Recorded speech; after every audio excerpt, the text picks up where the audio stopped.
I bet. Just a minute. It lives, I see. Do you want to speak with Lolita? I'm sorry, but Gabriel's allowed. I mean, he's out.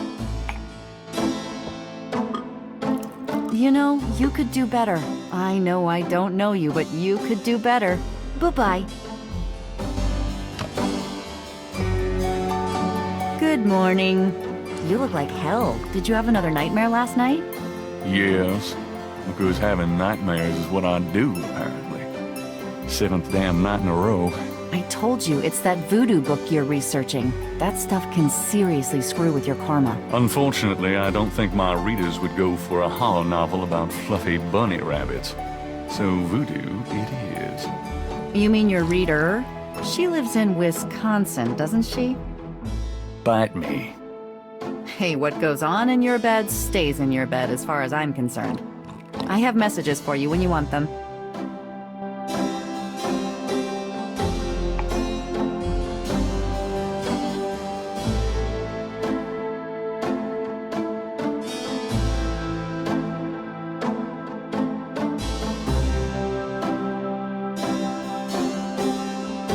Today's newspaper is on the counter.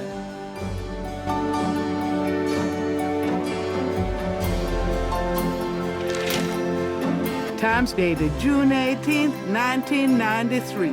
The Aquarius horoscope says, potential storms ahead. Proceed with caution and do not get involved with anything new at this time. Right.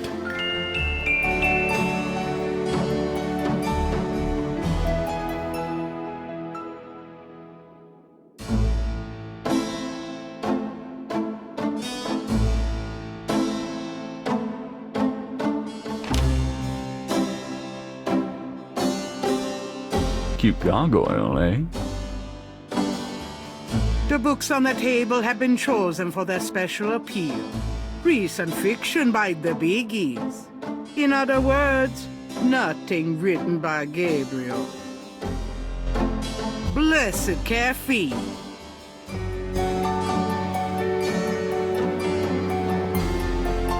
Got a minute, Grace? What's up?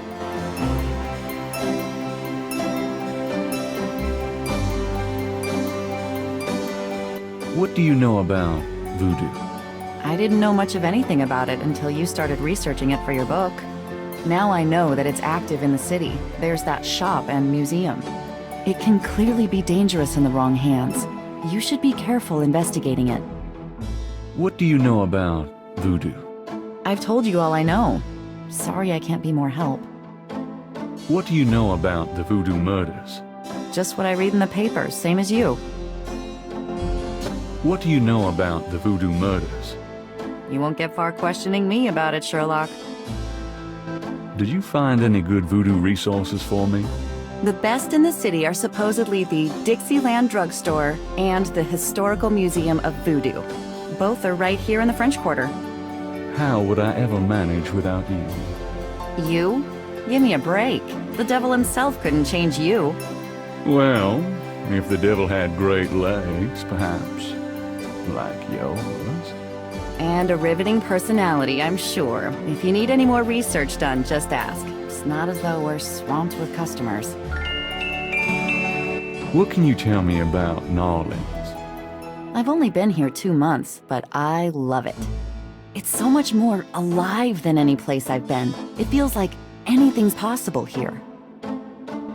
What else can you tell me about New Orleans? You're the native. Don't ask me. Tell me about yourself, Grace. What do you want to know? How come we haven't gone out yet? I'm still waiting around for that lobotomy. As soon as I get it, I'll let you know, okay? How do you like working at St. George's Books? Well, it's not exactly a huge intellectual challenge. Although the math in your record books could confuse Einstein. Still, I love old books. And it's a nice way to pay the bills while I explore the city for a summer. If you ever pay me, that is. What do you do after work? I either go to my oil painting class or my Tai Chi. You know that. You can go overboard with this improving yourself stuff. You don't want to alienate us mere mortals. Oh, I suppose I should just allow my mind and body to atrophy. Works for me. How old are you? Old enough to know about men like you. Just tell me anything at all.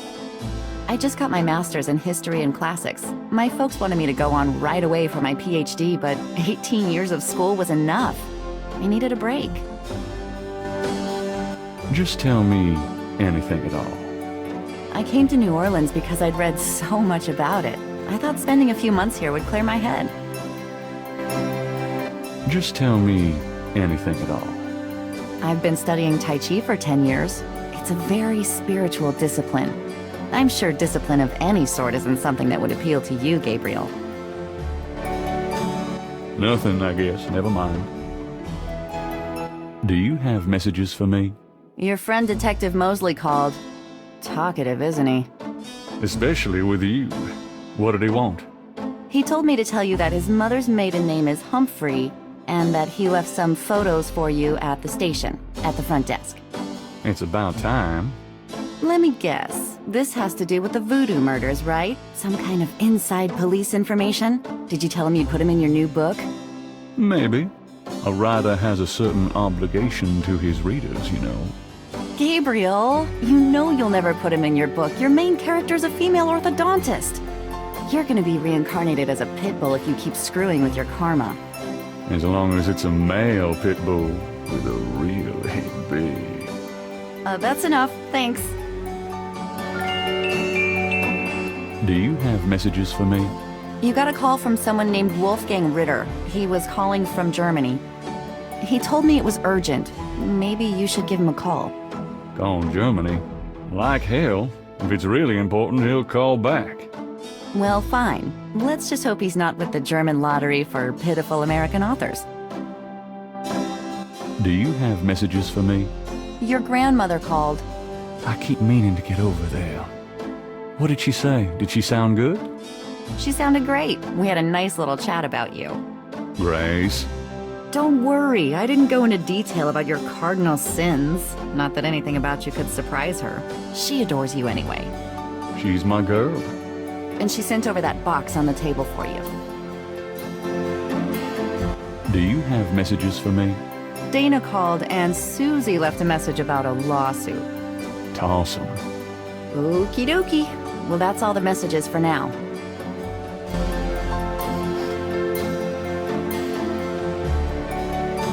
The box has Gabriel's name on it, written in his grandmother's handwriting. Gabriel's father's old sketchbook sits on the top.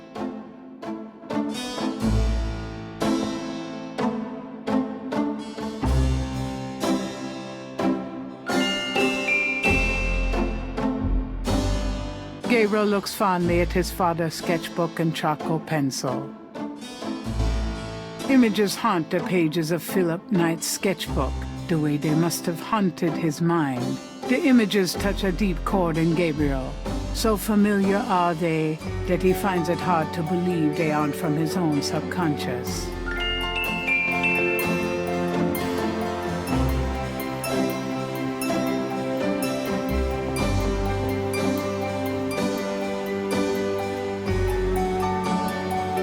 You can't take 2 steps down Bourbon Street without ending up with a strand of beads.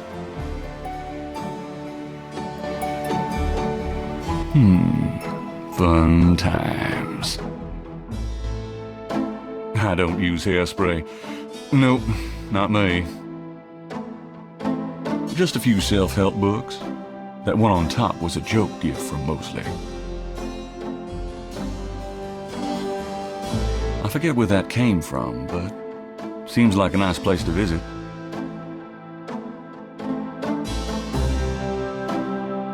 I'm going to take the tweezers for a bit. Good. You're beginning to look a bit scruffy.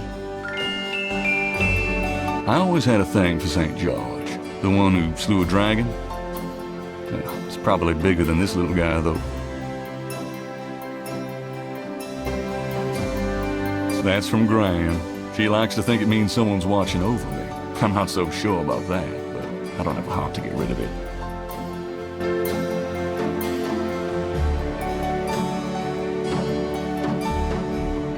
Not so lucky for the rabbit, was it? The Blake Backlash series. My literary claim to fame, such as it is. Mind if I borrow the magnifying glass? No, Sherlock. Just bring it back when we get the next estate shipment. Local interest piece on the store. It didn't garner the sympathy sales I was hoping for.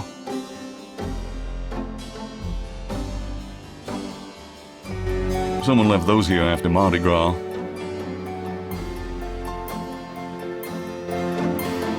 Someone left those here after Mardi Gras. My spare motorcycle gloves. I practically own stock in these guys. Gracie's resume. She was way overqualified. And also the only person who applied. Those keychains were for a promo I tried once, before I realized it was hopeless.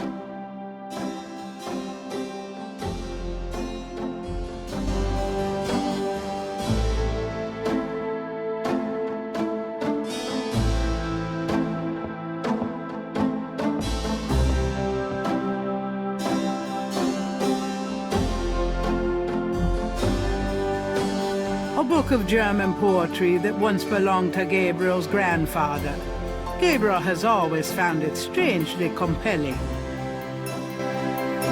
Drei Drachen kriegen in meinen Schlaf, die Seele wühlen sie, lebendig zum Frost. Feurigen Atems, gespaltener Zunge, genießen sie jedes Mal. That's nice. Kinda creepy, though. Who's the author? Heinz Ritter. I'm not sure what it says, but I get the feeling this guy was one sick puppy.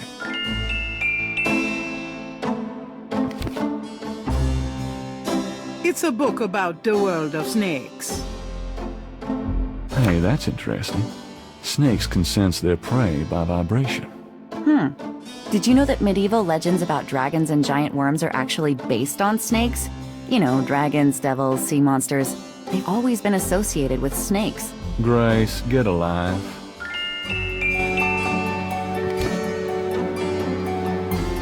Gabriel leafs through a German-English dictionary. Spiel means game. Interesting. Gabriel leafs through a German-English dictionary. Mittag means midday, noon.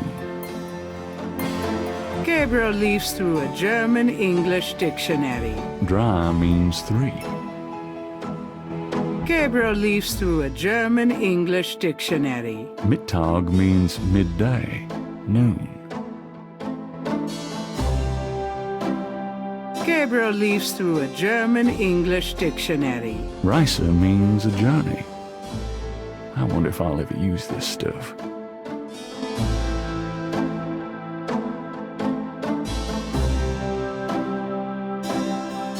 The ladder provides access to the uppermost shelves of the bookcase. If you try to look down my shirt one more time, I'm leaving. Just trying to refresh my memory. I know what you're trying to refresh, and it isn't your memory. Get down. Dramatic, isn't it? Gabriel didn't eat for 3 weeks after splurging on that coat. He has a thing for black leather. Grace's coat is a simple but classic trench coat. Gabriel hates people with good taste. Leave my coat alone, Gabriel. Gabriel looks at the cash register, checking for cobwebs.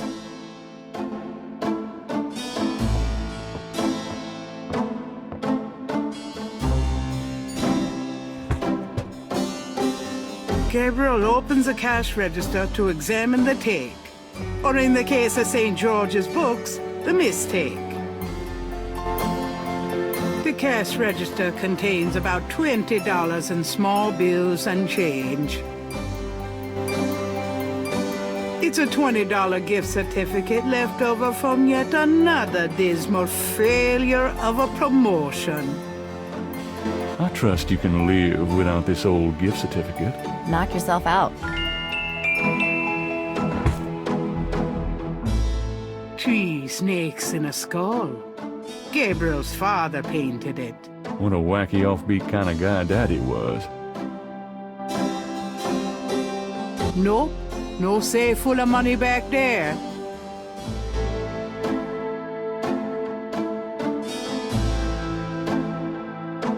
A little cold bubbly and brie cheese is about all Gabriel's fridge ever has in it.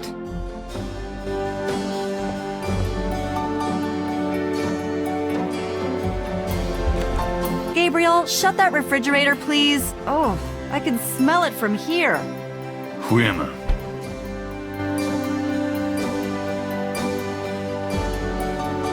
The closet is loaded with white t-shirts. There's one black button-down for those fancy occasions.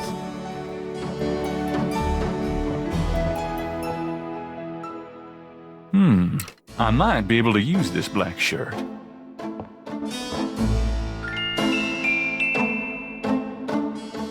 The dresser holds a meager supply of underwear and 38 pairs of mismatched socks. A poster on the wall advertises Mardi Gras, the biggest party of the year in New Orleans. There's a flashlight on the dresser. The building's wiring leaves a lot to be desired.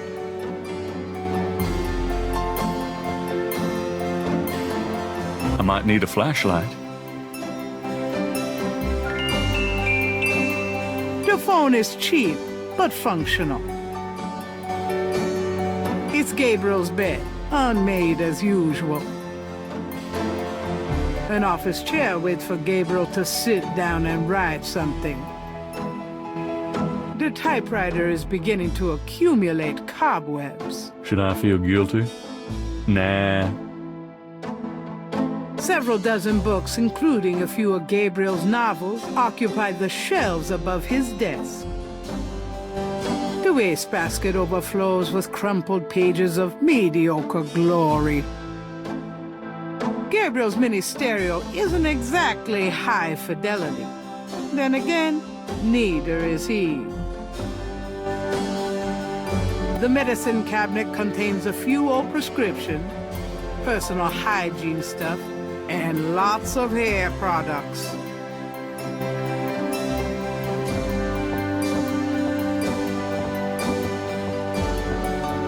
I'll take this hair gel. You never know when you'll need a touch-up.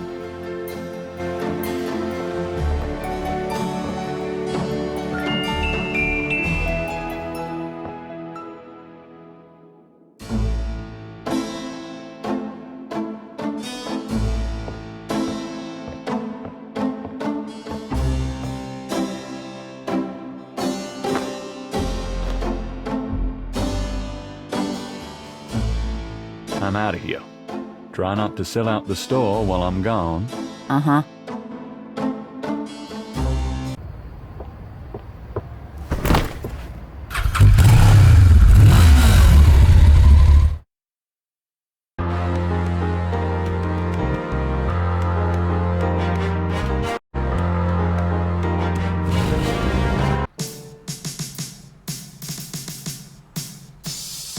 That's Mosley's office.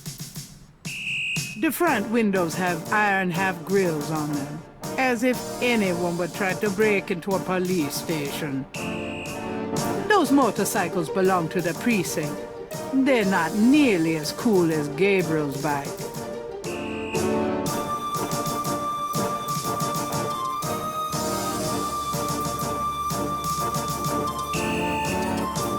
Interesting design for a trash can. Must have been on sale at Cops R Us. The dead sergeant looks like a poster boy for heart disease. 30 extra pounds between his armpits and his belt, and a complexion the consistency of gray oatmeal. In other words, a typical product of good Southern cooking.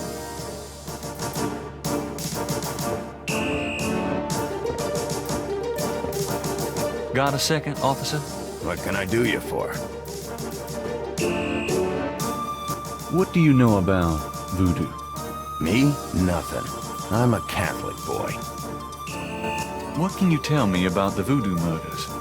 I'm not allowed to give out information on police cases.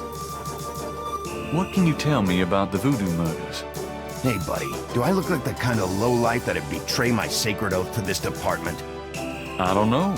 What would that kind of lowlife look like? Like hamburger meat if I got a hold of them. Kinda like what you're gonna look like in about 5 seconds. Okay. Sorry I asked. What can you tell me about New Orleans? I'll tell you, I'm glad as hell it's not Mardi Gras. If it weren't for that 1 month a year, being a cop in New Orleans would be a real pleasure. As it is, I'd rather stick behind this desk. What can you tell me about New Orleans? Best food in the world. You can get it right here in New Orleans. Muffaletta sandwiches. Beignets, good Cajun coffee. Yep, a man can die happy in this city. It's practically guaranteed. Tell me about yourself. Who, me? I'm the desk sergeant, Frick. Why? Frick? That's right. You got a problem with that? Not at all. I was supposed to pick up some photos from Detective Mosley at the front desk. Is that right? And who are you? My name is Knight. Gabriel Knight. Yeah, I got something for you, all right. As soon as you're done talking, I'll give it to you. I'm here to see Detective Mosley. He's out at a crime scene. Sorry. I'm here to see Detective Mosley. I told you, he's not here. Where's the crime scene? Is it related to the voodoo murders? Crime scene information is police confidential. We don't need any more looky-loos than are probably already there. Come on, you can tell me where the crime scene is. Look, I know the paper's got everybody stirred up about these killings, but that don't make it public information. Back off. So this is a new voodoo murder then? Hey, I didn't say that. You'll read all about it in the papers tomorrow. I'm sure. Please tell me where the crime scene is. Look, buddy, you keep it up, and there'll be a crime scene right here.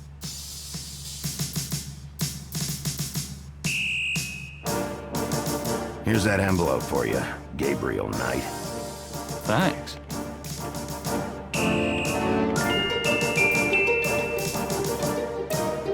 The envelope from Mosley is a plain manila one. It feels pretty light. Gabriel opens the manila envelope and finds 2 photographs. The photograph of Mosley was apparently taken upon his graduation from the police academy. He had hair then. The photograph of Mosley was apparently taken upon his graduation from the police academy. He had hair then.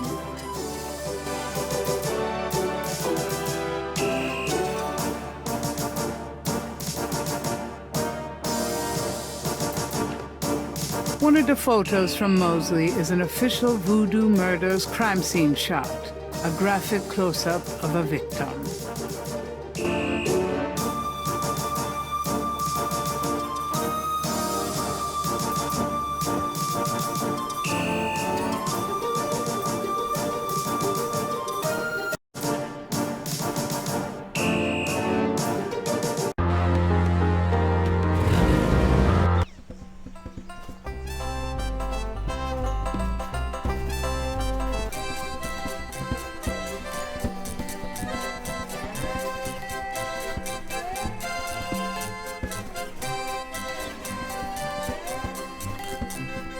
A bronze statue of Andrew Jackson marks the center of Jackson Square. A lone drummer beats out a haunting rhythm on a large African drum.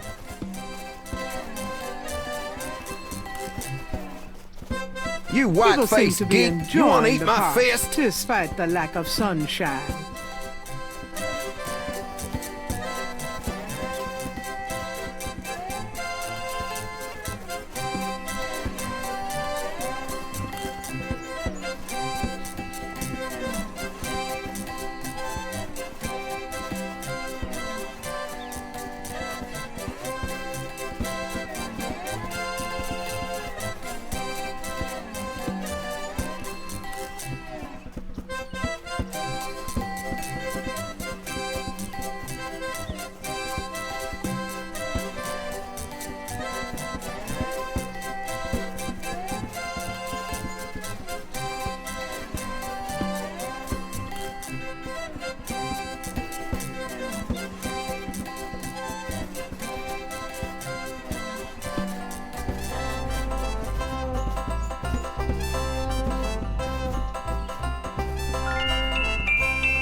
Hey, cut that out. I told you to stop that. All right, mister, you want some of this? Why, you little...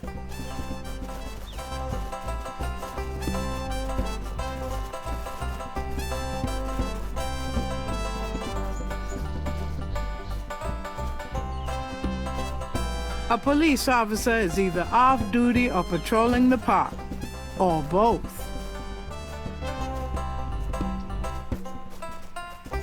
Gabriel picks up the headset and listens. Ambulance 91, have you located the crime scene? They've radioed for you 3 times.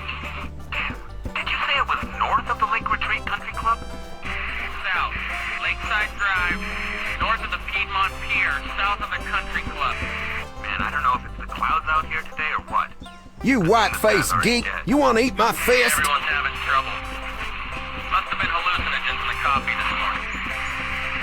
Just so misty out here or something. Hey, I see a squad car. I got a molly. Thank God. Have a good one, 91. Interesting. Hey, you, get away from that bike. Sorry.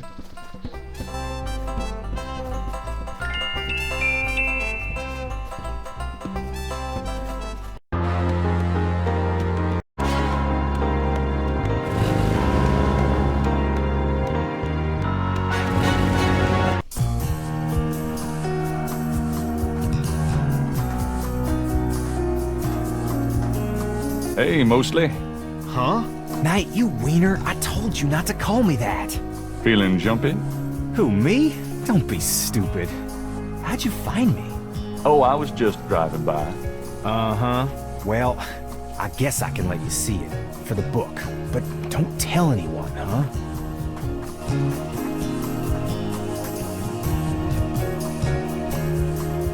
Definitely another voodoo murder. Same MO and no freaking clues. We're still waiting on an ID for the body. Oh, that's disgusting. Isn't this a rather public area for this kind of thing? Yeah, they're freaking ghosts, these guys. Lakeshore Drive isn't exactly the 10 expressway, but it is open to the public. No reports and nothing. Now, who the hell is that?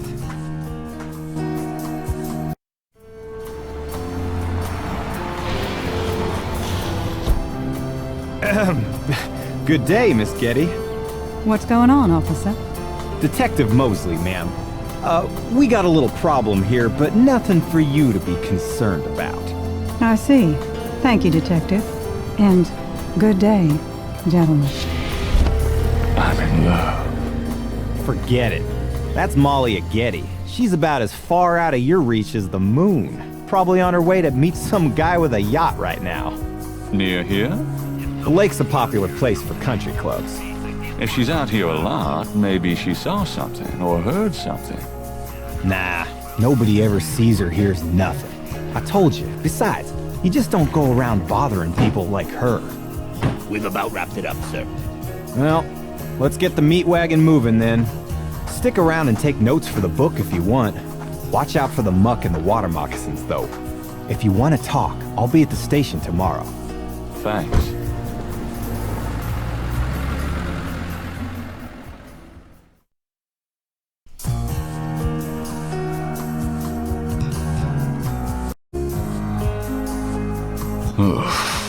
That's a lot of blood. No, I've got no way to take that with me, and I don't want to.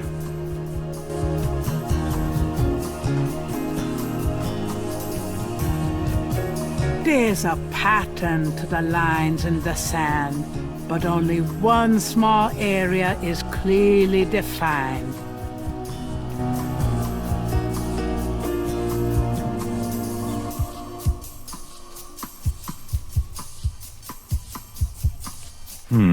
Let me try to copy this down.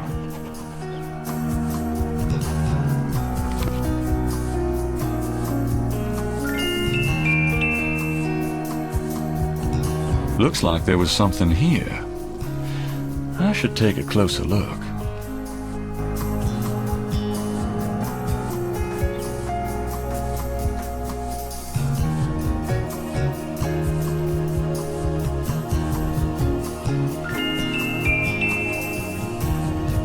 The marks are actually deep indentations in a regular mesh pattern. Something small and iridescent is barely visible in the sand.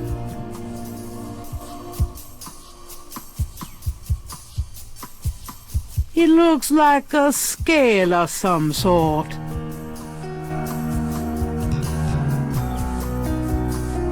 Gabriel carefully uses the tweezers to take the small, iridescent scale. I think it's a snake scale, but it beats the hell out of me what kind.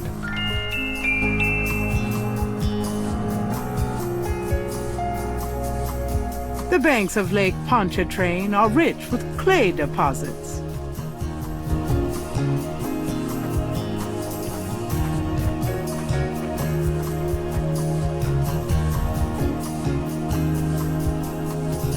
I'll take some of this clay with me.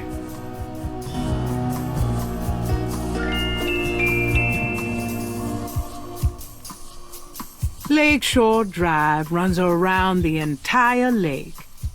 This is a particularly lonely stretch, but it's still a public road.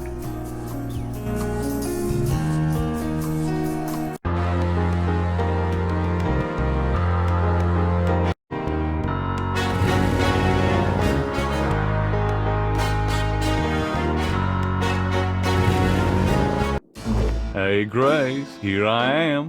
Whew boy, party time.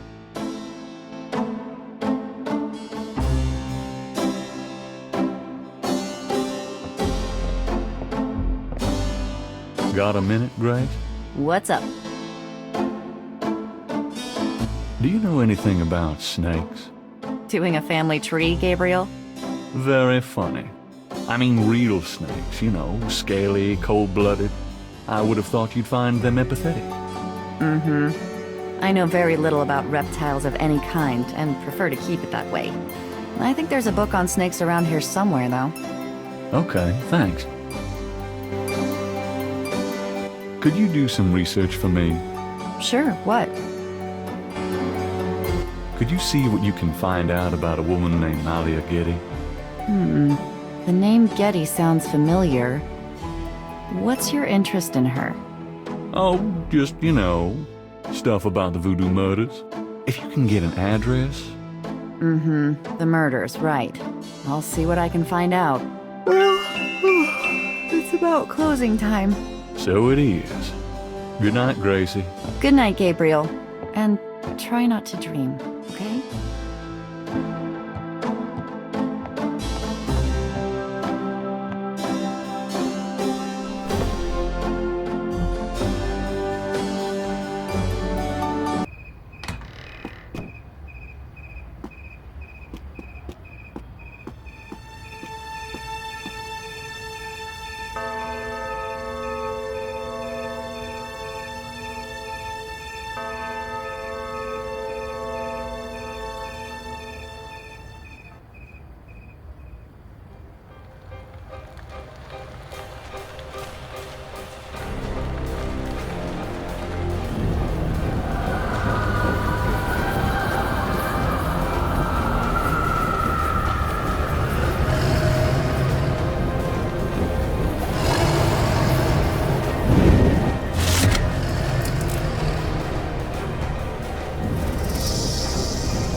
Good morning. Don't you look swell today?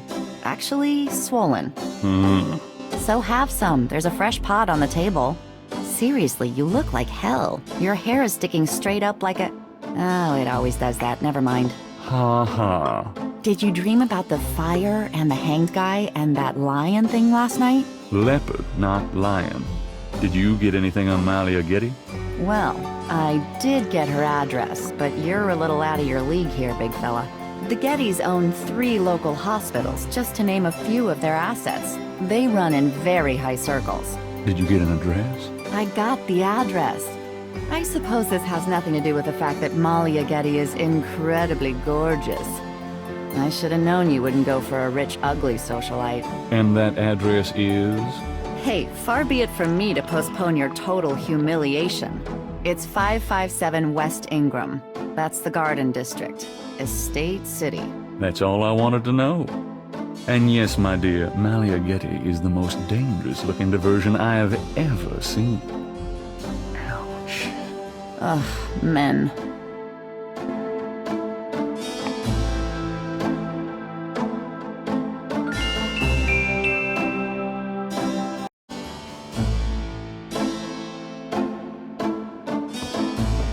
Got a minute, Grace? What's up? So, what's new, Grace? Your use of mathematics, for one thing. These books are unbelievable. What can I say? I refuse to be bound by rules. The strap marks on your bedpost speak otherwise. Done anything interesting lately? By your definition? No. I prefer it that way. Keeping busy? Not really. If you need any research done, let me know. Seen any good movies? I saw a great documentary last night on pyramid excavations. You mean small, dark places that haven't been touched in centuries? Sounds right up your alley. Well, it did help me gain a better understanding of your mind.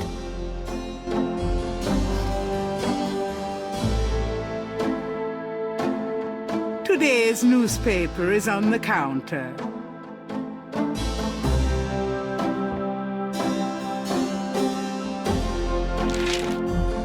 Times dated June 19th, 1993.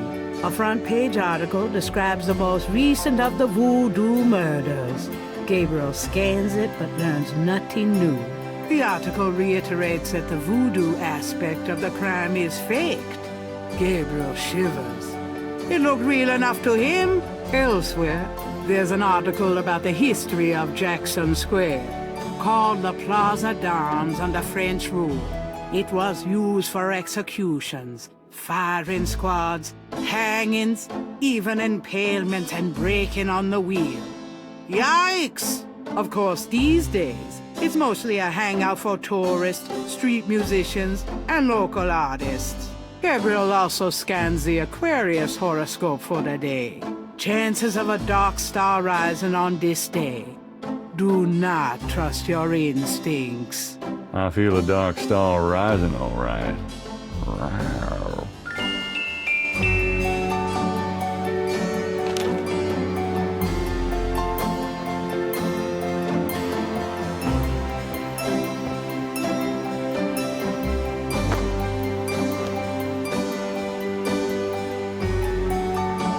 I'll be back later. Have fun.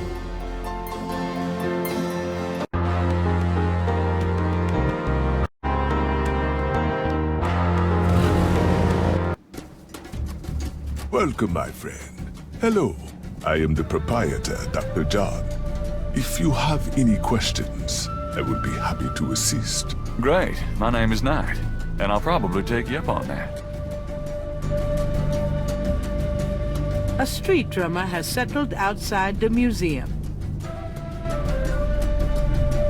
It's an electrical switch. What does this do? Turn that thing off. Oh, sorry. We have air conditioning, you see. Yeah, I see.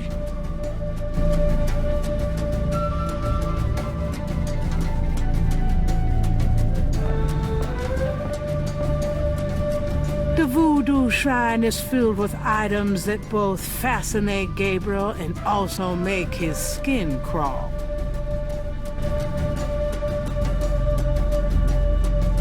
Well, that looks sacrilegious. Wonder who that poor bastard was. Magenta Moonbeam. Voodooian. A flyer advertising Magenta Moonbeam, a local voodooian. Her parlor is on the corner of Orleans and Dauphine. It wouldn't be much of a voodoo museum without a voodoo doll. This coffin is so small.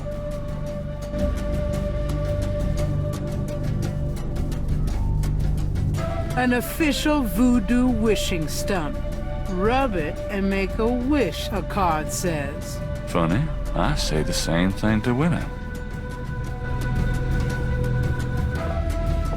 I wish Malia Getty were mine forever. Really, I mean it.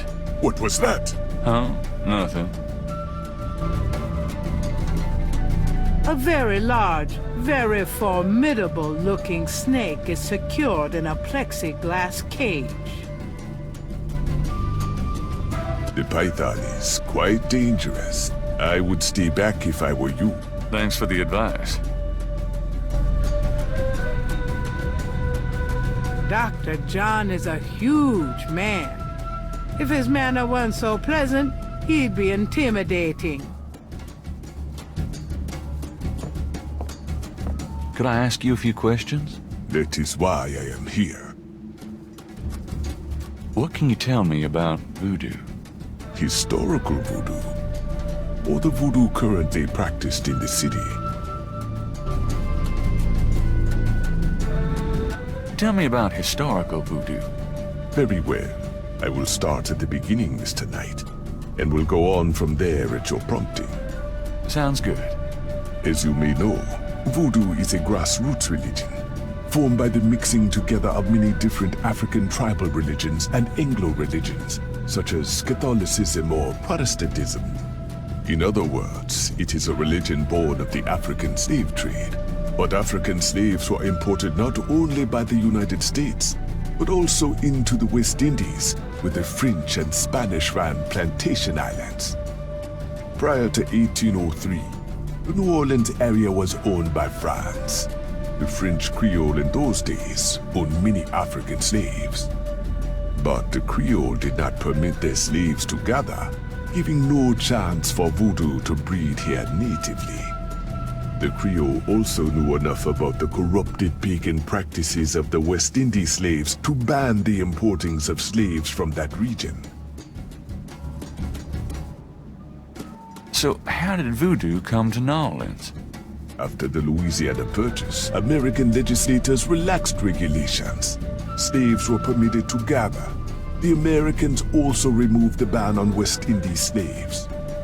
Around the same time, a slave revolt occurred in Santo Domingo, what is now Haiti. Between the lifting of the ban and the Haitian Revolt, West Indies slaves began pouring into New Orleans. Some of them were free people of color, freed or escaped slaves. Some came with their white owners who were fleeing from the revolt. What happened when the West Indies slaves got here? They brought voodoo with them. The native slaves were more than enthusiastic about embracing it. It gave them power, Mr. Knight, if only in the form of a communal bond. Among the first meeting places were the Bayou St. John and the shore of Lake Pontchartrain. The early voodoos were heavy snake worshippers, worshipping the one they called the Great Zombie. Tell me more about historical voodoo. By 1817, the voodoo activities were beginning to cause fear among the white slave owners. An ordinance was passed to forbid slave gatherings except in designated public areas at designated times. The time was Sunday afternoons, and the place, Congo Square. The slaves and free people of color gathered to dance simulations of their voodoo dances, right in sight of Creole society. Of course, they also continued to meet in private for the real thing. Tell me more about historical voodoo. There were a variety of kings and queens at first, voodoo priests and priestesses. But from about 1830, a single power emerged. This was a voodoo queen named Marie Laveau. Marie Laveau ruled voodoo in New Orleans for many years. Tell me about Marie Laveau. There were actually two Marie Laveaux, mother and daughter. Most people thought they were the same woman. Her continued youth added to the mystique. The original, the mother, was also known as Widow Paris. It was she that began the empire. Tell me more about Marie Laveau. The Laveau tomb, where one or both of the Maries are believed to be buried, is in St. Louis Cemetery No. 1. It is a popular shrine for practitioners and tourists alike. I myself take tours through the cemetery on a regular basis. Really? Do you have any running this week? No, but the cemetery is open to the general public as well. Tell me more about Marie Laveau. When the widow Paris began to practice, there were many voodooians in the city. By 1830, she was voodoo queen of all New Orleans. The widow Paris was a hairdresser for rich Creole ladies. She also paid household servants to spy for her. Between the two, she knew everything about everyone who mattered in New Orleans. She was not above using her information to appear psychic, to intimidate, or even to blackmail. You sound as though you admire her. For a black woman in the mid-1800s to gain power is an incredible thing, Mr. Knight. However she achieved it. Tell me more about Marie Laveau. She kept a pet snake, danced with it too. She held traditional voodoo ceremonies out by the lake. She took herself seriously, very seriously. But she was not above selling tickets for her events to curiosity seekers. She was not above using voodoo any way she could to make money. That is for certain.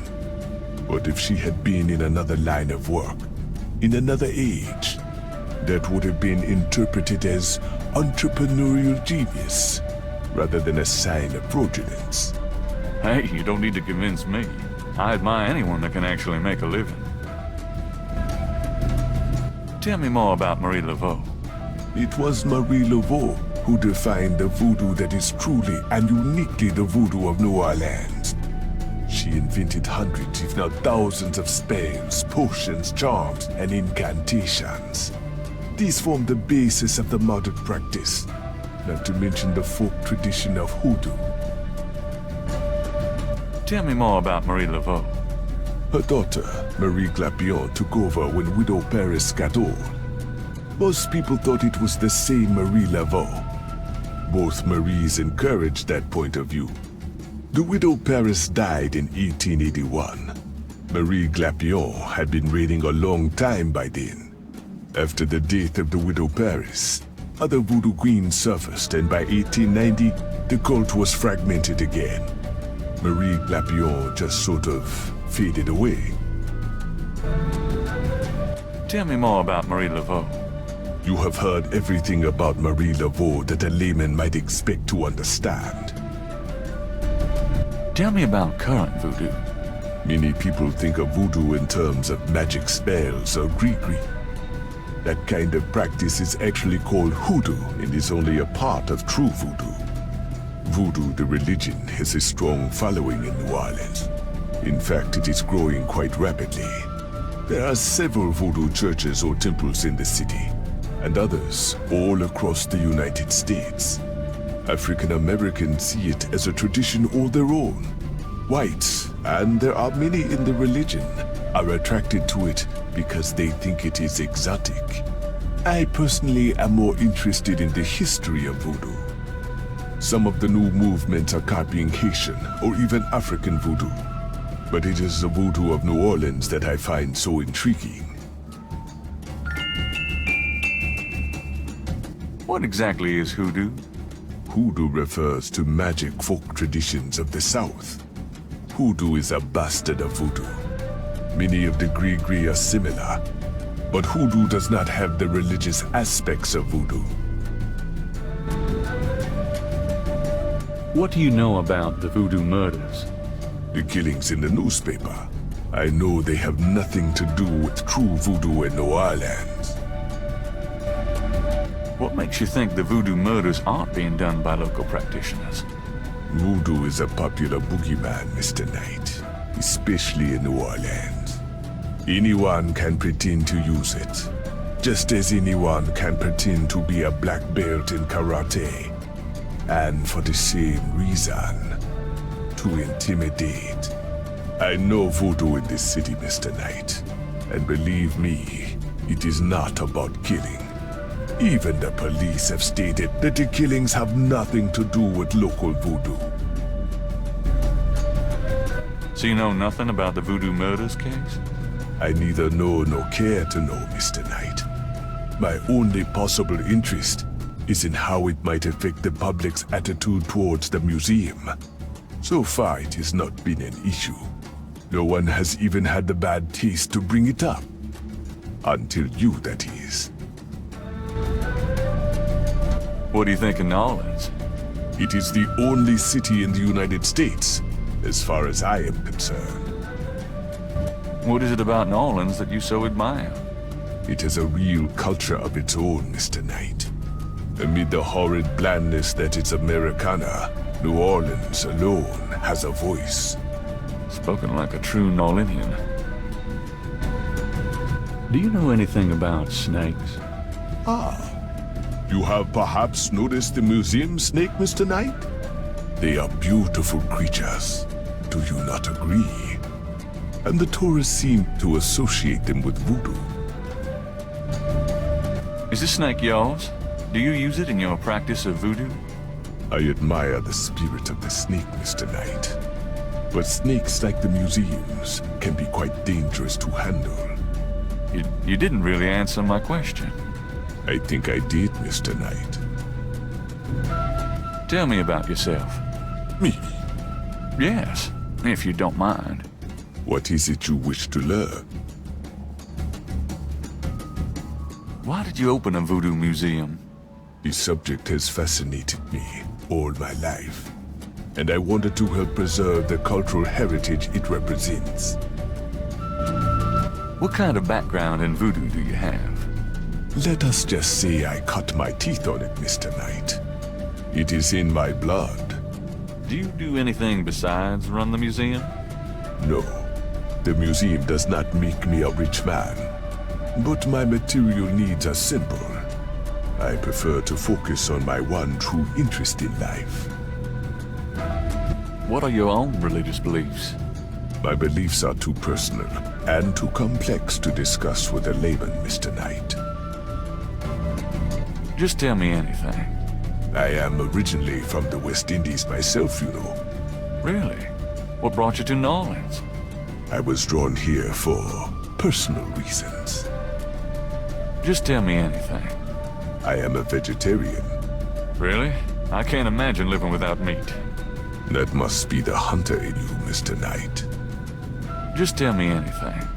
I am not an easy person to get to know. I am a very private man. Isn't that unusual for someone in the museum business? Not at all. My displays speak for me. Just tell me anything.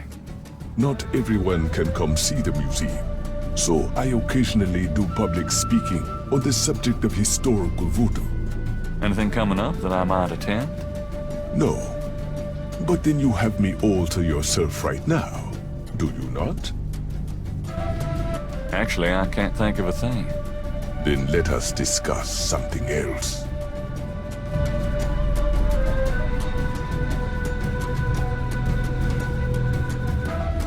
A striking portrait of a turbaned woman is on the back wall. Gabriel wonders who she might be.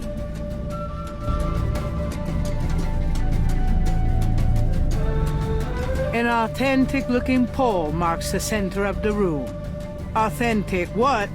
Gabriel isn't sure. A beaded gourd is on display.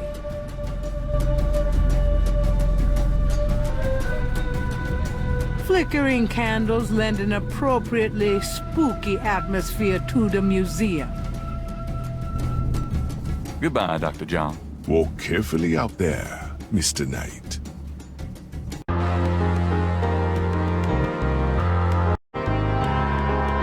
A sign on the front door of Magenta's home reads, "Attuning with the Spirit Realm," back on June 22nd.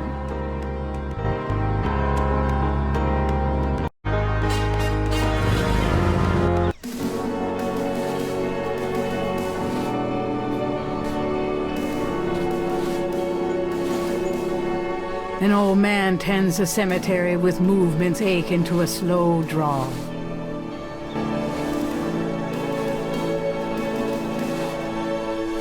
Hello there.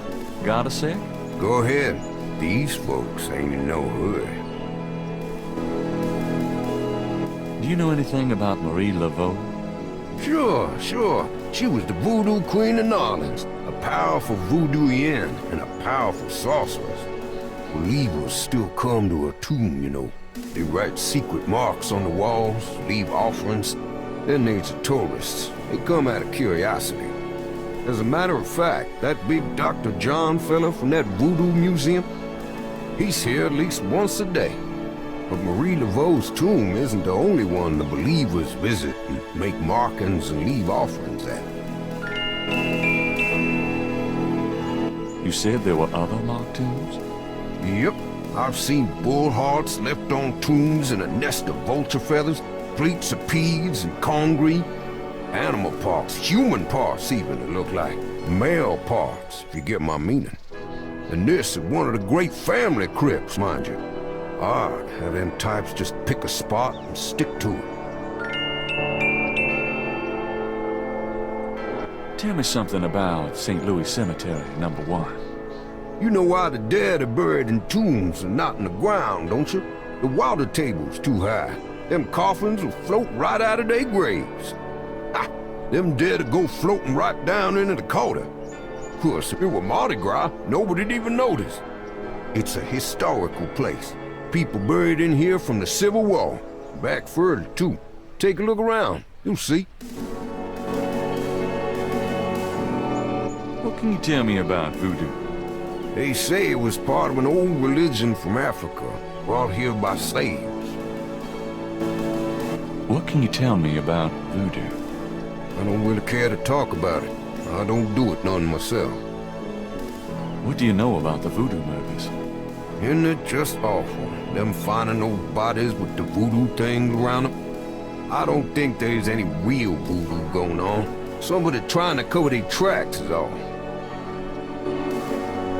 What do you know about the voodoo murders? I told you all I know about that. What can you tell me about New Orleans? Seems like everyone wants to visit New Orleans at least once in their lives. And they love the cemetery tours. I see tourists in here every day of the year. What can you tell me about New Orleans? There are lots of things to see here, but none as beautiful as St. Louis Cemetery number 1. What can you tell me about New Orleans? If you want to know more, you should ask someone else. Do you know anything about snakes? Snakes? I see snakes around here all the time. Most of them aren't poisonous, of course. I don't mind snakes myself, but lots of folks are afraid of them. Tell me about yourself. My name is Toussaint Gervais. I'm the watchman here at St. Louis number 1. What exactly do you do here? Oh, I keep the place tidy, of course. But a big part of my job, too, is looking out for the grievers, you know. People come to pay their respects, and they need looking out for. Sometimes they so grief-bound, they don't know what they doing. Tell me about yourself. That's about all there is to say. You been working here a long time? Longer than you've been alive, son. I mayhaps be here longer than you'll be alive, for that matter. What other tombs got marked? Can you show me? No, I ain't one for naming names. I don't like to encourage that kind of thing. It's distressing to the families, and rightly so. What else can you tell me about Marie Laveau? Her tomb's on all our tours. Even the Baptists come round here to gawk. Of course, you may not know this, but some of the real serious voodoo types argue that she ain't in this one at all. Down in the unmarked tomb in number 3. It's all the same to me, I say. Saved me a lot of cleanup work if she weren't here, if you ask me.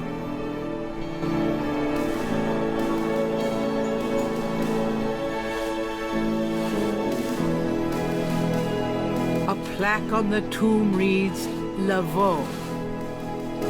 This is the tomb of Marie Laveau, Voodoo Queen of Narlands.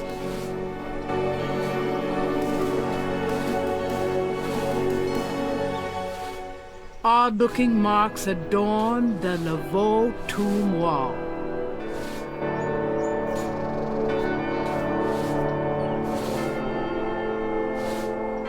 I want a copy of these strange marks.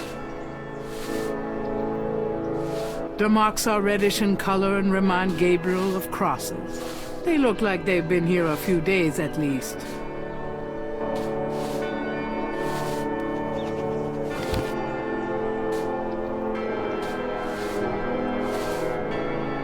Near the Laveau tomb is a piece of red brick. Undoubtedly a cast-off from spiritual graffiti writers.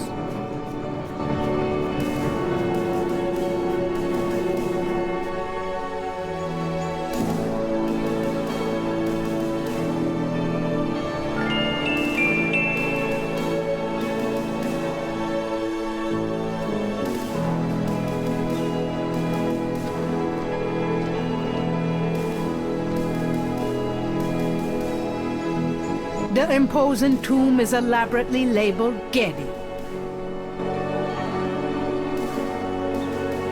2 enormous vases flank the front of the Getty tomb. An angel draped dramatically over a stone plinth marks the entrance to a large tomb. There's a small marble plate near the tomb doors.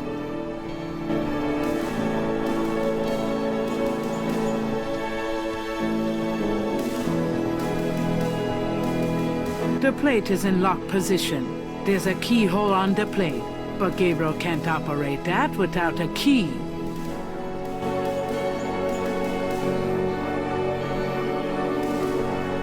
A stone angel leans down to gaze at something unseen. I don't need to go visit the family tomb today.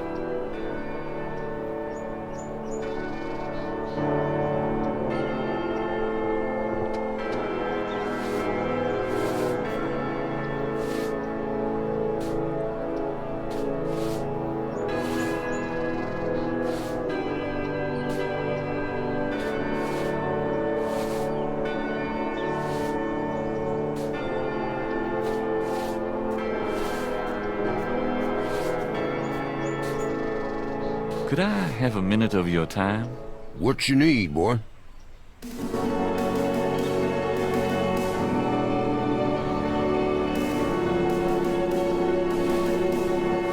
Does this mean anything to you? Nope.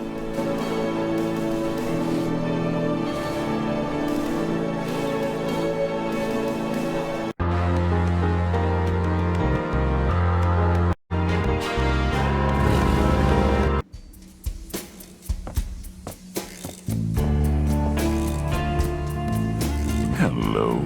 Huh?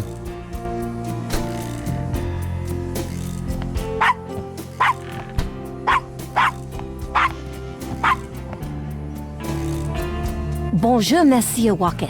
Bienvenue, Madame Casanova. Comment ça va? How you be feeling today? Well, I'll tell you, Mr. Walker. I'm certain someone's buried a sleep knot bag somewhere near my steps. I haven't slept a wink, not in weeks. Now, don't that beat all? I'll need some easy night candles then, huh? Do you think that would help? I do hope you're right. I said 3 rosaries this morning for Our Lady's intervention. Rosary good, sure enough, but you burn them candles too, boy, you gonna whip any no-sleep gree-gree, I tell you for sure. Very well, Mr. Walker. put them on my account and send them around to my house. Oh, and there's another thing. I didn't catch her at it, but I know. Mrs. Lefebvre put stomachache powder in my tea at the last meeting of the Creole Grand Dame.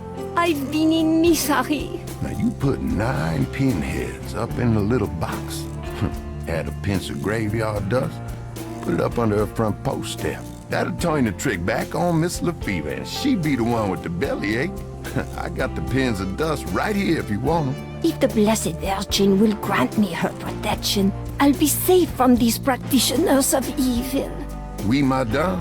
Though, don't hurt to be proactive neither now, does it? Naturellement, monsieur. Merci beaucoup. Mais non, madame. It's nothing. Au revoir. Au revoir, monsieur Walker.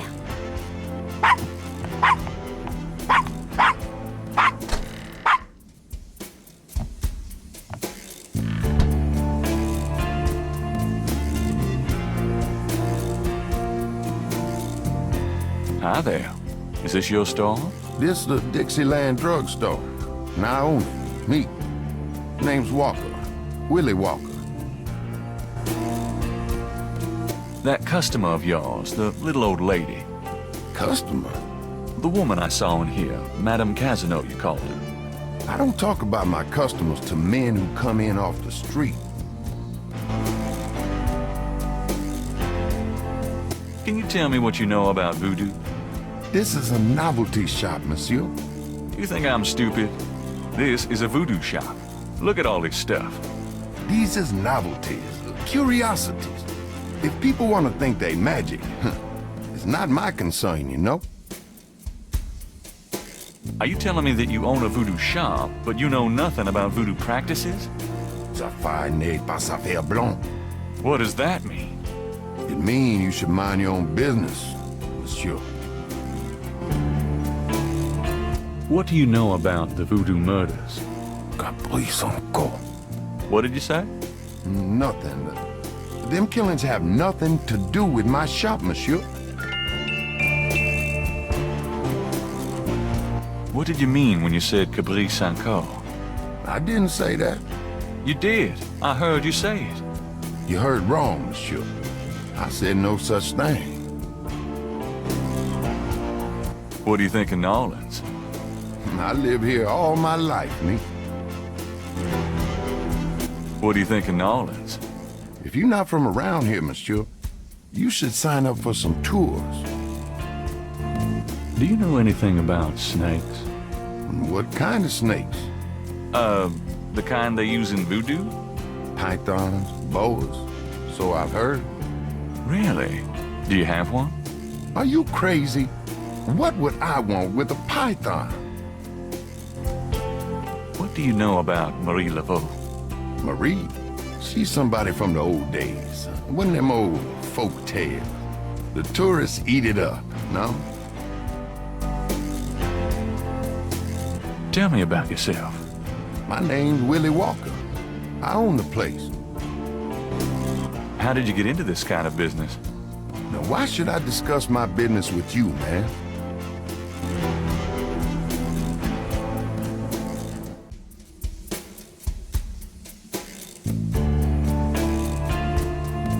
On this shelf are super concentrated fixing oils and a rib cage? Gabriel really doesn't want to ask. The shelf holds containers of dried items, flowers, grasses, and black cat bones. It's a mannequin wearing a crocodile mask. The mask appears to be made from a real crocodile head. The Dixieland drugstore has a rather terrifying way of dealing with shoplifters. The sign says, Special St. John's Eve Lagnia, free bottle of Lover Come Back to Me oil, or Master Gambling oil with every purchase over $50. Lagnia. My French is lousy, but everyone in New Orleans knows what that means. A little something extra.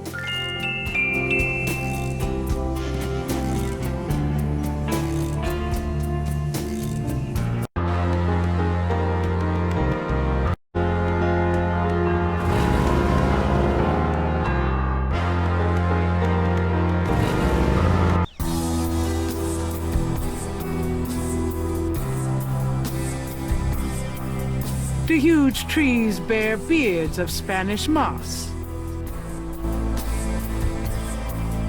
The Garden District is famous for its elaborate old plantation homes and mansions. This particular mansion is impeccably groomed. Perfectly groomed hedges run along the front of the porch.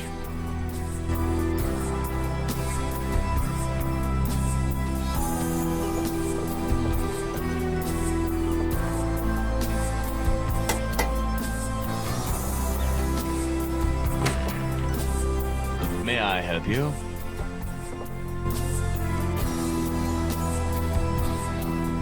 I'd like to see Malia Getty, please. I'm sorry, but unless you have an appointment or official business, I cannot announce you. I do have official business. Really? Please tell me the nature of your business.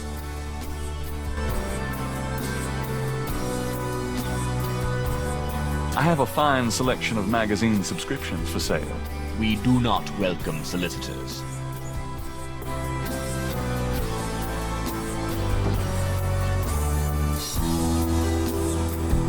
Tall, narrow shutters provide beauty and protection.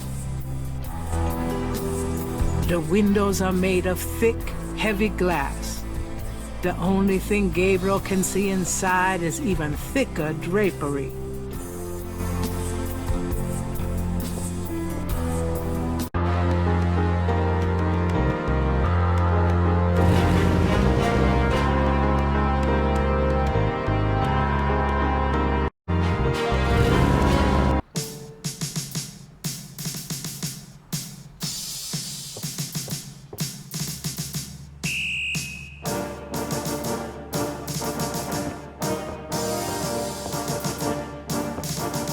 Got a second, officer? What can I do you for? I'm here to see Detective Mosley. He's in his office. Go on back. What do you know about St. John's Eve? A bunch of crazies out there on St. John's Eve, that's what. We're busy all night. Really? What kind of crazies? Oh, your usual howl at the mooners, I guess. They don't look no weirder than them that come in during Mardi Gras. Never can tell, though. What can you tell me about snakes? What does this look like? A zoo? Never mind, don't answer that. No, I don't know nothing about no snakes. Do you know what Capli Sankal means? No. Sounds foreign or something. What do you know about Marie Laveau? Marie who? Is she the one that hangs out on Conti and Nash? No. Never mind. Do you know anything about animal masks?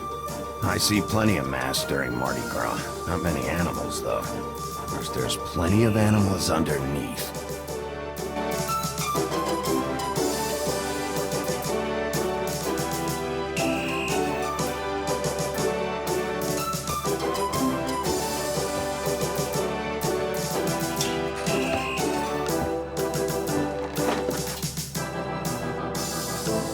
There's a temperature gauge on the wall near Mosley's office.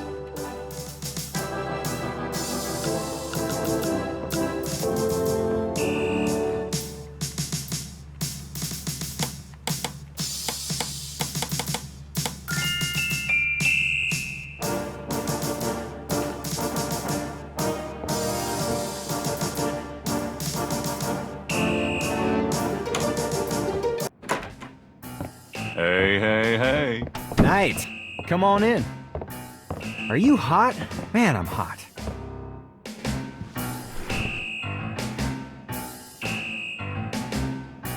Mosley's desk has more growing on it than his head. Mosley's coat. His badge is in the front coat pocket. That's funny. The window is a mirror on the other side. Mosley was one of those beefy guys in his youth. Now he's getting lumpy. At least he's taken off that horrible coat. Can I ask you about some stuff? You're the writer. Ask away. What can you tell me about voodoo? There's voodoo that goes on in this city, sure. I looked into it a bit at the beginning of this case. But the voodoo stuff found at the crime scenes is all fake. It doesn't have anything to do with the real stuff. I know. I asked some experts. It's intimidation tactics, that's all. What else can you tell me about voodoo? I told you, don't worry about that part of it. It's all fate. What do you know about the voodoo murders? Lots. Can you be more specific? Do you know anything about the killers? At least 20 people attend the killings.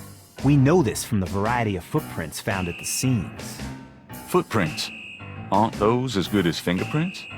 Can be, but we'd have to have a suspect in custody first, and the suspect would have to match one of the few distinct prints we have. Most of the footprints are smudged, trodden over, unreadable. These guys are so casual in their expertise, it's maddening. Like they know we'll never find them. How many murders have there been so far? 7 murders have so far been linked to the voodoo murders case. The first murder occurred about 8 weeks ago. The MO is the same in each murder. Lake Pontchartrain was the 7th. What kind of evidence have you found? No fingerprints, a few bare footprints. Found a few fibers, but not many. The weirdest one was leopard fur. Leopard fur. Describe the crime scenes. Well, there's the corpse itself, minus the heart. Around where the body was killed, we find marks and flour and blood. There are traces of wax from candles, red and black. Ordinary wax candles, so the lab reports. Also blood and feathers of chickens, and goat's blood. And plenty of the victim's own, of course. What's the coroner say? The victim's heart is always ripped out of the chest and missing. We haven't located a single one of them. Lovely. Any idea what they do with them? Don't even want to know. Also, the coroner says some of the victims had heart attacks before the incision. Literally scared to death. The knife wounds are consistent with a long, narrow, wavy-edged knife. Probably a ritualistic dagger. Any witnesses? Nope. There's never been a single witness. No one's even heard a disturbance. It's damned weird. Like they just don't want people to see. And so nobody sees nothing. Know anything about the victims? The victims are all out-of-towners. We still don't know why.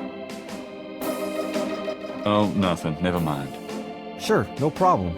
Okay, anything else? Do you know anything about Marie Laveau? Is she that red-headed chick that works at Freddy's? No. Then I don't know her. What can you tell me about New Orleans? You and me grew up here together. You tell me. It's a pretty nice place, even seeing the stuff I see, you know. The Carter's getting a bit too wild, though. Getting hard to control. Not quite what it was when you and me used to hang here, but...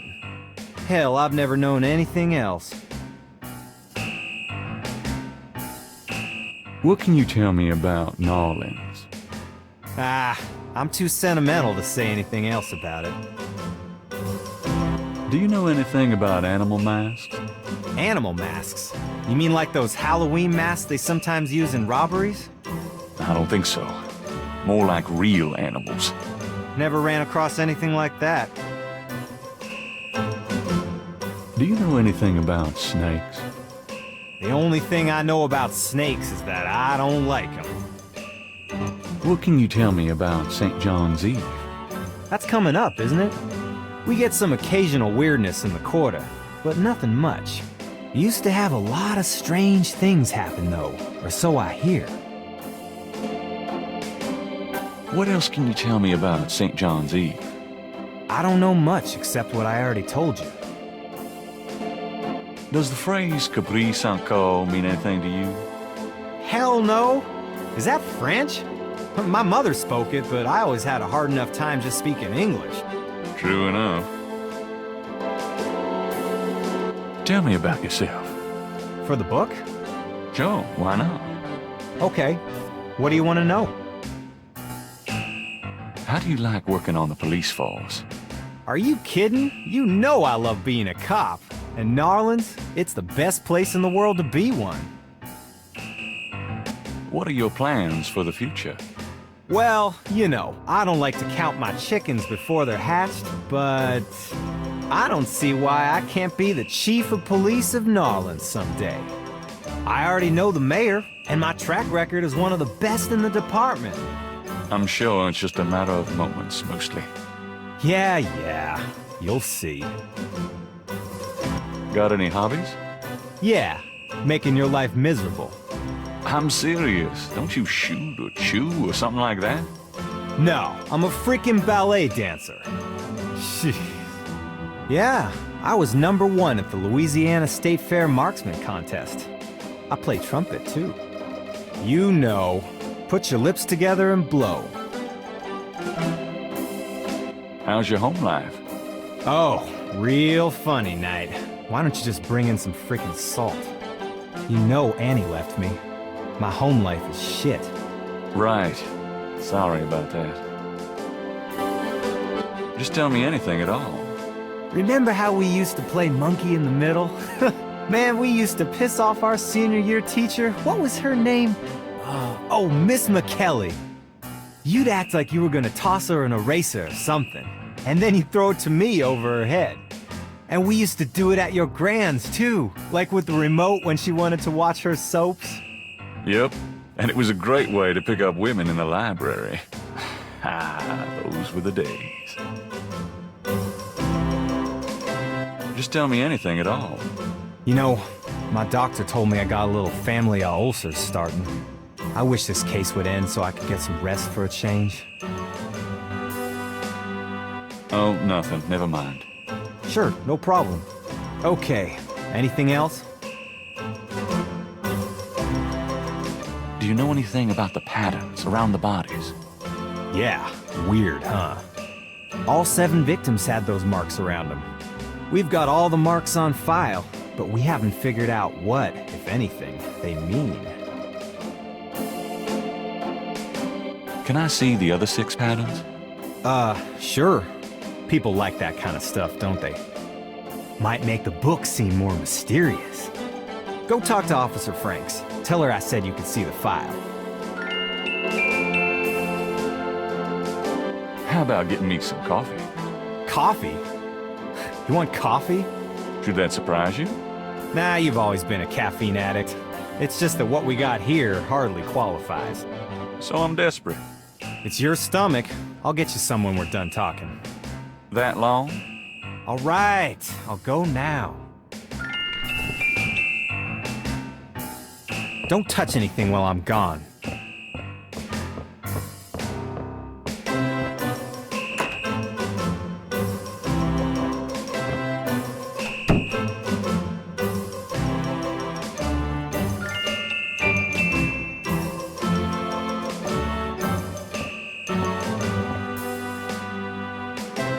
I think I'll just borrow this badge. Hey, what are you doing with my coat? Nothing. I thought I saw something crawling on it. Just drink this. Thanks, tons. I mean it.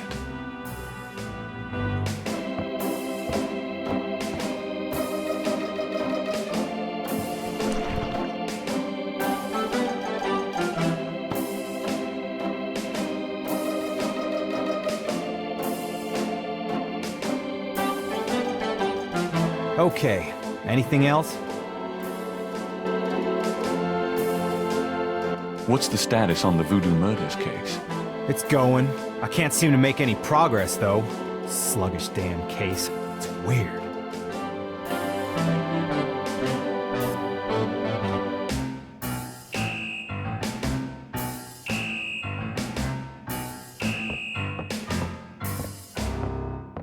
I'll let you get back to it. Later, Knight.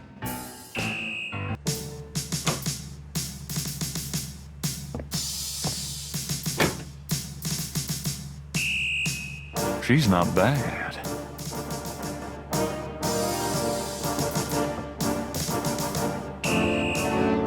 Excuse me, officer. Yes? Can you get a file for me? What file would that be? The Voodoo Murders file. Detective Mosley said I could see it. Really? Well, if you said so.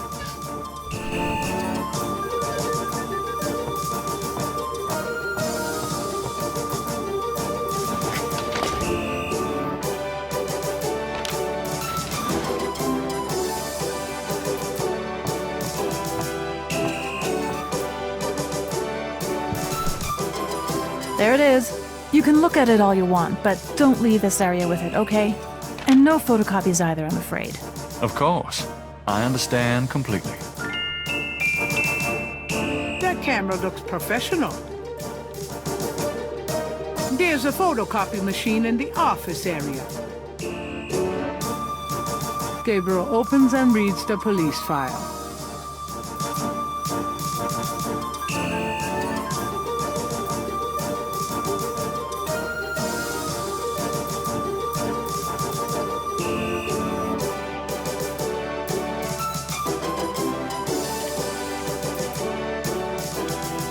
I'm done. Yeah, thanks.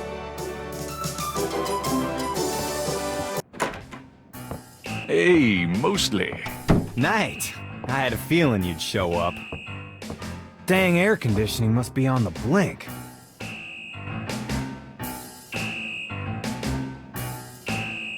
Can I ask you about some stuff? You're the writer. Ask away. I got those photographs you left for me. Really? Great. What'd you think? Astonishingly lifelike. Yeah, that's what I thought. You got any more ideas for photos for the book? A cop-author photo might be nice. You and me? Together? Why not? Of course you'll have to try to tone down your masculinity. Well, okay. I'll call the police photographer. Franks, come in here a minute, would you? And bring your camera. I hate to put my coat on. It's so damn hot in here. But a picture's a picture. What did you need, Detective Mosley? We need a picture, please. Make it a good one, eh, sweetheart? Sure, sweetheart. Say chintzy. Was there anything else, Knight? Hold on a sec while I go check my hair. Good God, Knight. Make it fast.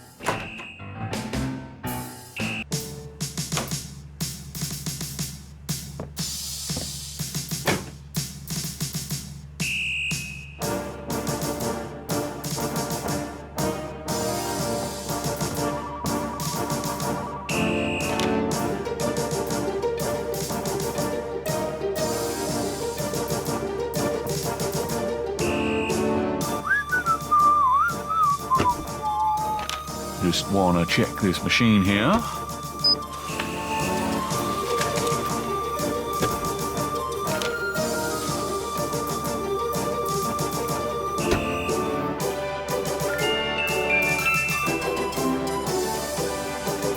Gabriel has a photocopy of the official police file containing the partial patterns from the Voodoo murders.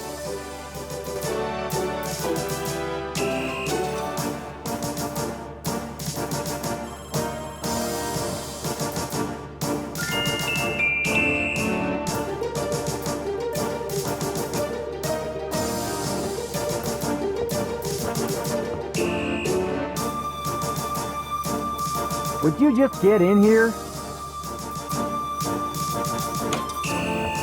Hurry up, would you? Okay, ready.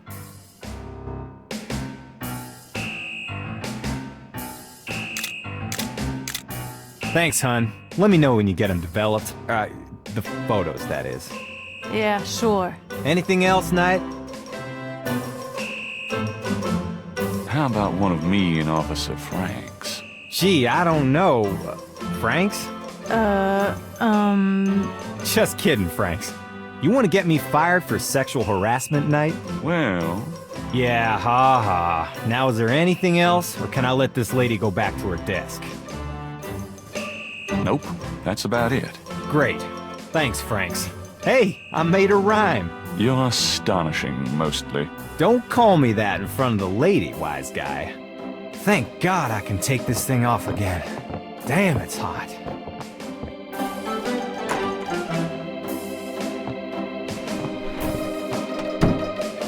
Okay, anything else?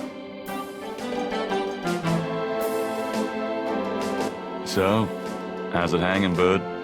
Lousy. I hate crime scenes. People are sick fucks, you know that, Knight?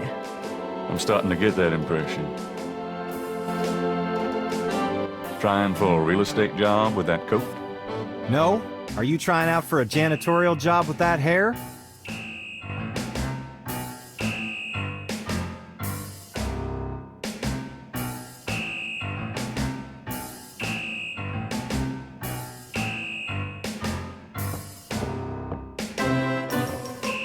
Well, I'll be seeing you.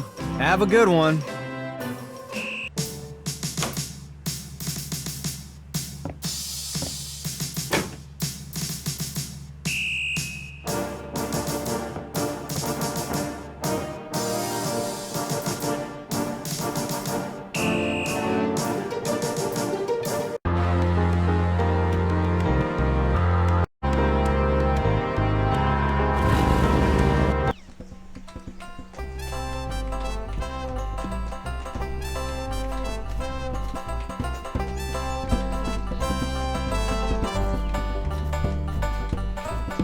Oh, hey!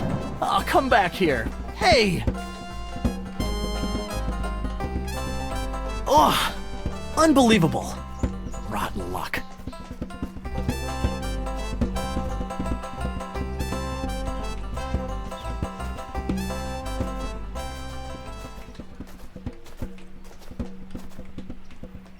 An artist is taking advantage of the fine weather.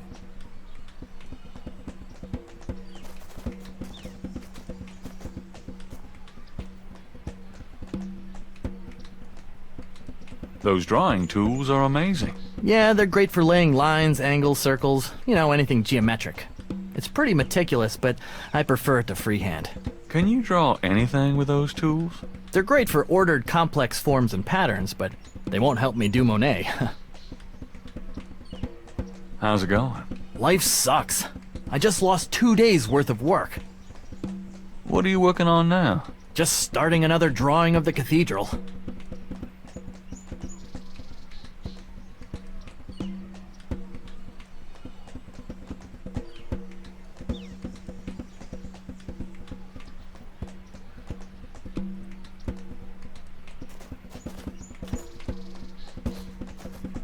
Say, do you think there's anything you can do with this pattern? I'm a student.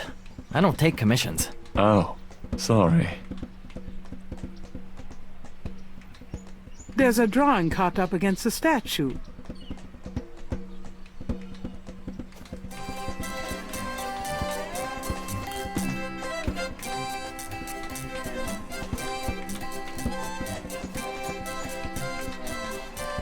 Gabriel can't reach the drawing from where he is.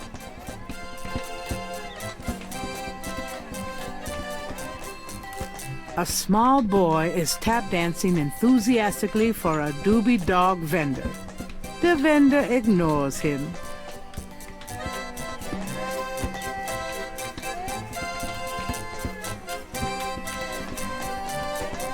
You dance pretty well for a kid. Give me some money then. I don't have any. Then don't block the view, mister. Do you do requests? Got any money? Nope. Something to eat? No. There you have it. No. Can you fit through the bars around the statue? Got any money? Nope. There you have it. No. Can't think of anything at the moment. Okay then. A doobie dog vendor has set up business in the square. He has his nose buried in a paperback novel. Gabriel notices that it is not one of his. Big surprise. Could I get a doobie dog, please? Not now. I'm busy. An unambitious person in the 90s. Amazing.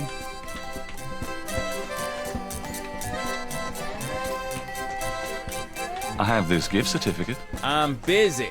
It's good for $20 at St. George's Books. Finest bookstore in New Orleans. Really? I'll have to check it out sometime. You could take this gift certificate with you. If you'll give me a doobie dog. A doobie dog for a $20 gift certificate? Sure, here you go.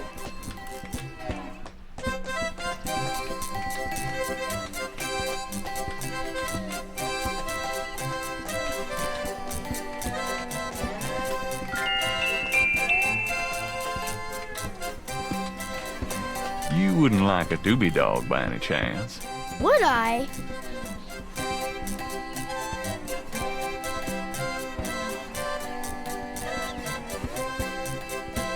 Thanks, mister. You got any special requests? Let me know.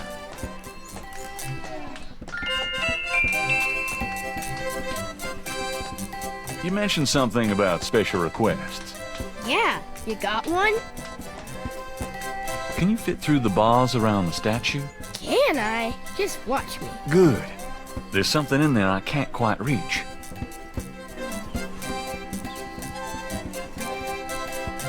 Can you reach that piece of paper?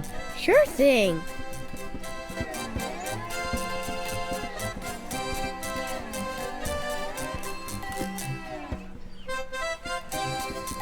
Here you go. Thanks, kid. Yup. See ya.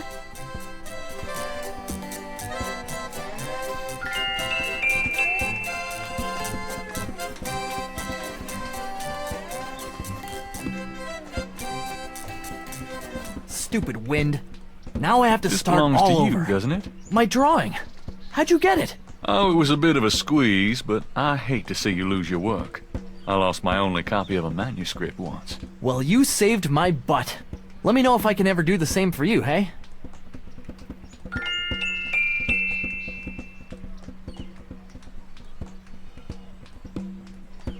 Is there any way you can reconstruct the whole pattern from this partial? Okie dokie. Well, I might be able to reconstruct the pattern if I had more data. But this is just one small area of it. What is this from, anyway? You'd never believe me. I'll see what I can do.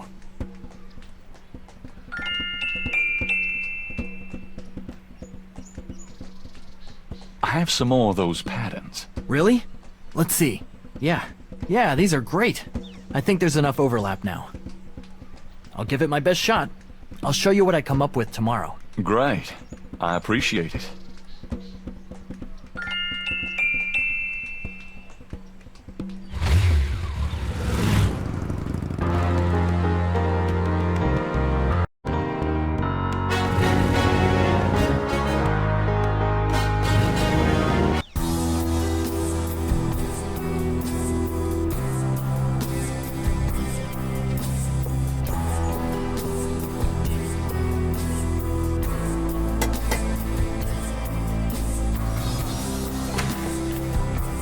May I help you?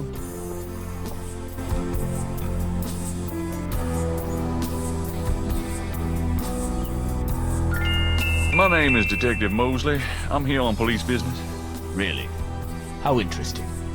Wait here. I'll inform Miss Getty.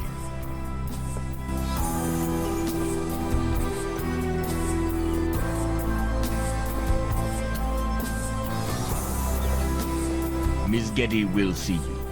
Right this way.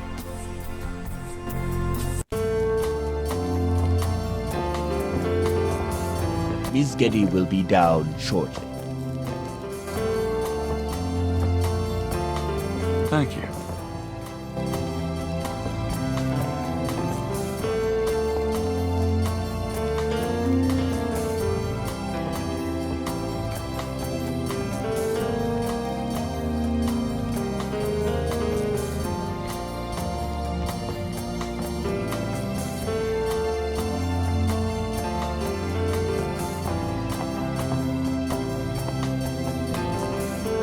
What can I do for you, Detective?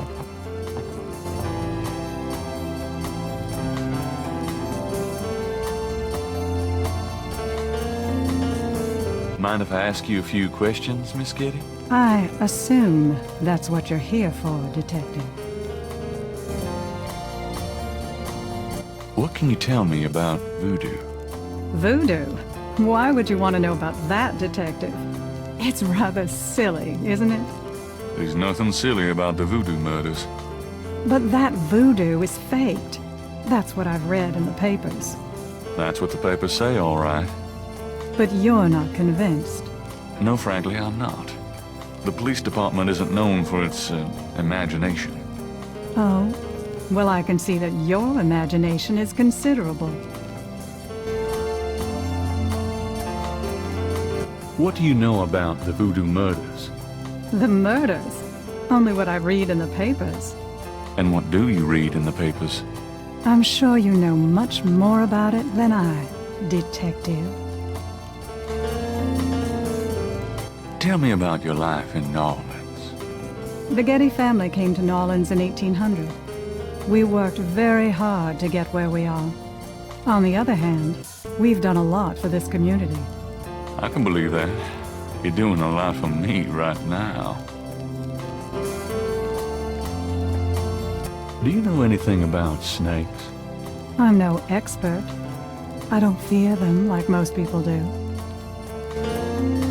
What can you tell me about St. John's Eve? I believe it's some sort of local holiday, but I don't know much about it. What do you know about Marie Laveau? I've heard of her, of course, but that's about it. Do you have any idea what Capri Saint-Caux means? No, I don't. What does it mean, Detective? That's confidential information, ma'am. Are you sure you can't tell me anything about voodoo? I really don't know much about it. Isn't there some place in town that you can find out about that sort of thing? A museum or something? I believe there is a museum. Then maybe you should check there. Tell me more about New Orleans. I'm afraid I don't get out into New Orleans society much. Because of the Getty money, we have slots in the best country clubs and on the best Mardi Gras courts. But I must admit I hate it. I avoid actually making an appearance unless it becomes absolutely necessary. I know about those courts. They're very exclusive. Yes, especially when it comes to people of my race. That's why we don't turn down the appointments. It's a rare opportunity to rub their noses in it. But that's not where I spend my time. I have more important things to do with my life. That's admirable. Many women would love the chance to get caught up in that kind of life. I'm not any kind of woman you might be familiar with. Yes, I can see that. Do you know anything about animal masks? Animal masks? I don't know what you mean. Tell me about yourself. I suppose I don't really have a choice. What do you want to know, Detective? What kind of things interest you? I don't have a lot of free time, but I do appreciate the arts. Opera, symphony, ballet, fine art. If you look around, you'll see that we collect African art, for example. Yes, it's very beautiful. It is, Detective. It means a great deal to me. Do you have a career? A career? Being the head of the Getty family is a 24-hour-a-day job. We have many holdings and many responsibilities, financial and otherwise. The management of our business affairs and properties leaves me with time for little else. Poor little rich girl? Believe it or not, Detective, wealth does have its price. Tell me about your family. The Gettys? We're a very private family. How many people are there in your family? Well, my mother just passed away. Oh, I am sorry. So am I. She was a magnificent woman. We were very close. I was an only child. And your father? I never knew him. It's hard to believe that any man would leave a woman like you, or like your mother must have been. He did not leave, Detective, but that's really none of your concern. I'm sorry. Go on. There are, of course, other Gettys in the city. I have a large extended family. I see. Do you have a husband, boyfriend? I'm very independent, Detective. The women in my family have always preferred it that way. So you've never been married? No, and I never will be. What about children? Yes, that is likely. Someday. I'd like to hear just about anything. I have a business degree from Vanderbilt. I wanted to study psychology, but my family's interests came first. Oh, why not something like law, then? Surely that would have been an asset to the family. Law? Please. I do have some morals, Detective.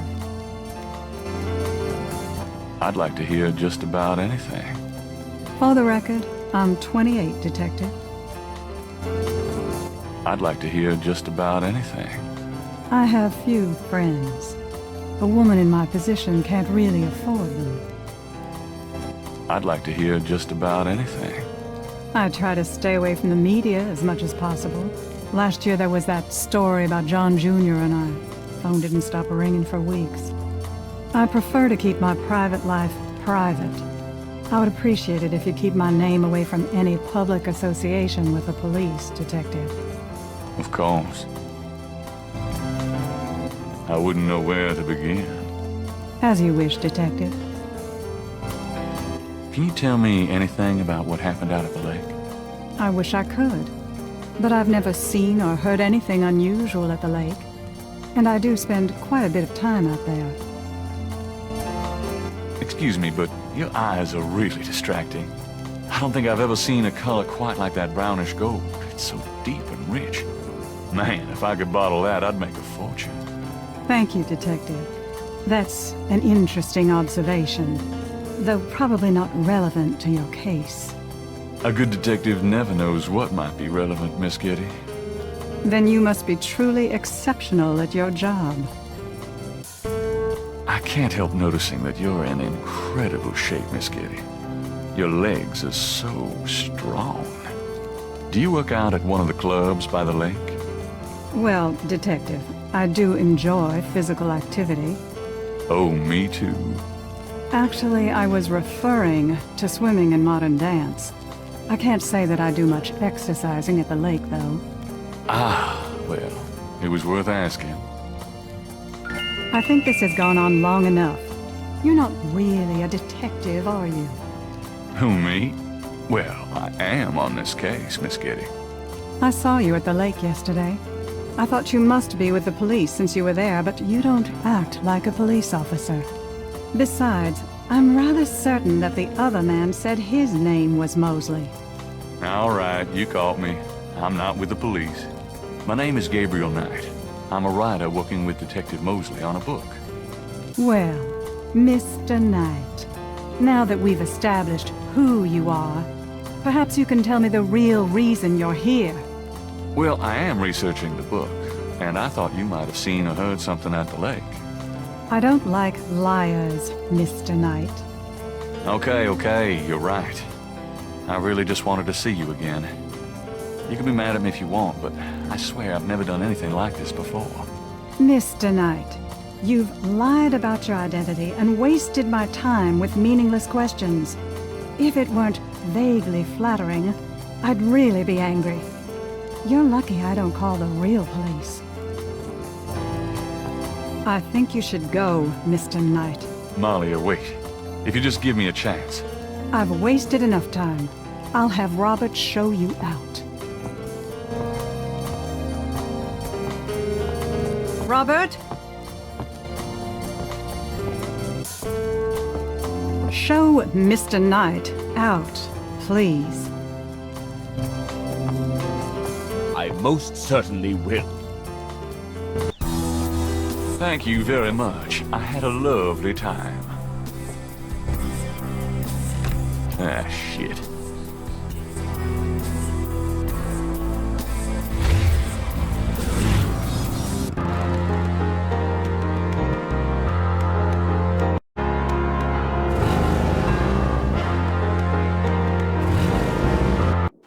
Hello, beautiful. It's me. The excitement of seeing you is killing me.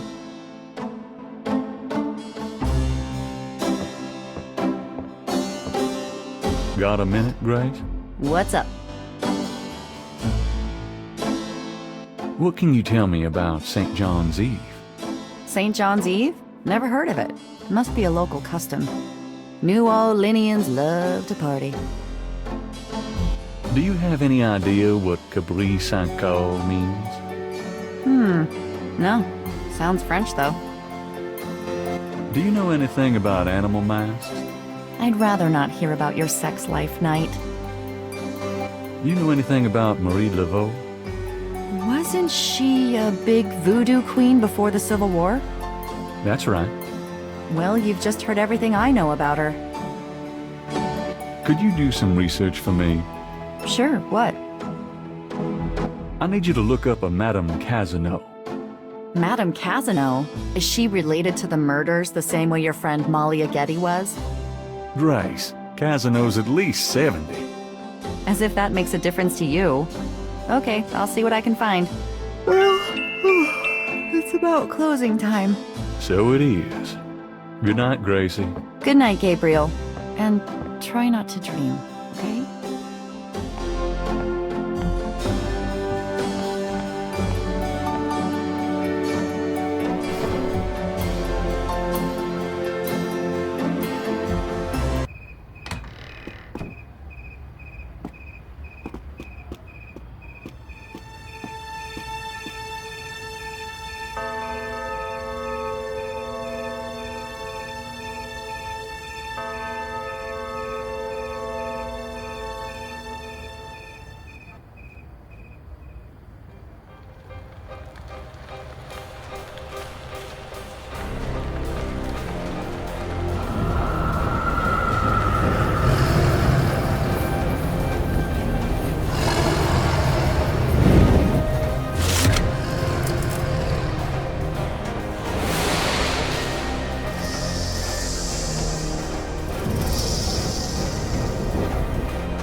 I'm so glad you could join us today. I've got messages when you want them. I also checked out Casino. There are multiple listings in the white pages.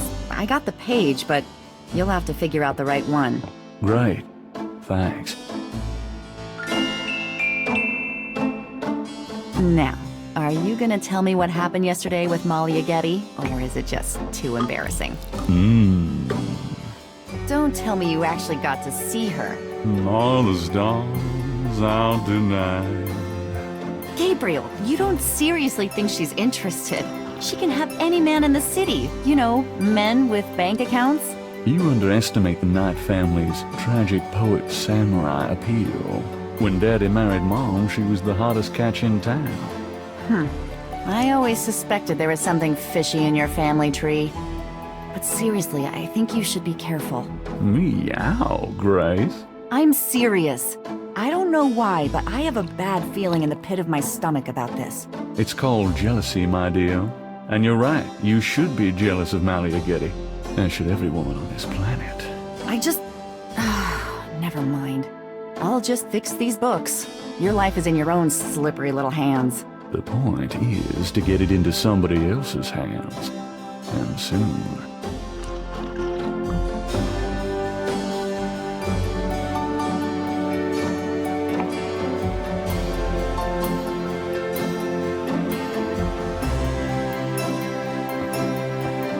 Got a minute, Grace?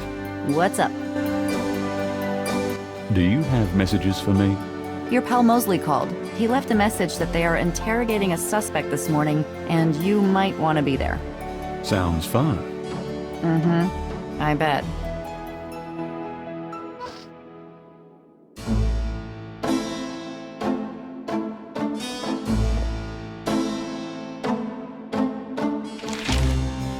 Times dated June 20th, 1993. Gabriel scans over an uninteresting front page. Under the cultural events section, there's a notice about a lecture on African religions. The lecture is at Tulane University. Gabriel's horoscope for the day. An evil eye is upon you. Change your course before it's too late. Lighten up.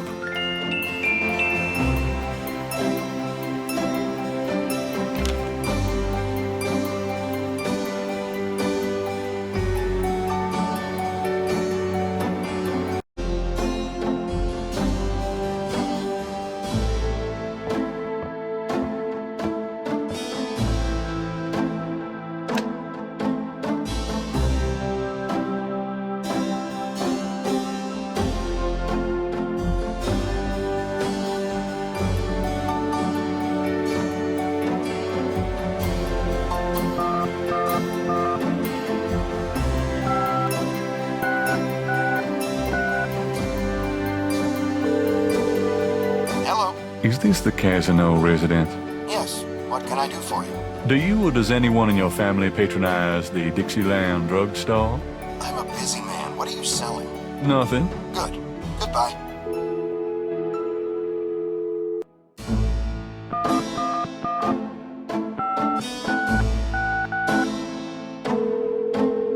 Hi, Casino residents. Hi. I was wondering if you could help me. Yeah? A woman in the Dixieland drugstore dropped her purse today, and the name Casino was inside it. Dixieland drugstore? Never heard of it. Sorry.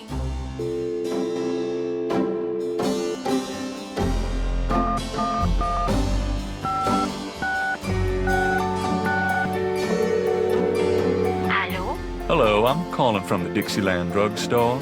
We have an order for you. Castro, be quiet. Who is this? I'm a friend of the owner. I'm sure I don't know what you're talking about.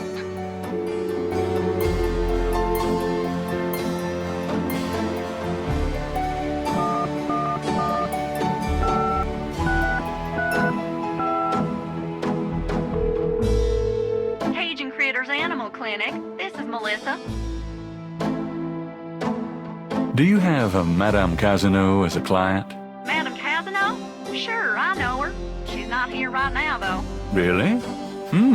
She told me she'd be there. Would you happen to have her address by any chance? Yes, but I'm not sure I should give it out. Who are you again?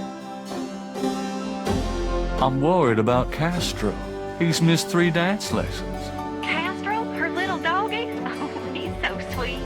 Well, I guess if you know Castro, it's okay. Her address is 345 Dauphine. Thanks.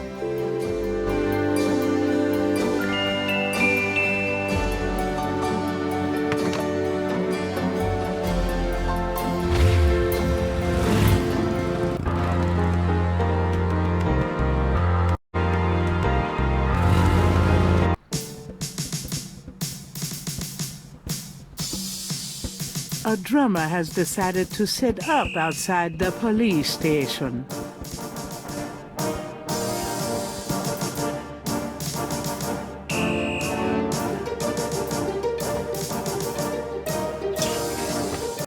You!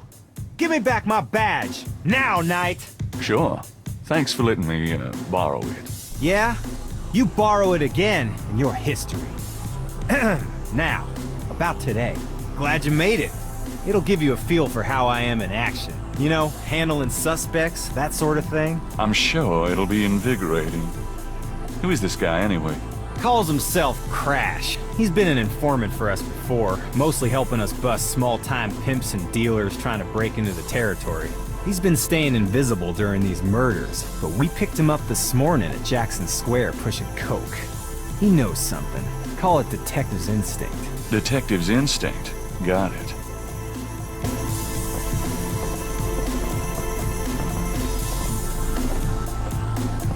All right, Crash.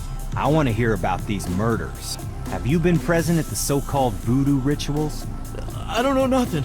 All right, I told you. Come on now. You can tell me. Do you know anyone who's been to these rituals? Look, I can't say nothing. You gotta let me go. Relax. No one knows you're here. The men who picked you up were in plain clothes. Plain clothes? Like you could fool them. They know I'm here. They've got ears all over the city. They know everything. Who are they, Crash? Are they the ones doing the murders? Let me go. If you're so worried about being detained, start talking. You tell me what I want to hear, and maybe I can get you into the witness protection program. But you gotta earn it. Witness protection? Are you crazy? Oh, don't make me laugh. Oh, Jesus, just let me out of here. Oh, come on. Who's behind these murders, Crash? Why are the victims all members of the underworld? Oh, by now they know I'm here. It's different when I'm supposed to come here. Oh, if I can send a message. Yeah, tell him I didn't say nothing. Christ, he's freaking useless. Just take him back to detaining, would you, Tony?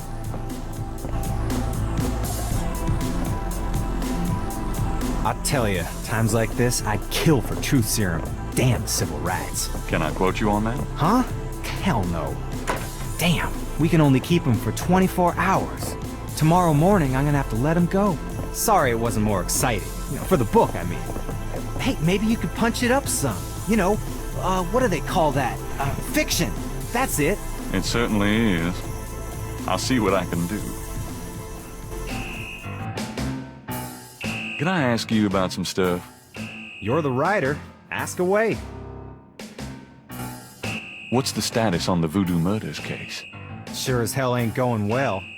There sure are a lot of brakes being applied in different areas of the investigation.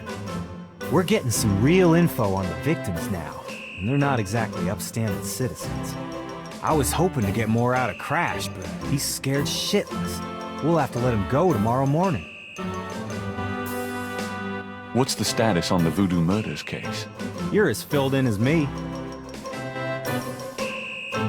Have you ever called the hair club for men? I'd rather have no hair than your hair, Knight.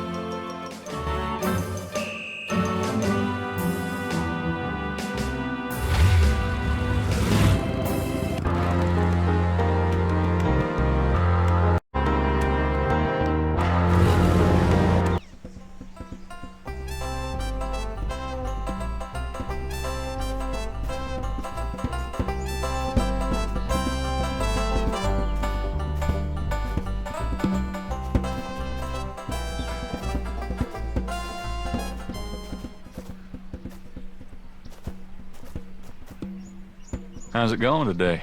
What? Oh, it's only you. Man, I have been jumpy all day. That pattern of yours really freaked me out for some reason. There's just something creepy. You finished it? Yeah, and you're welcome to it. Here. Wow. This is great. Uh-huh, yeah, just don't, blow up the planet with it or something, okay? I didn't mean to upset you. Forget it.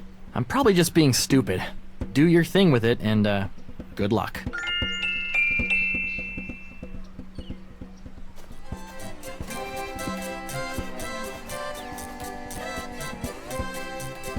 Madame Lorelei, the fortune teller, is garbed in a belly dancer's outfit and wears a boa around her neck. A real boa. Come on, boys, hoopla!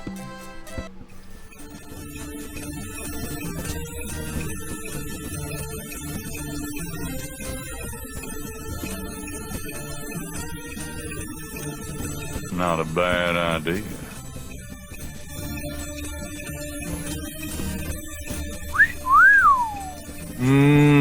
Baby, I love the way you move. Madame Lorelei winks knowingly at Gabriel and twitches her hips. Yep, she wants me.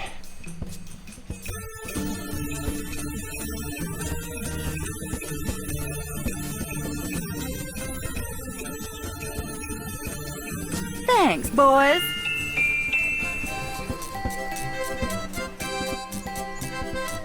It's a silken veil.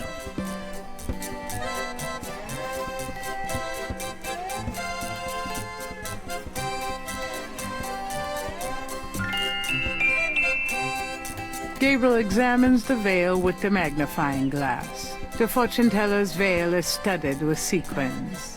The sequins look a little strange. Why, it's a snake scale.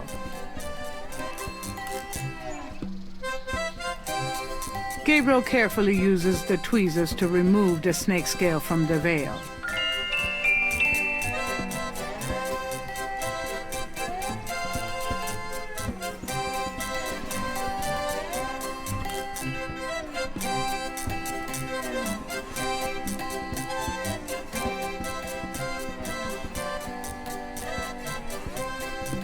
I think this veil belongs to you. Oh, my veil! I'm always losing those things. You have no idea. Well, darling, you're such a sweetie to return a lady's delicates, and so handsome as well. Well, And since you have such a clear interest in fortune-telling, let me see your hands. They look so strong. Perhaps they will make both our fortunes clear, no? I wish something would. Strong, yes, and yet so delicate and flexible. You don't know the half of it. Oh, good. I see a mysterious woman in your immediate future. Madame Lorelei winks at Gabriel knowingly. She is a dangerous one, dark and beautiful. Oh, I see the road of your life forking, and very soon. The blood drains from Madame Lorelei's face in an instant. Sweat beads on her upper lip. Are you okay? There are forces. Oh, God. Beware. Beware. What is it about me lately?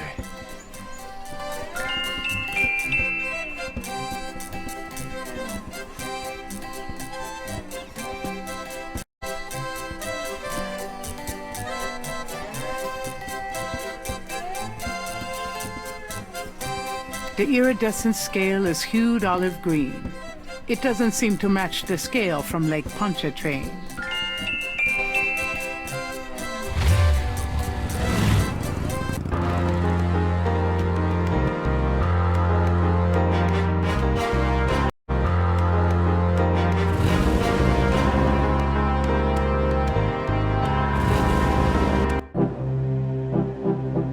It looks like the lecture is just starting.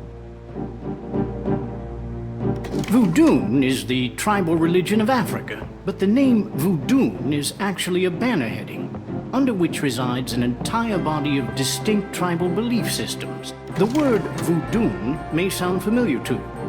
What is known in the States as voodoo is actually an amalgamation of African religious systems, voodoo, and European religions, primarily Catholicism. All of the subcults of African voodoo have certain things in common. The most important is the worship of a pantheon of spirits, instead of the single deity that the Christian and Muslim systems have. Some of these spirits are elementals. Some relate to specific tasks or places. Some represent important tribal leaders who have died. This spirit worship is what makes voodoo so easily adaptable. With all these spirits, it's no problem to add a few more. Say, for example, the Virgin Mary. At the height of tribal Africa, warfare was common. One tribe would conquer another, and the Loa, important in the conqueror's tribal system, would be adopted readily into the conquered tribe's Loa pantheon. In this way, many of the voodoo cults spread and mingled throughout tribal Africa, enriching the belief system and causing innumerable offshoots. The basis for the voodoo religion seems to be as old as man himself. It has much in common with many early pagan practices. Animal totems, sympathetic magic, elemental spirits in the trees, the heavens, the bodies of the sick. Africa is believed by many to be the cradle of the human race. Some of the voodoo Loa may be as old as the Garden of Eden itself. We still can't explain some of the real power of these primal religions. And note, I said primal, not primitive. There are African Bokors who baffle our scientists with their supernatural powers. Now, let's discuss the elements of voodoo. fascinating guy. In Voodoo, the spirits are called the Loa. During a Voodoo ceremony, celebrants are possessed by the Loa. This is called being ridden. The human worshipper is seen as a horse, and the Loa as the divine horseman. A person being ridden by a Loa takes on the characteristics of that spirit and becomes, in effect, merely a vessel for the more powerful entity. Some of the older original Africa Loa include Dambala, the great serpent god, Ezuli, the mistress of love, Papanibo, or Gede, the lord of death, Awe, the spirit of water, Legba, spirit of the crossroads, and the cruelest and most dangerous, Ogun Badagri, the lord of destruction.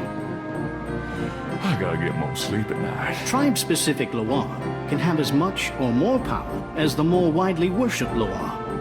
For instance, a particular tribe might revere highly the Loa of an ancestor who was a legendary hunter or politician.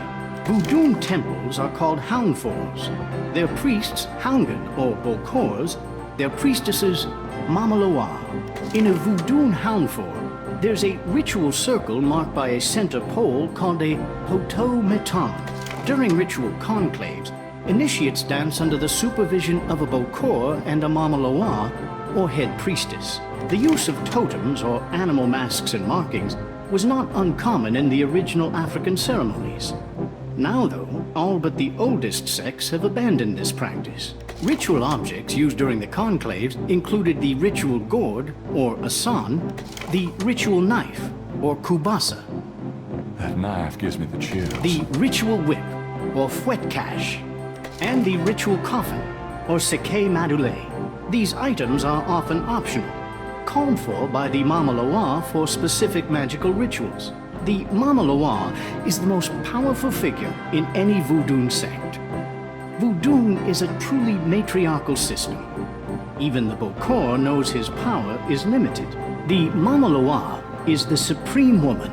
She goes out of her house at night, sees many things, and tries to get butterflies, and at night again she sees things, including fireflies.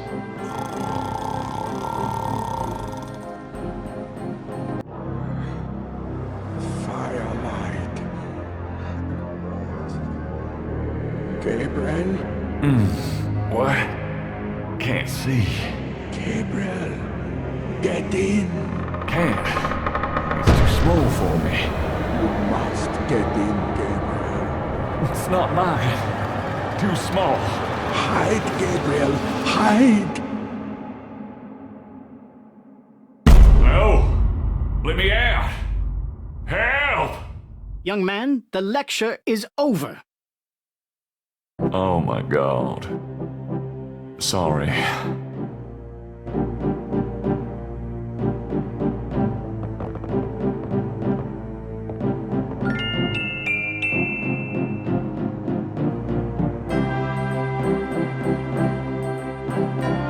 The reconstructed Veve was done for Gabriel by a technical artist.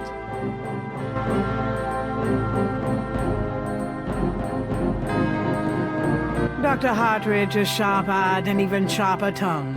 When he condescends to look at Gabriel at all, it is with a dismissive glare. Are you a student? No. My name is Knight. Gabriel Knight. Well, you've already interrupted and slept through my lecture, Mr. Knight. I hope you have something worthwhile to do here. If you figure it out, let me know. What can you tell me about voodoo? You already sat through my lecture on the subject, Mr. Knight. Perhaps next time you could stay awake and learn something.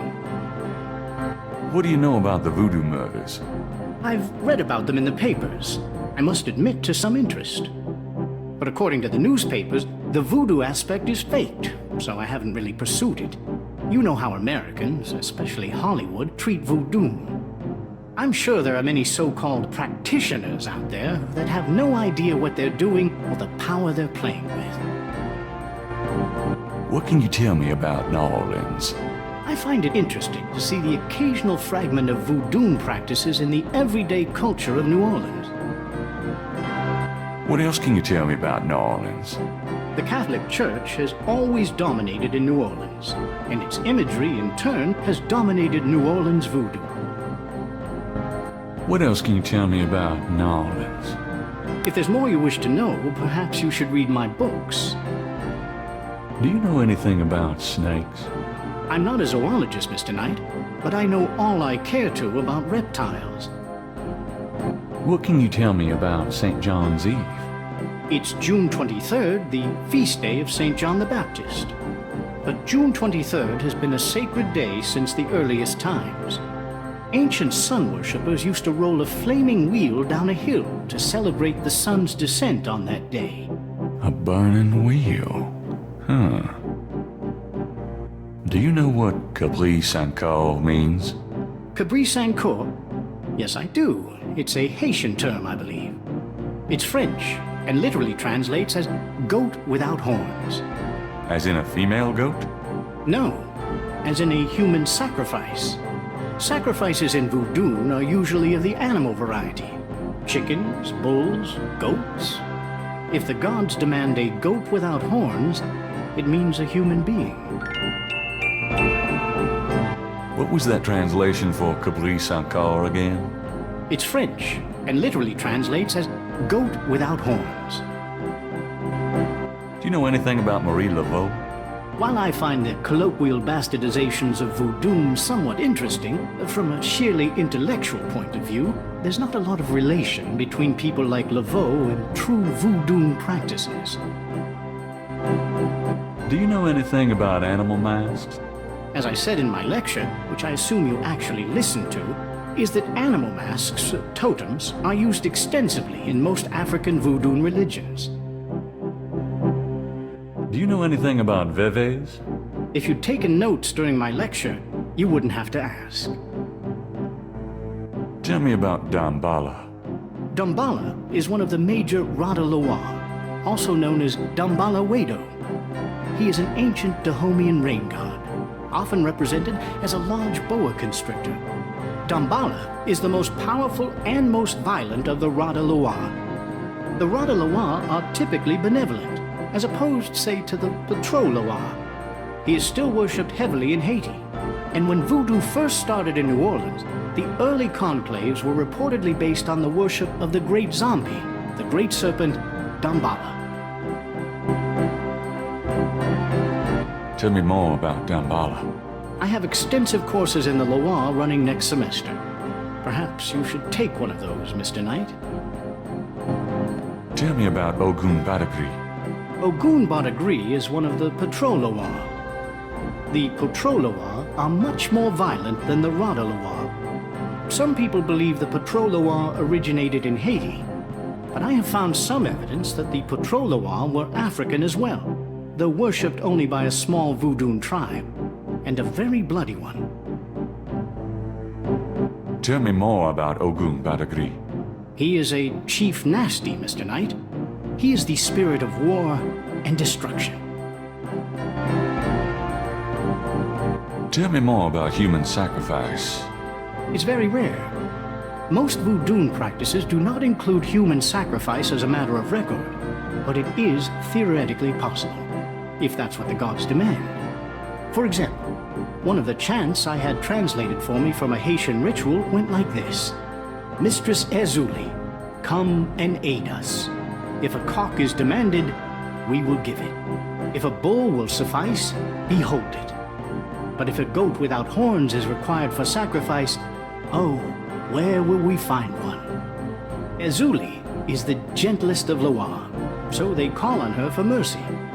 But I have seen grown and powerful Houngan tremble before a possession by one of the more violent Loa, such as Papa Nebo. Clearly, they are afraid that something of the sort will be ordered, or that Loa will simply take it for themselves. Tell me more about human sacrifice. I wouldn't dwell on it. Most voodoo sects probably haven't seen a human sacrifice for several generations. Tell me about yourself. All right, Mr. Knight. I'm 35, a fully tenured professor at this university, as well as a fellow at Cambridge. My doctorate was obtained at Syracuse. Yes, Syracuse, in religious studies. I'm an agnostic, but I find human belief systems fascinating.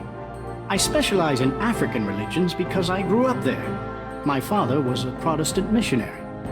And I am heterosexual, when I practice sex at all, which isn't very often. Any other questions? Oh, no. Fine.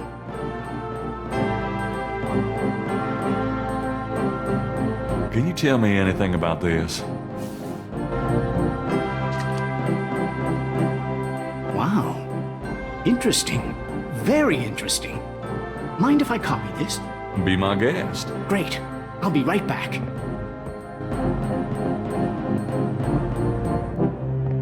Here you go. You know, this is a fascinating veve. You must tell me all about its origin. Actually, I was hoping you'd tell me. Can you figure out anything about it from the symbols? Well, some. That's why I wanted a copy. I want to research the design myself. Have you heard of the voodoo murders? No. You're kidding. Really? Then the voodoo is authentic. The newspapers are wrong. Boy, are they wrong. You think this veve is authentic? Authentic? Mr. Knight, that's like asking if the Mona Lisa is a painting. Tell you what, I'll look into these symbols myself and see what I can learn about the sect that made this. I'll give you a call when I have more information. You are associated with the police, aren't you? Absolutely. But I'm undercover. You can contact me at St. George's Bookshop in the quarter. All right. Now, I'd like to get started on this, if you don't mind.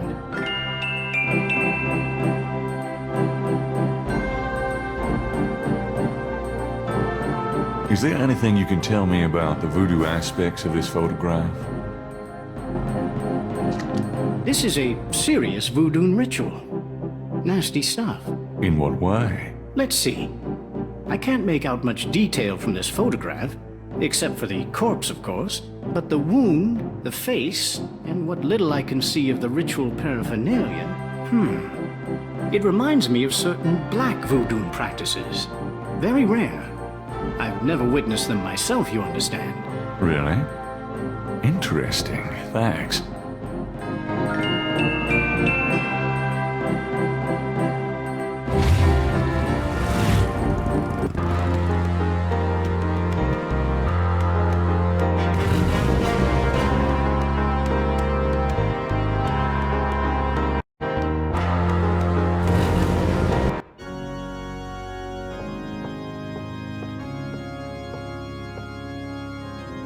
The chancel of St. Louis Cathedral consists of a raised dais, an altar, 2 pedestals, and a choir area.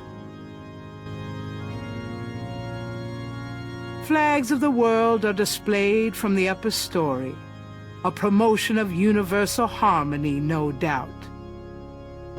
At least the cherub is an aesthetic way of asking for donations. Curtain confessionals are a subtle, old-fashioned presence on the left of the nave.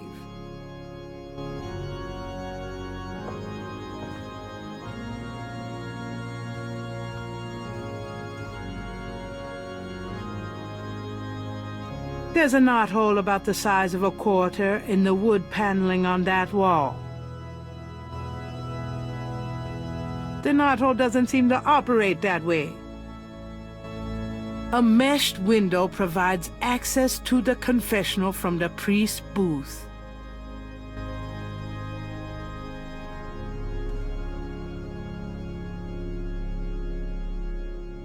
May I help you, my child? I'd like to make a confession. All right, if it'll make you feel better. I've done some pretty rotten things to my friend Mosley. Rotten? What do you mean? Practical jokes, insults, among other things. I see. Are you sorry? Well... Pray for forgiveness and say 3 rosaries. Is there anything else? I haven't paid my assistant for 3 months. Have you had the money? Nope. Sounds like a matter for the courts, son, not the church. Is there anything else? I've had impure thoughts about a woman I met. Impure thoughts? You mean thoughts of sexual relations?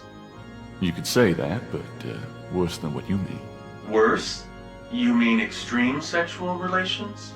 Well, not involving animals or anything. Oh, well. Perhaps we should just leave it at that. Pray for forgiveness and say 10 rosaries. Is there anything else? Some people say I'm a selfish person, Father. We can always strive to improve ourselves. Patterns can be broken. Yes. Thank you, Father. Is there anything else? I've had a lot of women, Father. A lot? More than 10? Yes, Father. More than 20? Yes, Father. More than 40? Yes, Father. Son, I don't think this is a matter for a priest. I think you need a good therapist. If we're counting therapists, then I'm up to at least, let's see, count of the one, and this might take a while. My son, I'm afraid my lunch break is coming on about now. Pray for forgiveness and say 20 rosaries. On second thought, when you finish the math, say that many rosaries. Gabriel hears him leave the confessional. I should probably add one more rosary for that while I'm at it. I've been a bad boy.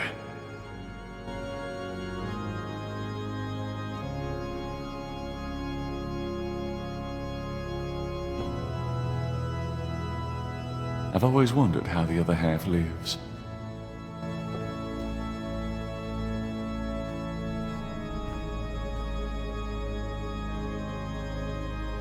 The priest's side of the confessional is made of well-oiled wood. There's also a box under the shelf on this side. There's a box under the shelf of the priest's confessional. Inside the box, Gabriel finds a priest's collar and some oil used for blessing. Inside the box, Gabriel... That oil is for holy purposes, not the sort of thing Gabriel would want to use it for. You never know when a priest's collar will come in handy.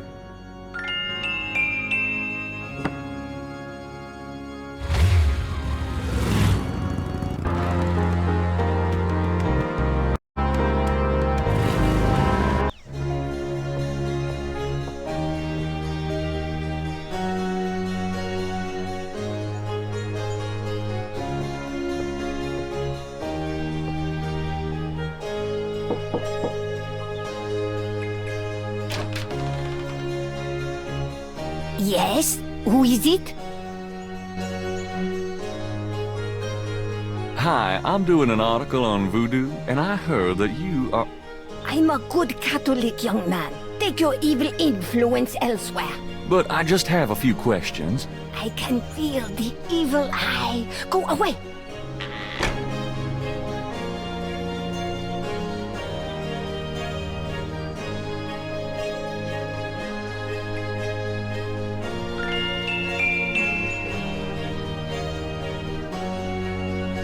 All right, but this is private.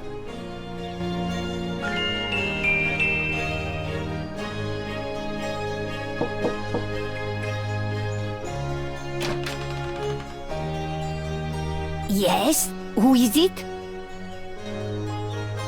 It's Father McLaughlin to see you. Father McLaughlin, you say? You must be new in the parish.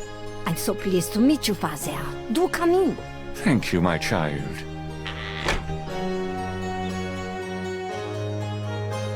Please be seated, Father. Thank you. Now, what can I do for you? The painting behind the couch is a Madonna and Child. Madame's parlor is full of carefully dusted and polished relics of her past. The plant looks healthy, despite Gabriel's vague impression that Castro makes great use of it. It's a painting of a pretty young lady in old-fashioned clothes. A low wooden coffee table sits in front of the sofa. Do you mind if I ask you a few questions, my child? Of course not, mon père.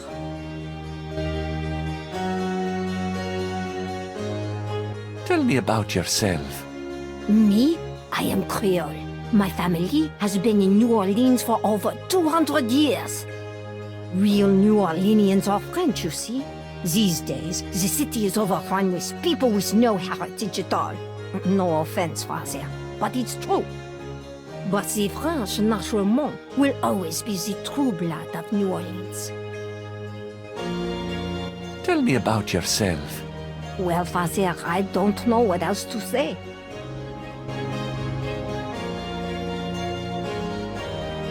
What can you tell me about voodoo? People think I'm just a foolish old woman, but I know the things they do. My family's been in New Orleans since 1750, so I know more than most. Voodoo people are all over the city, in the shops, everywhere. They'll curse you like that, and most people don't even notice. Spit on your bread at the bakery. Take strands of your hair at the store when you try on clothes. Oh, you have to be so careful. But I know their ways, so I can protect myself. I know how to use the magic too, and I can counteract their evil spells. Tell me more about voodoo in New Orleans. It's just plain evil. It's dangerous to even discuss it. What do you know about the voodoo murders? Voodoo murders? They are nothing new to me, Father. They happen all the time. I hardly go out anymore. It's too dangerous in the streets. They can get you anywhere, you know, even here in this room. But I try not to let them know about me. That's the best way. What else do you know about the voodoo murders? Shh! They'll hear you. What can you tell me about New Orleans? The only true New Orleans are of French origin, you know. My family were among the original settlers of New Orleans. They came here from France. The Creole society used to be so gay in New Orleans. Now it barely hangs on by its fingernails. Do you know anything about snakes? Snakes? They're evil creatures. Did you know that evil people can send them into your dreams? They can. That's why I never sleep. Right, thanks. Do you know anything else about snakes? It would be bad luck to talk about that anymore.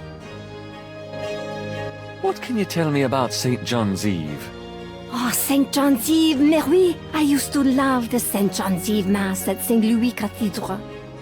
Of course, it is also a night of great wickedness, worse than All Hallows Eve. They will corrupt anything, Father. They? They who? Oh, you know. What else can you tell me about St. John's Eve? I don't think I should say any more about that. Do you know anything about Marie Laveau? Oh, her. I could tell you about her. Voodoo Queen? Ah! My great-grandmother was an acolyte of Marie Laveau. She knows the truth about her. Tell me more about Marie Laveau. No, I won't say anything more. Not to you, Father. I'm sure you mean well, but you are an outsider. Do you know anything about animal masks? No, Father. I don't know anything about that. Do you know anything about babies? No, Father. I don't know anything about that. Do you know anything about black voodoo? Oh, yes, Father. It is the wickedest kind. The kind they practice here in New Orleans. Have you ever heard of Damballa? No, Father. I don't know anything about that. Does the name Ogun Badagri mean anything to you? No, Father. I don't know anything about that. Do you have any idea what Caprice encore means? Maybe. I know. I bet you do not know, Father, n'est-ce pas?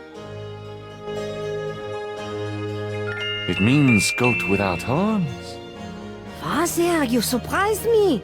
You do know what it means. You know what they mean by goat without horns, don't you? A human being. That's right. Slit your throat, cut out your heart. Pure evil murder. Do you know anything about human sacrifice here in New Orleans? Well, my great-grandmother could tell stories. She saw it. People say that sort of thing wasn't done in New Orleans, but the real voodoo queens did it. Oh, yes. Who are the real voodoo queens? Well, my great-grandmother told me that Laveau was just a front, a flamboyant decoy. She distracted authorities from the real voodoo queen of New Orleans. It's been the same one for almost 200 years. She's head of a secret voodoo enfant. That's what they call their temples, you know. It's so secret, most of the voodoo people in the city don't even know about it. The real voodoo queen controlled Laveau, gave her a little bit of power, and used her like a puppet. Tell me more about this secret voodoo hound for. Well, I've never seen it. I wouldn't go near it if you paid me. But it's here in New Orleans, I guarantee it. I hear their drums at night, oh yes. That's why I'm so ill, I tell you, those drums. But we shouldn't talk about it. They'll hear us. It's the devil's work that happens there, I can tell you. I'll show you something secret. You mustn't tell anyone, Father. I swear on my collar. Here it is, mon père. A true object of evil if ever there was one. It radiates something, all right. It belonged to my great-grandmother. She told my mother that it was a token to gain entrance to the real voodoo ceremonies. You don't say. To tell you the truth, I've always felt nervous about having it in the house. You know, evil influence and all. I can see how you would, yes. And yet, I could never part with it. It's been in the family for generations. Would you bless it for me, Father? I feel strange asking such a thing of you, but surely you understand. Bless this bracelet of a snake. Even though its vibes aren't great, let it do nobody harm when they wear it on their arm. Voodoo spirits, go away. Don't come back another day. And now let us pray.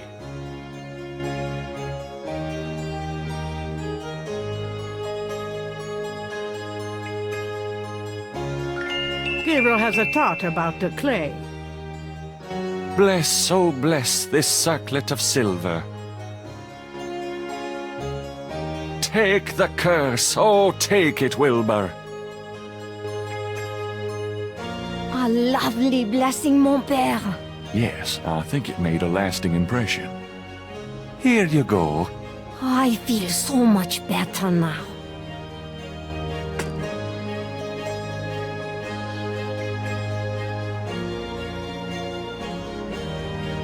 Bless you, my child. Bless you, Father McLaughlin.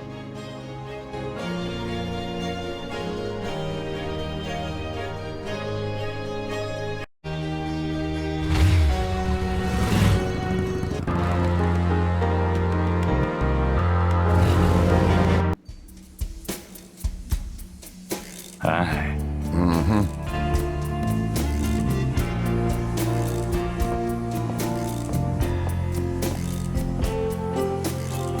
Mind if I ask you a few questions? Ask what you want. I answer what I want. What can you tell me about St. John's Eve? It's the biggest night of the year in voodoo. What goes on exactly? I couldn't say. Do you know anything about a secret voodoo hound fall? There's no such thing. Not around here. Do you know anything about black voodoo? Black voodoo? No such thing, I tell you for sure. Does the name Ogun Badagri mean anything to you? Don't talk like that around here, man. Do you know anything about veves? Like the ones in the voodoo rituals they do for the tourists? Right. They curiosities, no? This a curio shop. Oh yeah, I keep forgetting. I found out what Cabri Sankar means.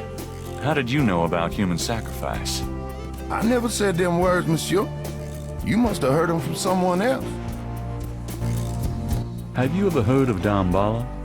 Damballa is an African legend about a great serpent. Folklore, that's all. Do you know anything about animal masks? The only one left is Willie Jr. over there, the old crocodile. He's sort of a mascot now, him. About Willie Jr. Would you be willing to let him go?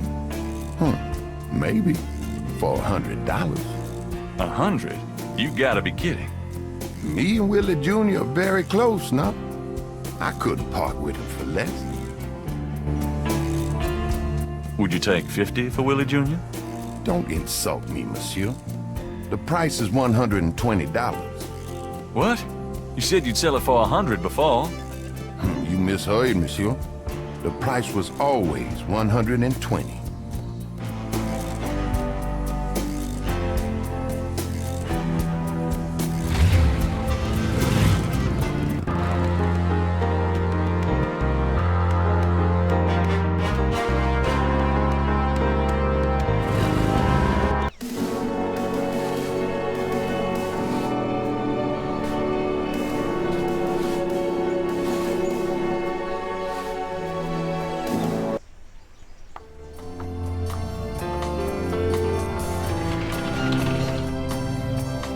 Malia?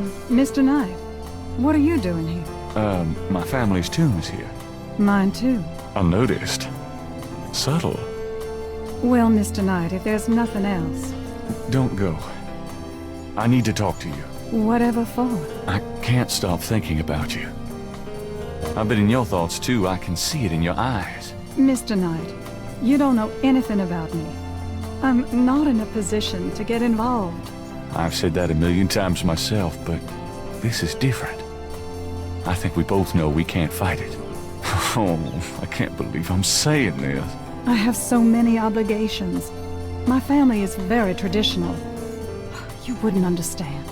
Hey, I love tradition. I've seen Fiddler on the Roof 100 times. This isn't a musical, Mr. Knight. We live in different worlds. Look, I know you got more money than God. Do you think I care? Do you think that's why I'm saying this? No, I don't. Why don't you come see my world? I've got a little bookshop, St. George's on Bourbon. I know. See, I knew it. You're crazy about me too. Come by tonight. Please? My world isn't so bad. I'm sorry, but there's no place for someone like you in my life. Not now, not ever. Damn it.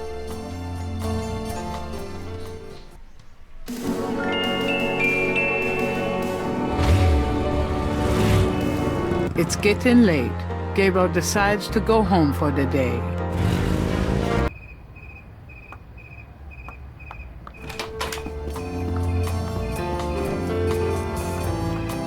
Excuse me. I'm going inside. Oh? I'm afraid St. George's is closed for the day. I'm not a customer. I'm here to see the owner. Why don't you just leave your name and number with me, and I'll tell him you stopped by. Listen, if Gabriel is here, he'll want to see me. Is he? Here? I really couldn't say for certain, but in the morning... Gracie, say goodnight.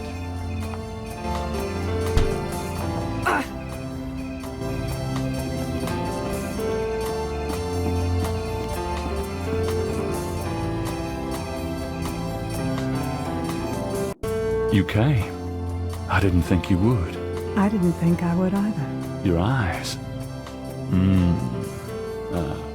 I could show you around a little. It's not much, but... Please don't. I couldn't focus on much of anything right now. Yeah, I know. God, what is it about you? Just shut up and kiss me.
You're not speaking to me this morning? Don't be silly. I just have nothing to say. Have it your way.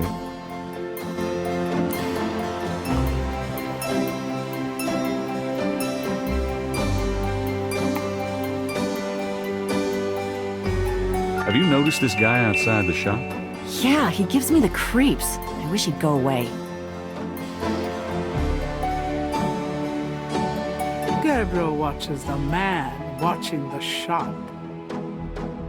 Get the hell out of here. The figure outside does not respond.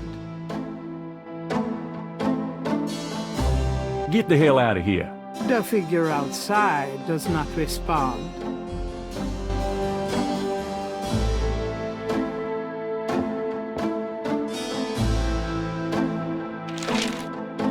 Time stated June 21st, 1993. Gabriel's eye is immediately drawn to an article about the voodoo murders. He scans it quickly. I don't believe this. They've closed the case. What case? The voodoo murders case.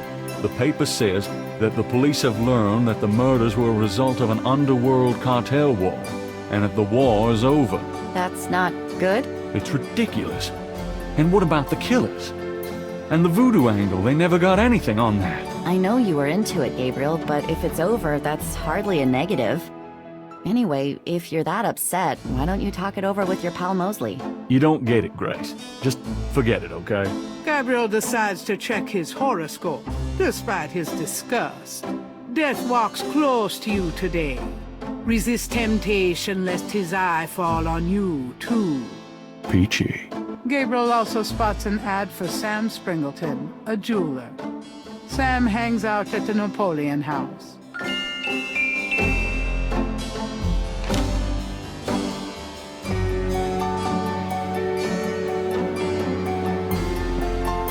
Got a minute, Grace?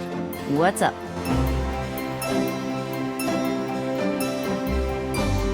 Does the name Ogun Badagri mean anything to you? Ooh, no. Makes my skin crawl, though. Have you ever heard of Dambala? No, sorry. Do you know anything about Veves? Not a clue. Sorry. Ritual patterns used in voodoo. Fascinating. I can't help you out, though. Do you know anything about a secret voodoo houndfall? In New Orleans? I think so. No, I don't, but it sounds dangerous. You're not gonna try to find this voodoo group yourself, are you? Would I do that? Do you know anything about black voodoo? Black voodoo? Ugh, now what are you getting yourself into? Nothing you need to know about, do you? I know there are dark forms of any major religion. Where there's a yin, there's a yang. Speaking of yin and yang... But no, I don't know anything really about voodoo, dark or otherwise, sorry. Could you do some research for me? Sure, what? I have a pattern I need you to research.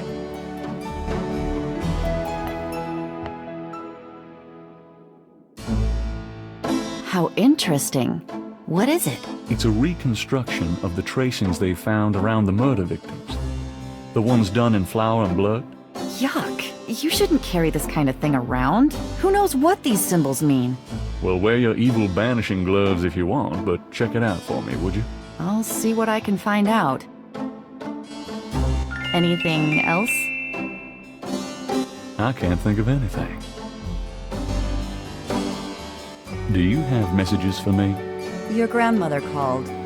She said to remind you to stop by and go through your father's things. Okay. Do you have messages for me? That man from Germany called again, Wolfgang Ritter. Now he's claiming to be a relative of yours. Interesting. Can I get that phone number for Wolfgang Ritter? Sure, I'll give it to you when we're done talking.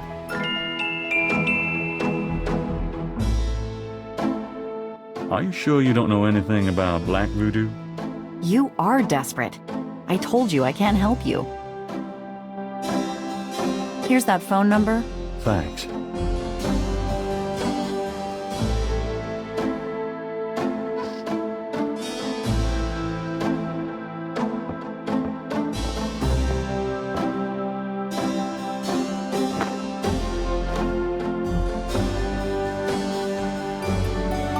I'll be back later. Have fun.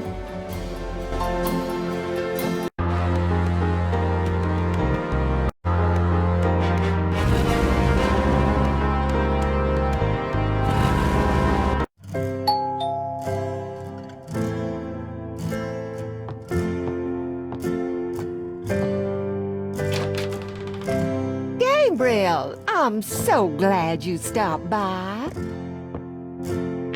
Oh, sorry it's been a while, Grandma. Not at all. Give me a kiss. Now come on, sit down. Tell me how you're doing.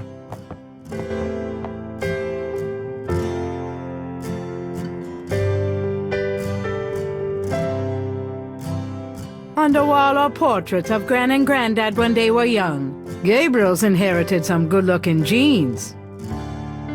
That clock has been in the Wright family, Granny's family, for centuries. Gran's knitting. She whips through that stuff like there was no tomorrow.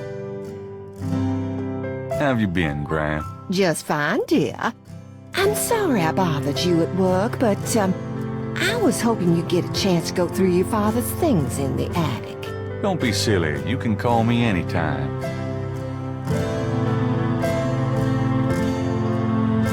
Tell me about yourself. Me? Surely you have something more interesting to talk about. No, come on, Gran. Oh, all right, dear. What do you want to hear? What do you do all day? You know how I love to knit and work in my garden. I also take long walks. It's the only way to keep an old body like mine from stiffening up. You're not old. Oh, don't be foolish. I'm older than the hills. Tell me about before you met Granddaddy. Well, you know I was born Rebecca Wright. My daddy owned a lot of land outside of town. We grew peas and corn and cotton, all kinds of things. It was a good childhood, but my father was very strict. He didn't much let me out of his sight. Tell me how you met Granddaddy. Oh, I met Helson at a church revival. There was a traveling preacher back then, a big fella named Reverend Jim. I even remember his slogan, "Come to me to find your way." Your granddad was sitting right behind me and my girlfriend, Alma.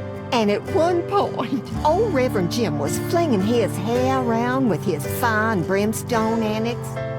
And a piece of it, one of those small add-on do's for men, went flying off. I swear, Helson and I were the only ones that noticed. We both started laughing to beat the band. Everyone looked at us like we were a couple of loonies. Oh, it was then I knew that he was for me. How you feeling these days? Fit as a fiddle, and don't you worry your head about it. Oh, nothing. Never mind. All right, dear. What can you tell me about voodoo? Voodoo? What an odd question, Gabriel. Of course, you always were interested in monster movies and all that other weird stuff. You get that from your father and Granddad. I don't know anything about it, dear. Of course, it was very big in New Orleans at one time, but you don't hear so much about it these days. Too much else in the world to worry about, I guess. What can you tell me about the voodoo murders? Oh, Gabriel, nothing. And I don't want to. I sometimes wonder what this world is coming to. What can you tell me about New Orleans? New Orleans is very southern, of course, though not as much as it used to be when I was a girl. It's gotten much more influenced by the East Coast and that California stuff. Still, it hasn't changed as much as other places, I reckon. We've always been happy here. What can you tell me about New Orleans? My goodness, boy, you lived here all your life, just like me. I can't tell you much that you don't already know. What can you tell me about St. John's Eve? St. John's Eve? I remember when I was a girl, we always had a St. John's Eve Mass. The Mass was said at midnight, and we held candles. One time, on the way home, we were waylaid by a large group of drunken revelers. They didn't hurt us, but oh, I was frightened. My father was furious. We never went to St. John's Eve Mass after that. What can you tell me about St. John's Eve? I haven't celebrated it in years, Gabriel. I'm sure there's still Mass in the more traditional churches, but I don't go. Have you ever heard of Marie Laveau? Marie Laveau? Oh, of course. She was that voodoo woman, wasn't she? She preyed on people's fears and superstitions, is what I think. There are always those willing to take other people's money for nothing. You stay away from people like that, Gabriel. Yes, Gran. Do you know anything about snakes? Snakes? What kind of snakes, dear? I don't know, local kinds. Well, we used to get cottonmouths in the park when I was a girl, but I haven't heard of one being sighted for years. Milk snakes and garter snakes are also around these parts, but they can't hurt you. Thanks, Gran. Do you know anything about animal masks? Why, no, dear. Do you mean Mardi Gras masks? Never mind, Gran. Can you tell me anything about a secret voodoo hound fall? Gabriel, my goodness. What are you up to these days? Oh, nothing, Gran, really. You'd better not be. You know you're the only family I have left. I know, Gran. It's okay. Do you know anything about black voodoo? I don't know much about any kind of voodoo, Gabriel. Does the phrase Cabri Sanko mean anything to you? Something without something, I think. Oh, my French is so rusty, I swear my mind is going. No, it's okay, thanks. Does the name Ogun Badakri mean anything to you? What, dear? Never mind. Have you ever heard of Dambala? What, dear? Never mind. Tell me about our family. Who would you like to hear about? Your granddad, your father, or your mother? Tell me something about Granddad. Your granddad immigrated to America when he was 21. He worked his way through school, met and married me, and we had your father, Philip. Tell me something about Granddad. Your granddad supported me and your father with bookkeeping. Oh, I tell you what, though, he hated every minute of it. Didn't really like bookkeeping one bit. Maybe that was why he had the worst luck with jobs. Oh, the nights he'd come home afraid to tell me he lost another. And I'd tell him it didn't matter to me, but he felt ashamed, Gabriel. Tell me something about Granddad. Harrison was only 36 when he died. Your father was 8 years old at the time. Your granddad was hit by a streetcar in the business district. It took me nearly a year to believe he was really gone. I'm sorry, Gran. Oh, I know you are, dear. Tell me something about Granddad. Did you know that your granddad was a poet? He was. He wrote the most beautiful poetry for me when we were courting. I always thought he should have done something with that gift, but he was such a practical man. Didn't believe in chasing after dreams. Tell me about my father. Your father was my only child. How we adored him. Tell me about my father. Philip suffered from terrible nightmares, just like your granddad did. Oh, they were two peas in a pod. Tell me about my father.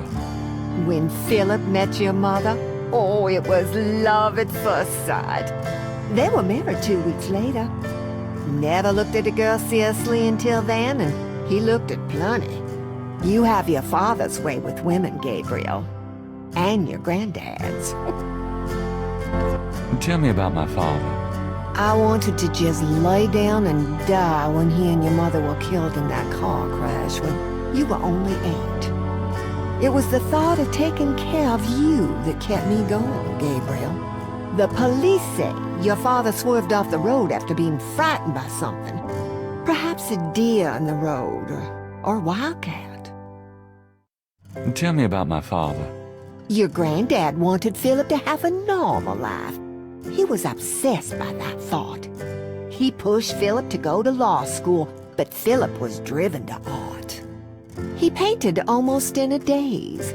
He would get so inside himself when he worked. Tell me about my father. He always hated that it was Margaret's money that supported the 3 of you when his painting couldn't. I kept telling him, try something more cheerful, like a landscape or two, but he couldn't do it. His work was just too dark and disturbing for the public, you know. Tell me about my mother. Your mother was Margaret Templeton when your father met her. She came from a very wealthy Creole family in New Orleans. She was beautiful and reckless. She was madly in love with your father, of course, but I also think she liked to define her family. Since you're so interested in family history these days, why don't you go by St. Louis Cemetery No. 1 and visit the family tomb? It would be such a sweet gesture. It's just past the Ross tomb, right? Oh, maybe I will. Tell me about my mother. Your mother's family refused to give her money after the marriage. All she had left was a modest trust fund from her great aunt, who happened to like Philip. The remainder of your mother's trust fund became yours when she died. That's what you used to open your bookshop. Tell me about my mother. The Templetons are all gone now. Every last one of them. Oh, they never wanted anything to do with us, of course. What a waste. You know, you get prettier every time I see you. Oh, you. Oh, nothing. Never mind. All right, dear. I'm gonna go up to the attic, Gran. Be careful of the dust.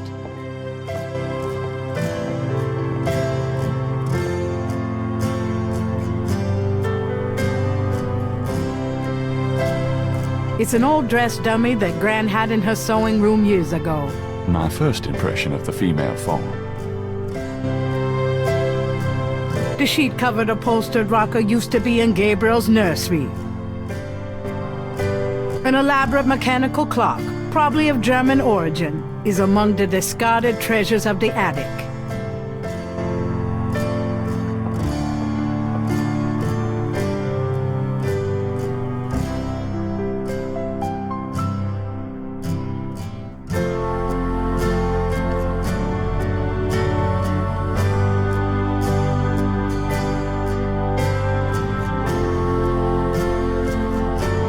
There's an interesting design in the base of the clock. A keyhole sits empty on the side of the clock.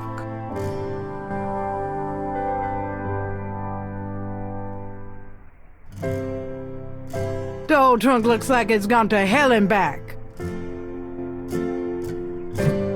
There's a lot of Granddad's old stuff in here. Might be something interesting. Some old clothes, including a pair of leather shorts. Aren't those called lederhosen?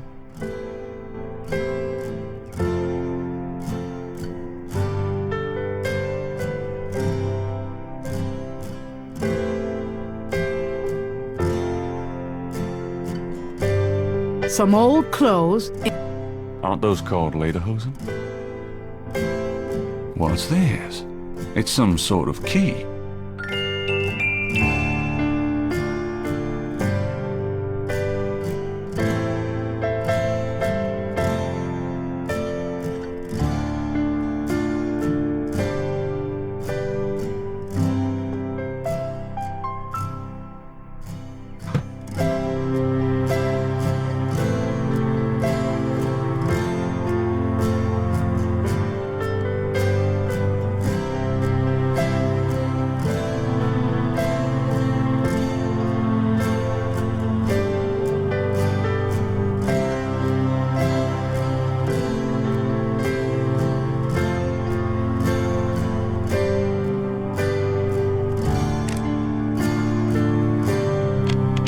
The key winds the clock's mechanism.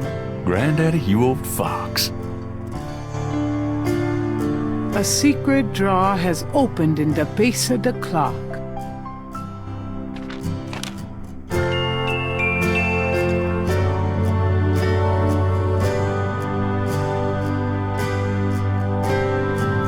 The back of the photo has the following written on it. Schloss Ritter, 1925.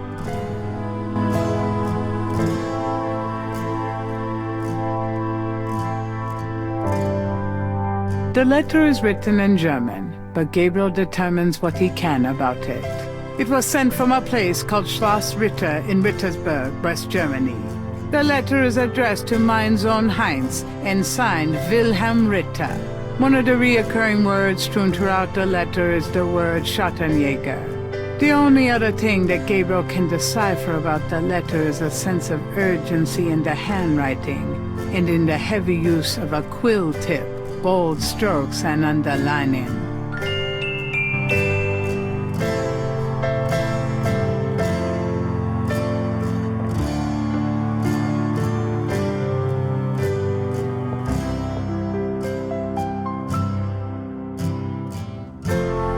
Does this mean anything to you, Gran?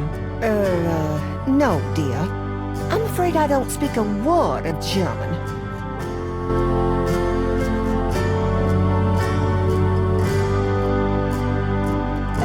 Does this mean anything to you, Gran? That one in the middle is your grandfather. Those other two, oh, I don't know. Can we talk, Gran? Of course, my boy. How can I help? Do you know anyone named Heinz Ritter? Heinz Ritter? Oh, Gabriel. Where did you hear that name? I found a letter in Granddaddy's clock. Oh, I promised I'd never tell you or your father, but I suppose it doesn't matter now. Tell me, Gran. Your granddad's name was Heinz Ritter before he came to America. He changed it to Harrison Knight legally when he arrived. Do you know anyone named Wolfgang Ritter? Wolfgang Ritter? Oh, no, dear. Huh. Odd. As I said, your granddad's surname was originally Ritter. Why did Granddad change his name? I don't know. I tried to ask him about his family and his life before America, but he didn't want to talk about it. He never even told me about his name change. I found out one day when I saw his passport in a drawer. Since he obviously found it painful, I never questioned him about it. But I'm sure it wasn't trouble with the law. Your granddad was the best man I ever knew. Didn't Granddad ever say anything about his past or his family? Only that his family was crazy and that he never wanted to see them again. He believed in some family curse. Thought that he could spare Philip and Philip's children from what he called old nightmares. Whatever Harrison wanted to spare you, though. Oh, it cost him plenty. He never did sleep well, and he would often get a far-away, guilty look in his eyes. He was wrestling with something he thought he should be doing, someplace he thought he ought to be. I don't know how he could think that he should be anywhere but with me and our child. It's a terrible way to live. Have you ever heard of a Schattenjäger? Schattenjäger? Schattenjäger? Oh, how odd, Gabriel. I haven't heard that word in years. My goodness, you've given me a chill. Your granddad used to say that sometimes in his sleep. Really? Do you know what it means? No, I'm afraid not. I asked him about it once. I don't think he answered me. Odd. Huh. Thanks, Gran. Oh, nothing. Never mind. All right, dear. Well, Gran, I'd better get going. All right, dear. Be good and keep safe, Gabe, honey. I will, Gran. See you.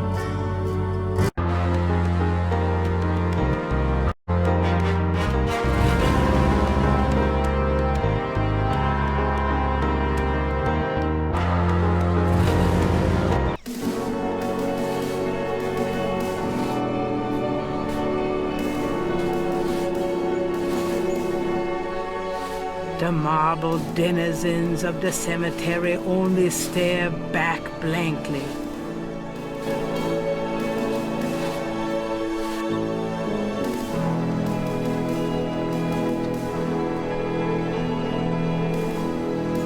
The Wright family tomb.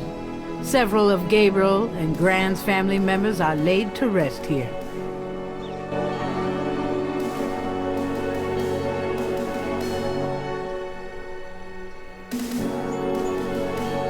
Hi. I'm Rebecca's grandson. Much as when they were alive, the Wright elders give no response. How's it going, Granddaddy? Miss you, Mom. Hey, Daddy. Oh, shoot. Huh. Looks like someone left something in that vase.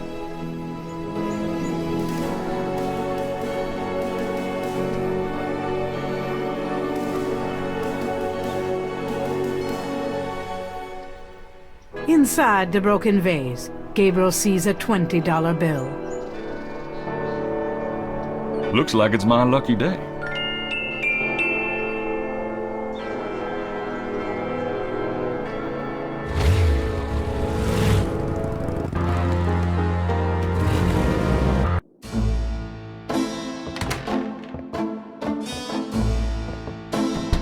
Hey, kids! Bruno, how nice. Gee, a customer. Of yours? Hardly. How's the flower business? Well, better than the used book business, I see. Rare books. That explains why I so rarely see anyone in here. Are you gonna sell me that wonderful painting of yours today?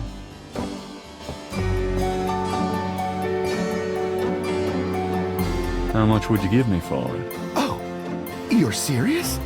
You'll let me have it? Gabriel, don't you dare sell your father's painting. Yeah, I'll let you have it, all right. How much for the painting? Well, I could give you 100. That's all I can let go at the moment, you know. My affairs are so tied up. Gabriel, $100 for your father's painting? Stay out of this, Grace. Fine. It's yours. Gabriel! Here's the 100.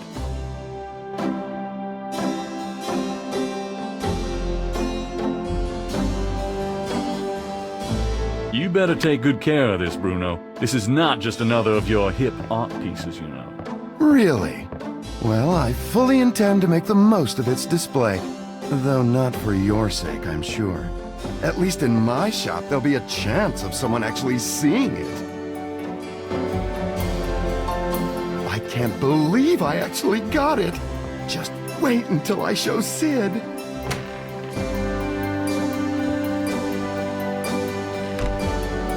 I don't believe you. It's just a painting, Grace.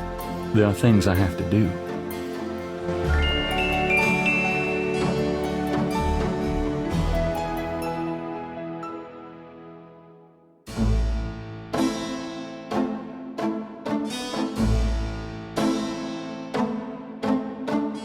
The number written on the note is 4909-324-3333.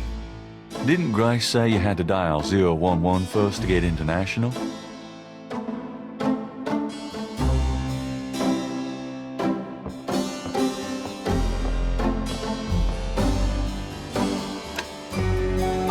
Didn't Grace say you had to dial 011 first to get international?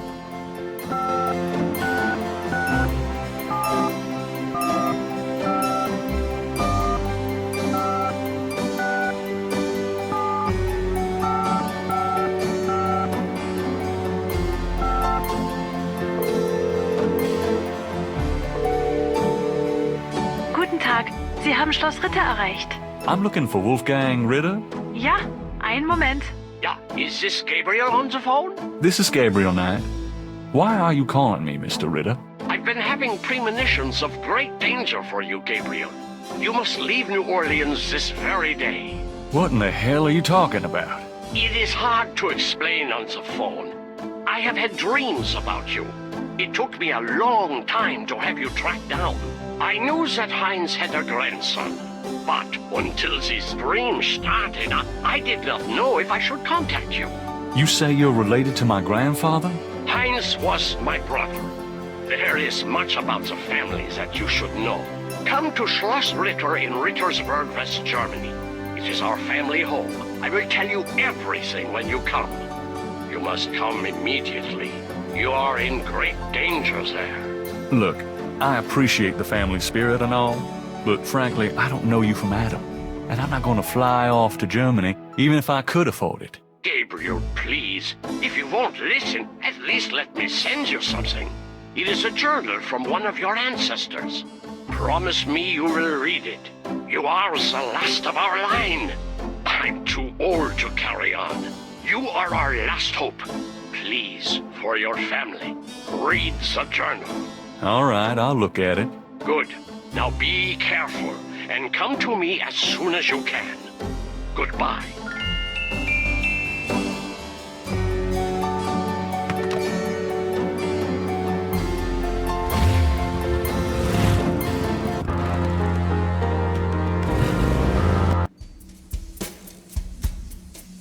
Hi.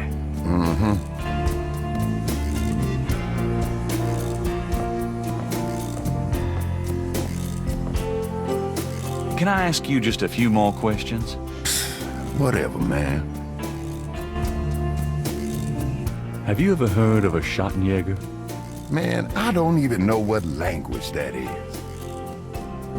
Would you take 50 for Willie Jr.? Don't insult me, monsieur. The price is $120. What? You said you'd sell it for 100 before. You misheard, monsieur. The price was always 120. Would you take? Don't in... What? You misheard.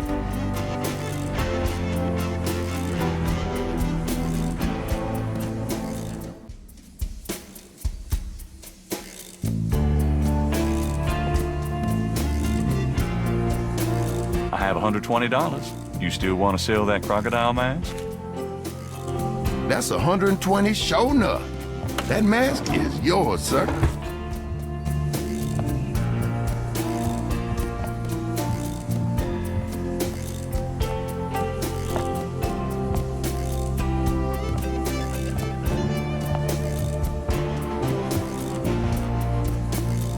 Here you go.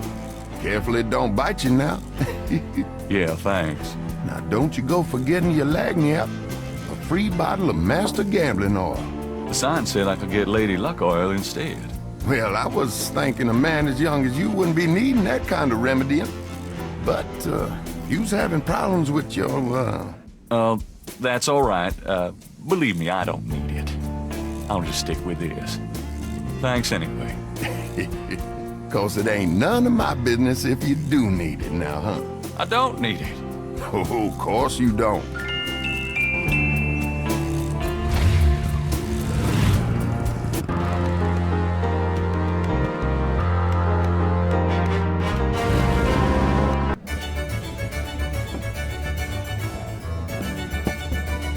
A street drummer has found a spot outside the Napoleon House.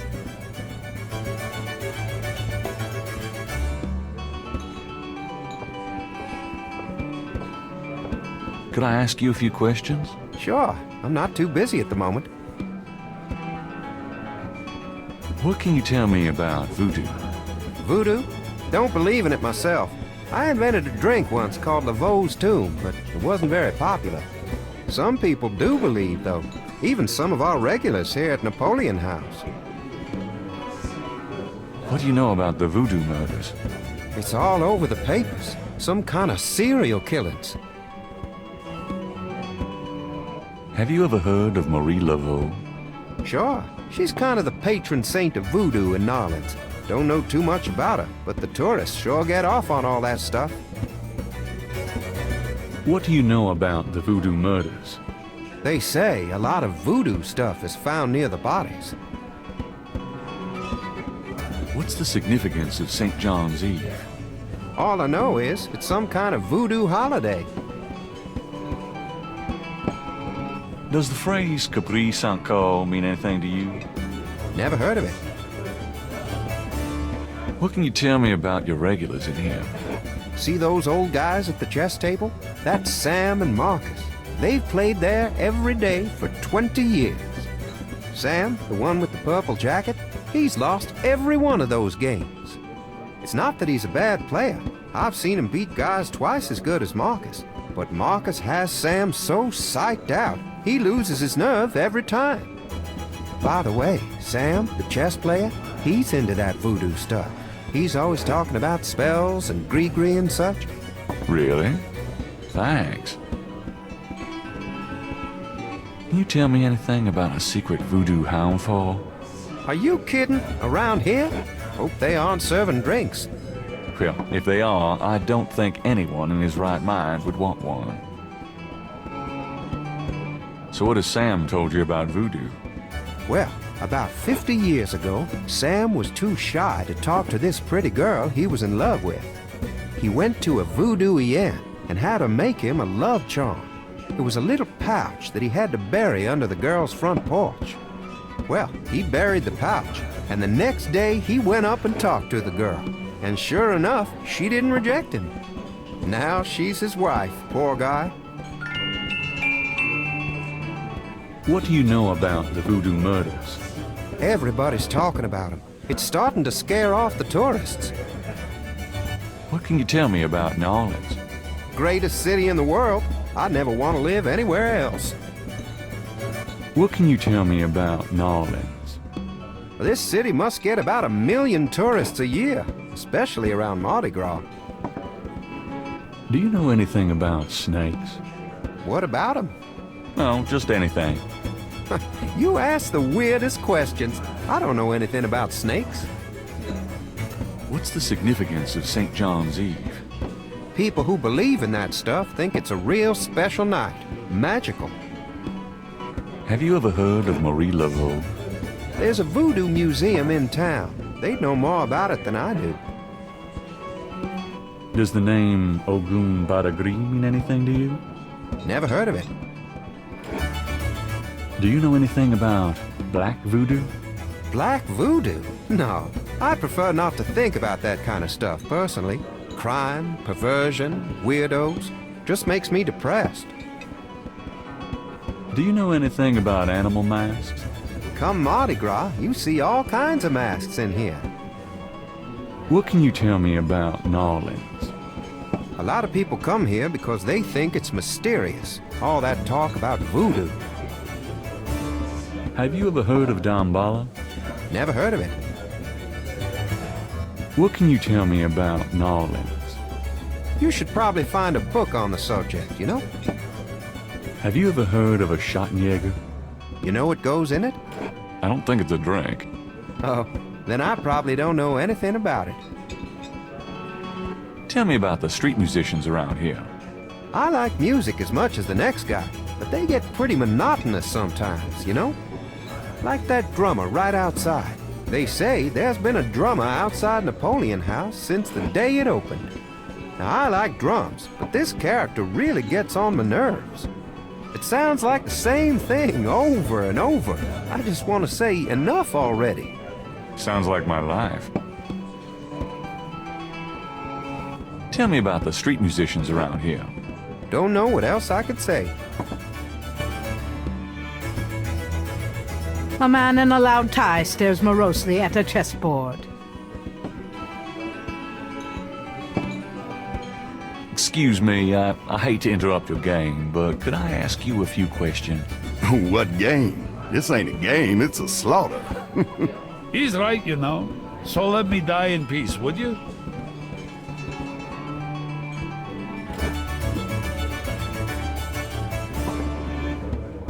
Got a second, Sam? It's about your game. I don't have a game, that's my problem. Don't you touch those chess pieces while I'm gone, bastard. I ain't never needed to cheat yet, you loser. Thought you might be interested in this gambling oil. Let me see that. Master Gambling Oil. What's it for? Don't you ever wonder why Marcus wins every time? Whoa, hold it. You really think Marcus uses this stuff? Would I make something like that up? Get out of here. Marcus would never use something like this. Well, if that's what you want to believe. This is a powerful voodoo oil. Ah, go on. Really? This voodoo oil could make a nun get lucky. Really? You think it really works, huh? I'd stake my reputation as a novelist on it. And you say Marcus uses this? That explains a lot. Let me see that bottle. This looks authentic. Oh, it is. If I could really beat that bastard. Stonewall, give me a pimp's cup, would you? Coming up, Sam.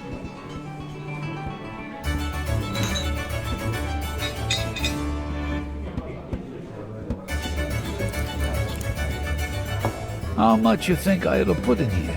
Careful, you don't want to overdo it. Too much luck can be dangerous. Ha! There's no such thing as too much.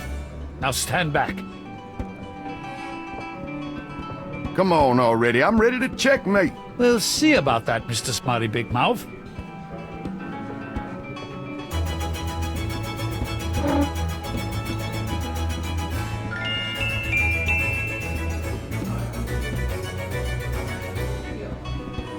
Checkmate!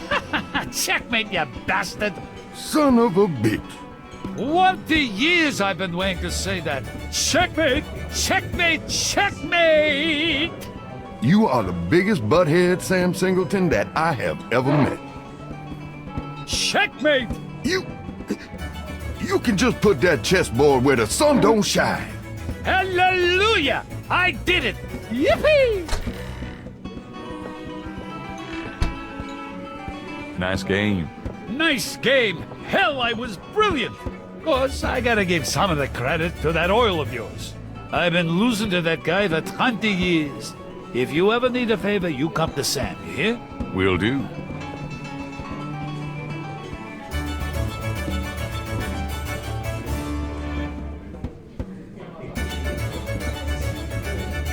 Could you do anything with this? What is this, a clay mold? Well, I am a jeweler, you know. And I owe you one. Would you like me to cast this for you? If you can. You got it, pal. Actually, it'll be a pleasure to get my tools out. First time in years. I've been too busy playing that goddamn game. I'll have the bracelet later today. Right now, I feel like I could do anything. Meet me here in a few hours. Great, thanks.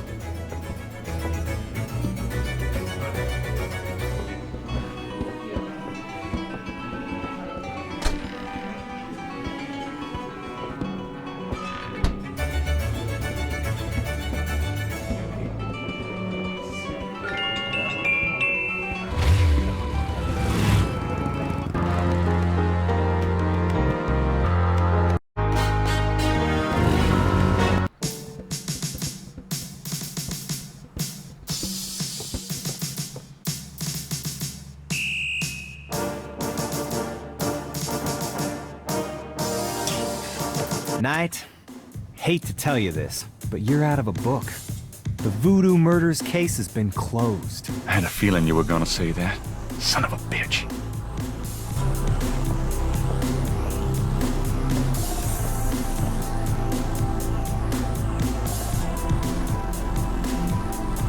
I have to tell you, bud, I'm pretty pissed off about this case being closed.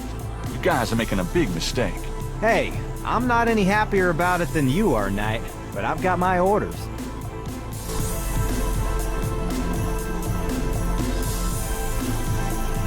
What's the status on the Voodoo Murders case? The case? What case? I told you, the Voodoo Murders case is closed. How can you just close it? It's not solved, is it? Oh, it's solved. Turns out the Chicago Mafia was trying to invade local territory. Use the Mississippi for drug running now that Florida's so hot.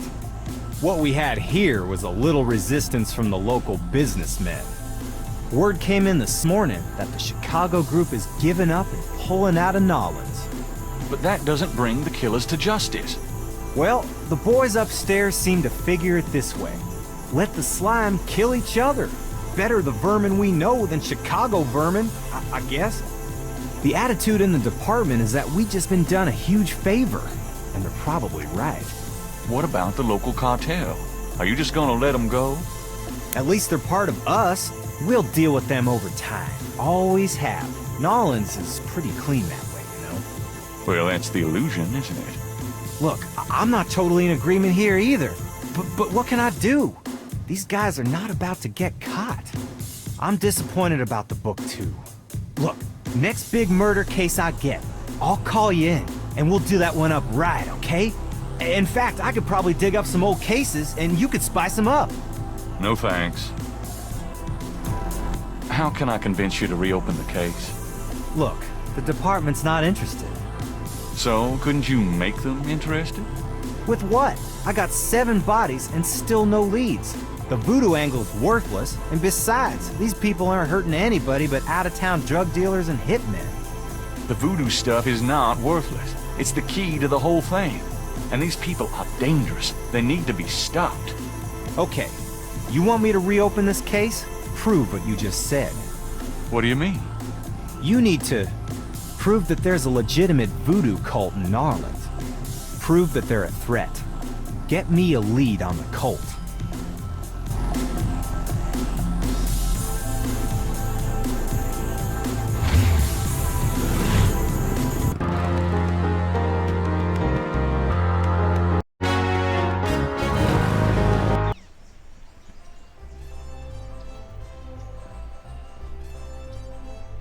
St. Louis Cathedral.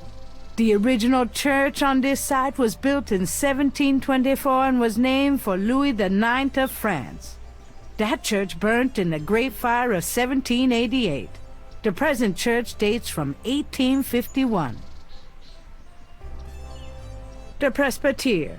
This building was begun by the Spaniards in 1795 after a fire in Jackson Square. It was intended for monks, but now houses historical exhibits. The Pontalba buildings are historical landmarks, built in 1849 and 1850 as residential apartments. 4 pairs of binoculars are rigorously mounted on the cement floor.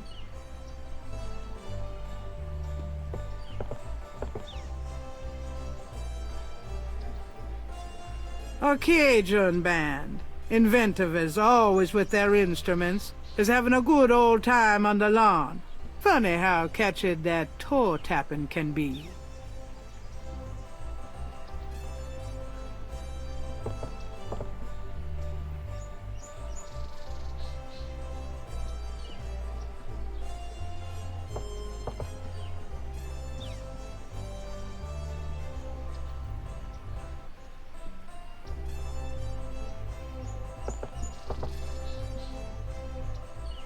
That's Crash. What the hell is he up to with that drummer?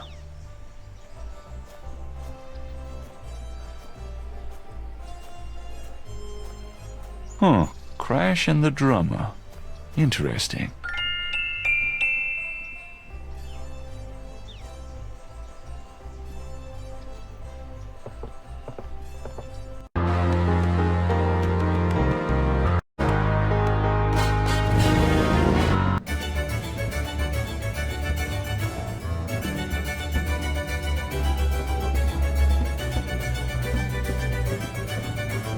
An unhappy-looking man exposed the dangers of drinking alone. Can I ask you some questions? No. Now beat it.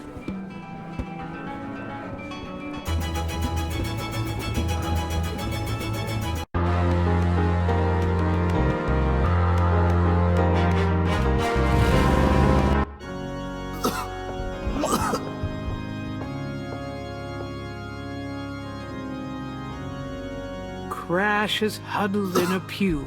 He looks seriously ill.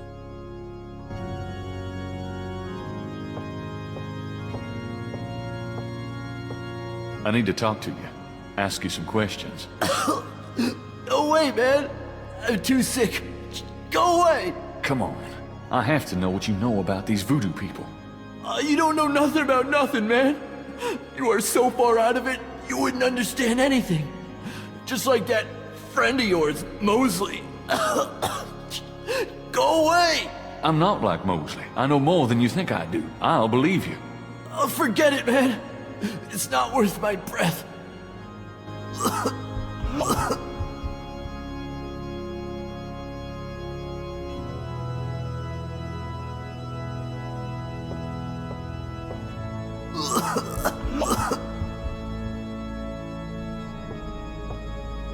Do you recognize this?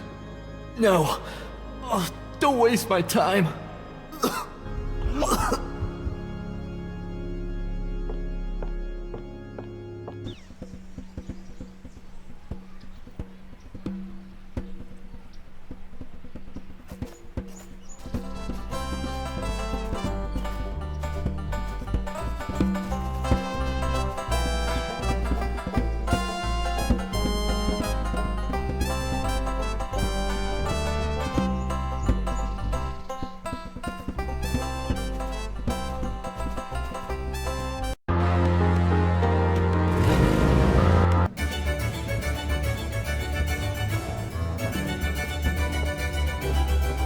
Sam, my man.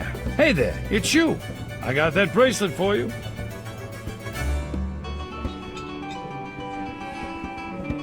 This piece was a real toughie. For some reason, the metal just wasn't setting. I must be out of practice.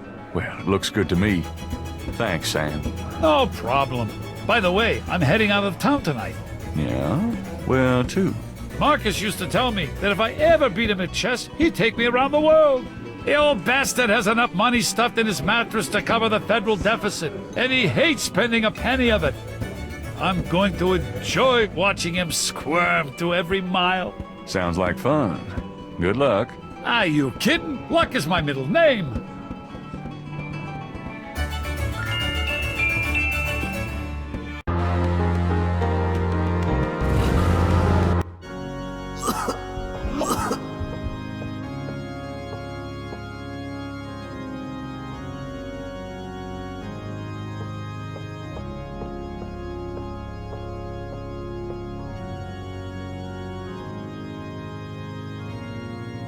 Do you recognize this? Where did you get that? Why? Do you know something about it? Know something about it? Look at this. Crash opens his shirt and reveals a tattoo. It's the same snake. It's their sign, man. The mark of the snake. Without it, they'll never let you get close. The sign of the snake, right. Your tattoo, my bracelet. Now do you believe that I know something about these people? All right, yeah. You know about them. I guess. Will you answer some questions for me now? Okay, I'll talk to you. A little, but make it fast. Tell me what you know about voodoo. Look, take some advice. Stay away from this voodoo shit. You don't really want to know, man. Believe me. Do yourself a favor and leave me alone. Do you have any idea what Capri San Call means? I never heard of that. Tell me what you know about a secret voodoo hound fall in New Orleans. Oh, man. Shut up about that. Can't you see I'm sick? Are you trying to kill me? I saw you talking to that drummer. What did you tell him? You saw me with the drummer? Nobody's supposed to see. Oh, shit. I blew it again. Promise you won't say nothing to no one. It'll get back to him. Everything does. Promise me you won't tell anyone you saw me. Okay, but you have to tell me everything I want to know. Okay, all right. I was sending a message, man. They have these rada drummers posted around the quarter. They see everything, and they report. Report? How? The drums, man. It's some kind of code. Tell me what you know about a secret voodoo hound fall in New Orleans. All right. There's this underground cartel in New Orleans. A voodoo cartel. They control everything that happens on the street. I mean everything that's bought or sold. They have fingers in the legit world too. Banks, foreign stuff, you name it. There's supposed to be this temple. What you said, a Hound 4. That's their headquarters, man. I heard people say it's underground, somewhere in the Quada. I don't know where, though. Have you ever been there?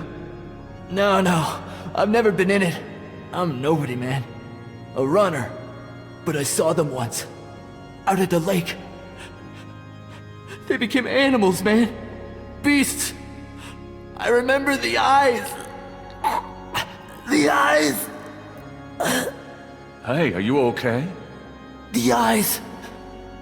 The eyes of the snake. I think I should go get a doctor. Hey, are you all right? Someone! I need help!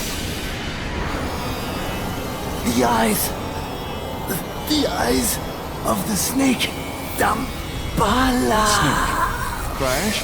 Crash spasms twice more, then dies as Gabriel watches. Oh my God. Oh, poor bastard.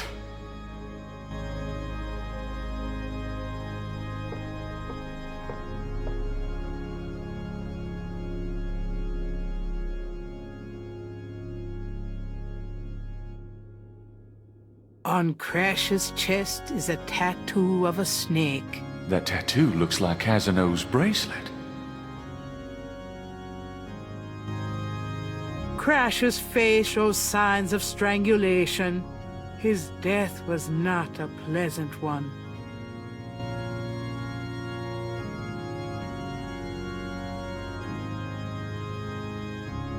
I guess I'd better copy this tattoo.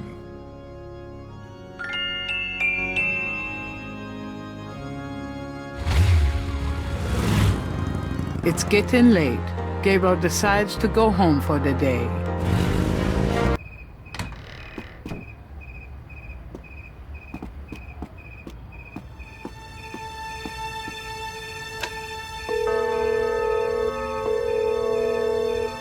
Hello? It's me. I can't sleep. Oh, me neither. Can I... Yes. Come.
Are you okay, Gabriel? Sure. Great. Why? I'm worried about you. If I were any better, Grace, I'd be dead. Now what's up? You got another package this morning. Overnight from Germany. I was expecting that. Where is it?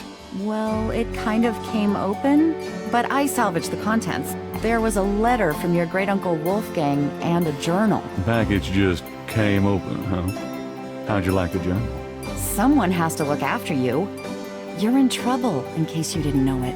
Yeah, you've been reading my horoscope again, haven't you, Grace? Just read the journal carefully, Gabriel. Please. I got it. St. George's books. Oh, Professor Hartridge. I'm glad you called. Did you? Oh, you did. You did. Oh, wait. Slow down. They agree. Really? You think that's them? Wheel within a wheel. Ogun agree, huh? Well, that does sound like it. Dambala, the snake. That's the wavy pattern at the bottom. Okay. The 1791 slave revolt in Santo Domingo? Well, why would the Veve show up there? Uh-huh. Okay. Look, I'll come over as soon as I can, okay? Relax, Professor. I'm excited too, but you're gonna give yourself a heart attack. Okay, thanks. See ya. I wish you'd tell me what's going on. I swear you're gonna step into a hole you may never get out of. Don't look so worried. No one knows what I'm doing. I'm perfectly safe, and I'm getting some great stuff for the book. Besides, there's something about all this. My dreams. What about your dreams? Oh, nothing. I'll be careful. I promise. Did you find out anything about that pattern I gave you? Yeah, I did find something. I checked the microfiche at the public library. I found an article about a murder in 1810. The newspaper published part of a pattern found around the body. It looks damn close. You're incredible. All that work. Forget it.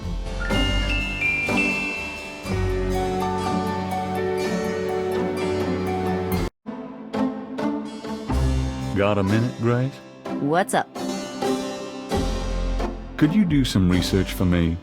Sure, what? Could you research Rada drums for me? Rada drums? Sure. I don't think we have any books on that topic in the shop, but I'll contact our suppliers. Assuming any of them will extend you any credit.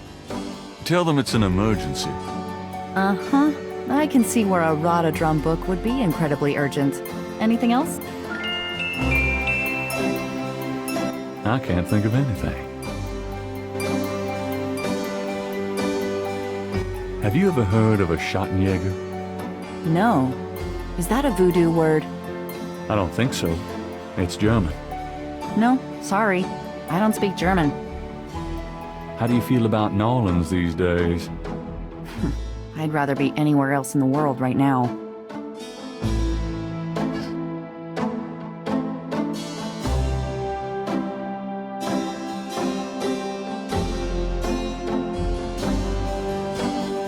I did research for you on that already, Gabriel. Oh, right. Exactly.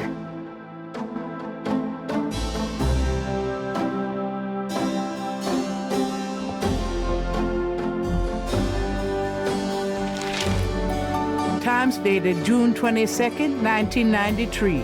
Disgusted with the state of the voodoo murder case, Gabriel turns right to his horoscope. The shadow upon you is no longer reversible. Wonderful.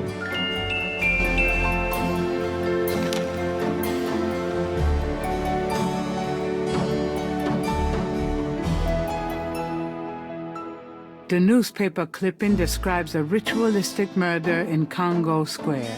It includes a rough sketch of a pattern found around the body. The sketch is very similar to the reconstructed Veve. This guy's really starting to bug me. No kidding. I have a feeling if he can see us, they can see us.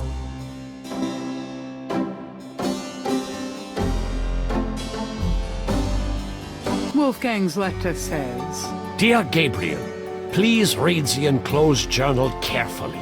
It might help you understand your family's special obligations and our current predicament. God be with you. Uncle Wolfgang.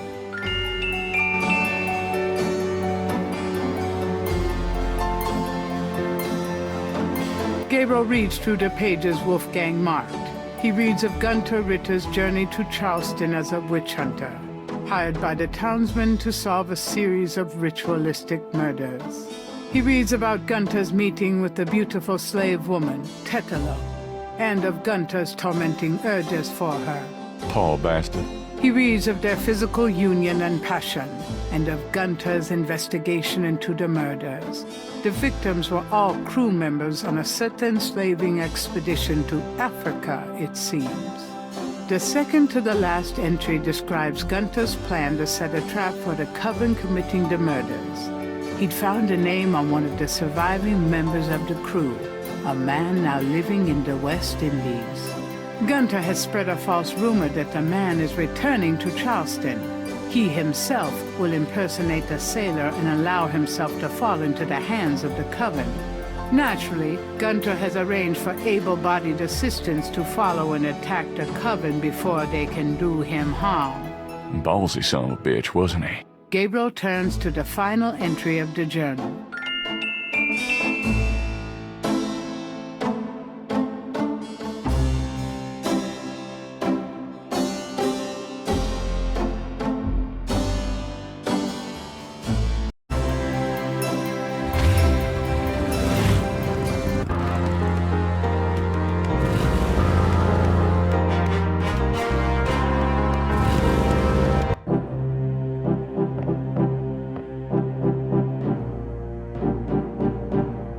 The podium, Hartridge's throne.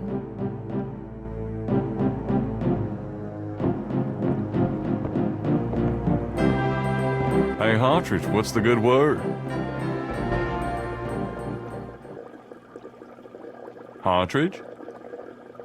Ah! Oh, God, not again.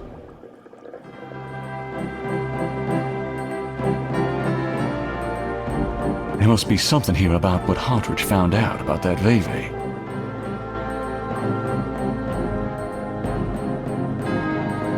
This is a crime scene.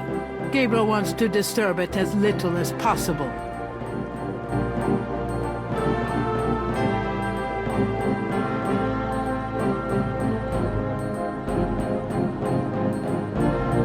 A wastebasket next to the desk is filled with crumpled paper.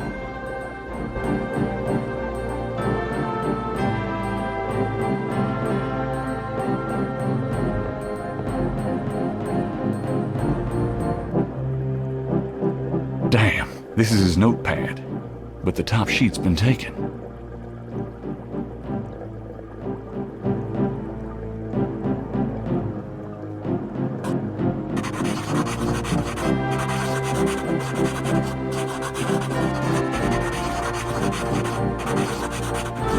Hartridge's notes. This must be about the Veve.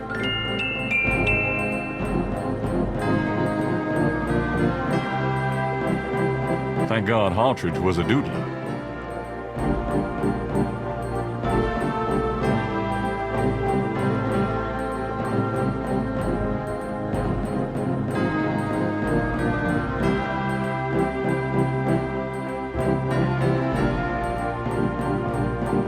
Before leaving the university, Gabriel notifies campus security about Hartridge's body.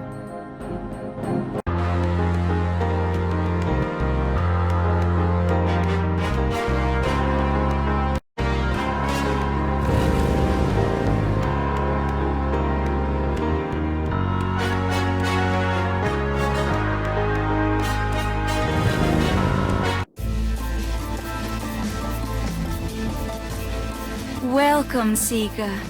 You must be the one Dr. John called me about. I guess so. My name is... Wait! Gabriel Knight. You're too quick for me. Actually, Dr. John told me. You have come to the right place, Mr. Knight. Tell me how I can help. It's an old-fashioned parlor lamp hung with crystals. A large, sluggish snake rests on the floor of the fancy bird cage. Apparently, Magenta is not a fastidious housekeeper. A shed skin shares the cage with its original owner.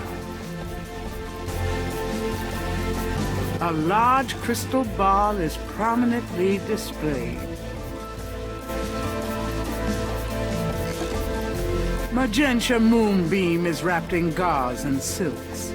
She looks vaguely mysterious and mysteriously vague. Could I ask you a few questions? Of course, Seeker. What can you tell me about voodoo? My practice is mainly selling charms and potions with magic power, such as gree-gree and voodoo oils. You know, everything from unrequited love to wandering spouses to winning a lawsuit. But my spells and charms are powerful, and they work. What can you tell me about voodoo? Much of a voodooienne's work is protecting her clients from the spells of others. I make special protective gree-gree to be worn in secret. They keep evil spells from working against my clients. What can you tell me about voodoo? The recipes for voodoo charms have been handed down from master to apprentice for centuries. What can you tell me about voodoo? I have told you all it is proper for you to know, Mr. Knight. What do you know about the voodoo murders? Why, that has nothing to do with me and my clientele. But I can tell you that you should stay as far from it as possible. There is badness there. Very bad. So you don't think the voodoo aspects of the case are fake? Fake? Let me tell you about fake. If I get information through the grapevine and make use of it, is that fake? No. That is part of a voodooien's power. If people don't believe, there's not much I can do. But if they do believe, that is a part of my power too. But there are things, monsieur. Things not even a little bit fake, I can tell you. Believe it or not, but stay away from it. What do you mean? Do you know something about the case? I work hard on fine-tuning my spiritual antennae, Monsieur Knight. And I get a clear signal from that direction. Beware. What can you tell me about New Orleans? New Orleans is the center of voodoo practice in the United States. What can you tell me about New Orleans? It is a fascinating city with many dark secrets. What can you tell me about New Orleans? It is my favorite place in the world. Do you know anything about snakes? Snakes? You mean like my beloved Grimwald? She's a python, you know. Quite deadly in the wrong hands. I was trained by one of the great voodoo queens to learn how to hypnotize and handle snakes. Tell me more about snakes. Oh, I wouldn't want to give away my trade secrets. What's the significance of St. John's Eve? St. John's Eve. It is the greatest night of the voodoo year. There is always a traditional conclave on St. John's Eve. Most of our voodoo churches these days hold functions in the church hall. But in the old days, they had ceremonies out in the wild. They wore animal masks and had a huge bonfire and dancing. I used to go when I was an apprentice. Sometimes in the swamp, you know, Bayou St. John. Sometimes at the lake, Lake Pontchartrain. Do you have any idea what Cabrice encore means? No, I don't. Do you know anything about Veves? I don't know anything about that. Do you know anything about Marie Laveau? Oh, yes. She was the first of the great voodoo queens. Tell me about the animal masks. I saw them used once or twice when I was younger, but you don't see them much anymore. They're too close. Too close to what? Just bad karma. Do you know anything about a secret voodoo houndful? There are many voodoo churches in New Orleans, no? Yes, but have you heard of a secret voodoo houndful? Wherever did you hear such a ridiculous story? There is no such thing. Do you know anything about black voodoo? It is the oldest, darkest heart of voodoo. Do you know anything about black voodoo? There are some things it's better not to know about, Monsieur Knight. Does Ogun Badagri mean anything to you? I don't know anything about that. Have you ever heard of Damballa? I don't know anything about that. Have you ever heard the word Schattenjäger? I don't know anything about that. Give me an example of Gris-Gris. All right, here's an old one. Take a lodestone and some brimstone to a crossroads at midnight. Light the brimstone with a match. A spirit will come and give you advice in gambling. Give me an example of Gree-Gree. Here's an old hoodoo doctor, Gree-Gree. Place a dime under your client's tongue. If the client is under a spell of any kind, the dime will turn black. Give me an example of Gree-Gree. To send someone away, take a rotten egg and write that person's name on it 9 times. You can also write on it where you want to send that person to. Take it and throw it against his door at midnight. Give me an example of Gree-Gree. Here's a nasty one. To kill someone, get a sock or shoe that belongs to that person. Put graveyard dirt in it and bury it under their front steps. Does that work? I don't know. I never tried it. Give me an example of Gree-Gree. To ensure the safety of your child, cut a lock of its hair while it is still a baby and keep it with you. The child must have all its hair before it can die. These are interesting. They're very old. The Gree-Gree that I prepare is much more powerful, I can assure you. But I don't give out those secrets. About Grimwald. What about her? Where did you get Grimwald? She belonged to a traveling reptile show. She was being terribly mistreated, so I offered to buy her. She's named after a spirit guide I had once. The spirit Grimwald was a very powerful female snake priestess in Egyptian times. Grimwald doesn't sound Egyptian. I only know what the spirits tell me, monsieur. I am sure they know better than we. How did you learn how to handle Grimwald? I told you, a great voodoo queen taught me. She learned from Marie Laveau herself. Fascinating. Would you consider giving me one of Grimwald's scales? No, I couldn't do that. You might do some Gree-Gree of your own, no? One must be very careful with such things. Hair clippings, nail parings, and snake scales. Are you sure you wouldn't consider giving me one of Grimwald's scales? I told you, I couldn't do that. How about showing me how you handle Grimwald? Really? You would like to see me dance, perhaps? That would be swell. No matter what you see, do not be frightened. I'll give it my best shot.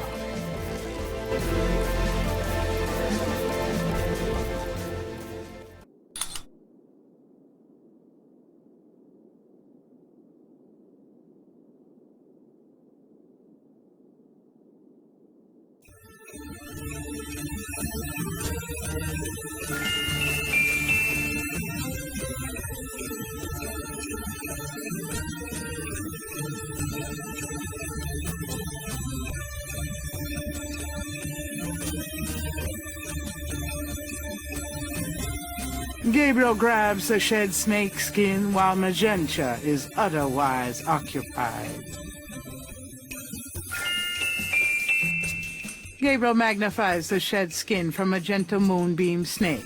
The snake scales are hued brown. They don't match the scales from Lake Pontchartrain.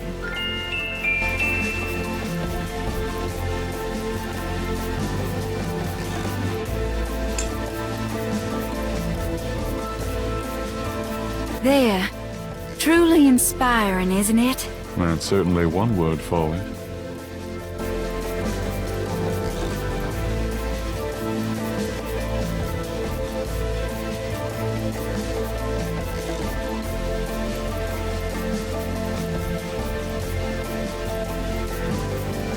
Do these symbols mean anything to you?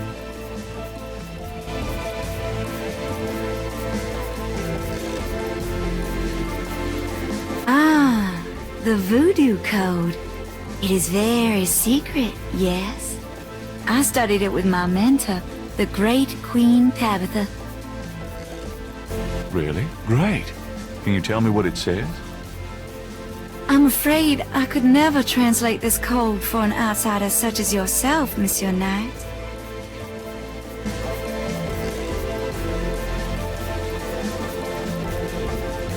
Are you sure you can't translate this for me? As I said, it's a very secret code. Surely you can see I'm trying to learn as much as I can here. How am I supposed to become an insider if you won't help me? That's true, I suppose. Perhaps if the Loa were to grant you their approval. How do I get that? By using my Ask the Loa machine. A machine? Yes. A spirit guided me to it years ago in an antique store. And its guidance has never faltered. I trust it implicitly. I see. The spirits often work in mysterious ways, Mr. Knight. If you aren't willing to ask... No, I'll ask. Let's see here.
Well done, Mr. Knight. You have earned the Loa's approval. Truly, it's an honor.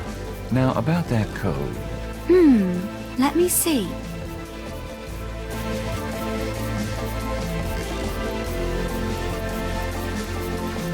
Well, some of it is nonsense, I'm afraid. Whoever wrote this wasn't very good. That's all right. Just tell me what it says. It starts with a D and J. Then... okay, this part makes sense. It says, Conclave tonight, bring... well, then there's more nonsense. F-W-E-T-K-A-S-H. The last bit might mean cash. Fresh cash? Doesn't make much sense. That's okay. Thanks. DJ Conclave K-A-S-H. It's a start. I'm happy I could help.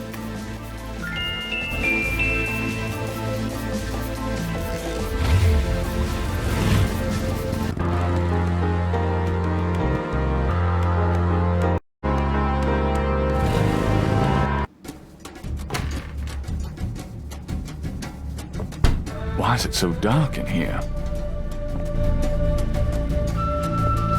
Dr. John? Hello? Uh-oh.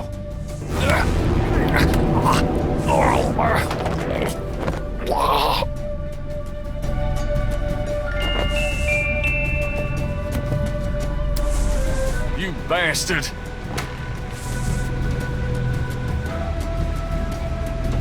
Good day, Mr. Knight. That thing just tried to kill me. He did. I am sorry. The museum is closed today, you see. We were not expecting visitors. But if you will excuse me, Mr. Knight, I must go look for him. He is incredibly valuable. You don't need to ask twice. I'm out of here. By the way, you might want to lock your door the next time you're closed. Not a bad idea. Goodbye, Mr. Knight.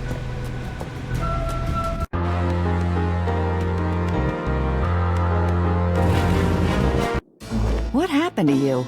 Who, me? Nothing. Why? You're kind of a pale green color. Come here. Pale green, you say? Charming. What's that on your face? I'm sure you'll tell me. Looks like a sparkly or something. Got it. I love it when you pick stuff off my face, Grace. Well, excuse me. There's something in the ashtray.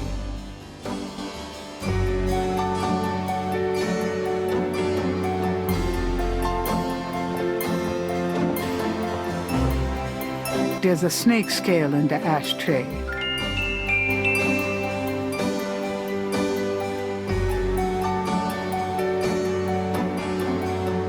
Gabriel finds a snake scale in the ashtray. It's a souvenir from the museum's python. He places the two scales together. The two iridescent scales are a perfect match.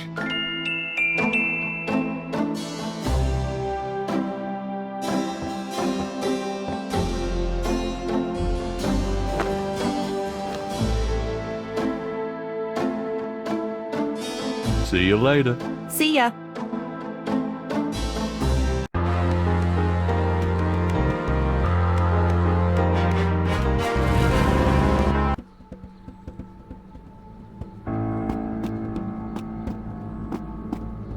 Three nearly identical little girls are playing jump rope outside the station. There's something a little off about them.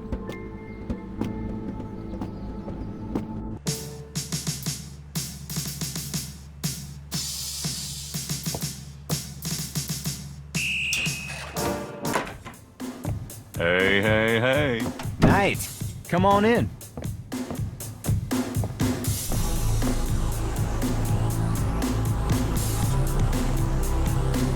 Can I ask you about some stuff? You're the writer. Ask away. There's been a murder. What? What are you talking about? Just listen. This guy's name is Hartridge. He was a professor in African Studies at Tulane. Well, yesterday I went to see him about the voodoo murders case. He agreed to do some research for me. He calls me up this morning, tells me he's on to something big, and when I get over there, the guy's dead. People die, Knight. Was the guy's heart ripped out? Well, no, but... Then there's nothing to relate it to the voodoo murders case, which is closed anyway. The coroner will pick him up. If he asks for a homicide investigation, we'll do one. Otherwise... But I'm the link to the voodoo murders case. Don't you see? Look, if I were you, I wouldn't repeat that to anyone. Because if I weren't an old friend of yours, I might take you seriously and lock you up. As it is, maybe you should start keeping your mouth shut and not involve other people with this shit if you think it's so dangerous.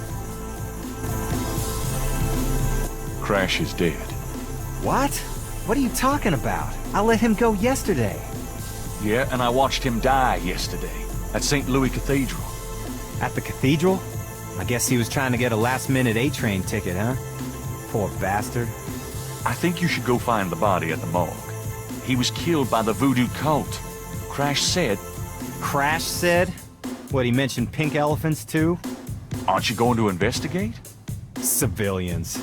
Did you actually see someone kill him? No, actually I was with him when he died. Could have been poison, though. Yeah, well, when they get the body in, they'll do a quick autopsy, standard procedure. If it's anything other than an overdose, I'll get a report. How can I convince you to reopen the case? I already told you. You still need to prove that there's a legitimate voodoo cult in Narland. Prove that they're a threat. Get me a lead on the cult.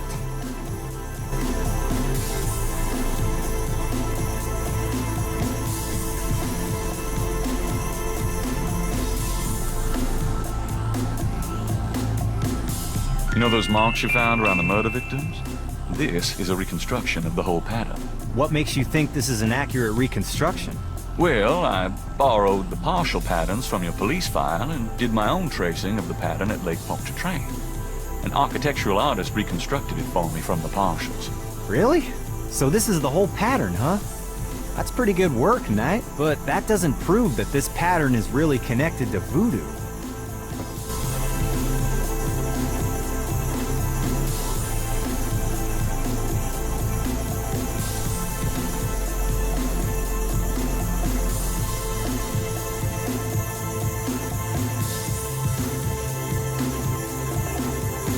That doesn't prove anything.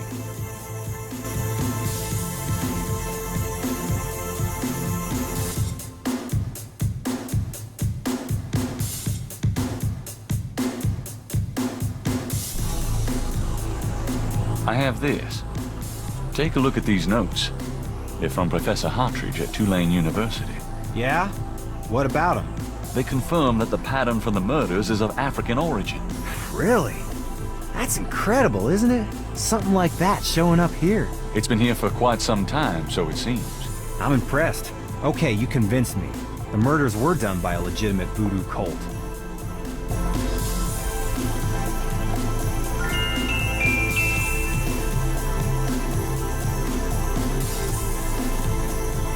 This is a newspaper clipping about a murder committed in 1810. That murder is an exact match of the voodoo murders, right down to the marks around the bodies. This does sound like the same M.O. 1810. 1810. They killed then, they're killing now. Isn't that proof that they're likely to kill again? Or that they are a threat? Okay, they're a threat.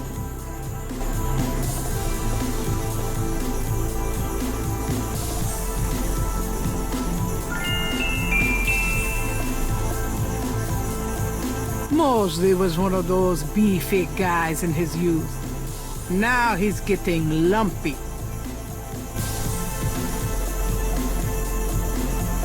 I have these two snake scales. One's from the crime scene at Lake Pontchartrain. The other's from a snake in the Voodoo Museum on Ursulines and Charters. Is this common? Do they all look alike? Not at all.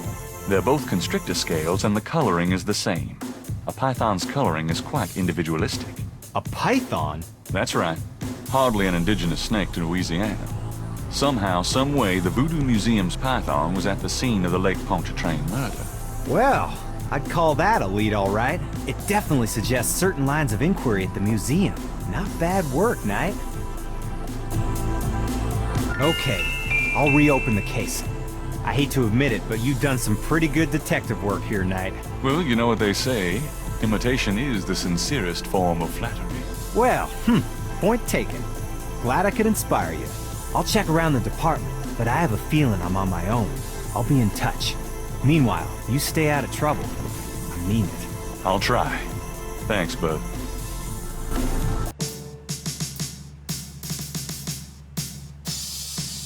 Now lay low and let me handle this. Yeah, fine.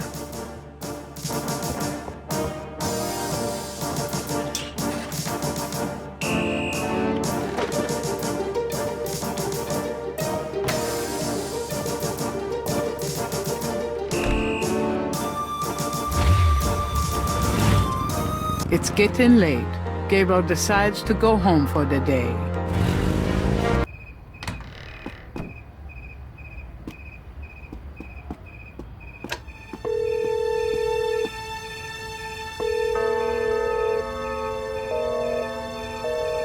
Damn.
What is it? What's wrong? Gabriel!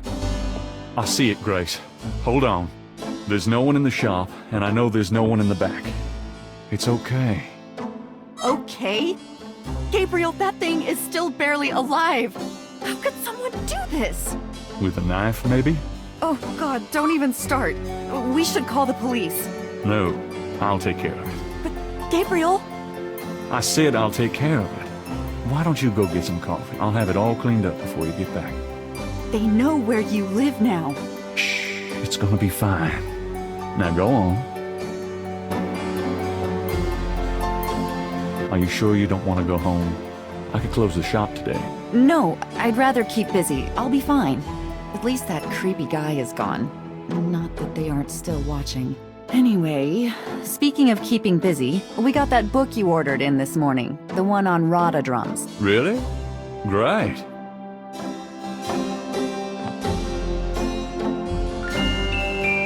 Gabriel! I see it. Stay back. Special delivery, it seems.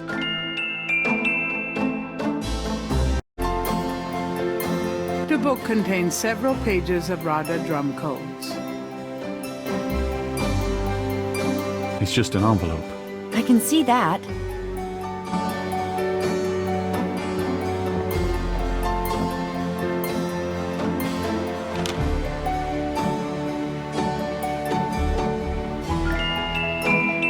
Gabriel opens the envelope and finds a note from Mosley in a small brass key. Mosley's note says, Gabe, I have to go underground with this thing. It runs wide and deep throughout the department and the city board. I'm already being watched. It was suggested that I take vacation time, so I am, at least as far as they know. Try to keep out of this. It's too hot for a rookie. Just in case, I'm sending you my office key. You might find some useful things there. P.S. I think this note will look great in the book, don't you? Make sure you save it. The note is signed by Mosley.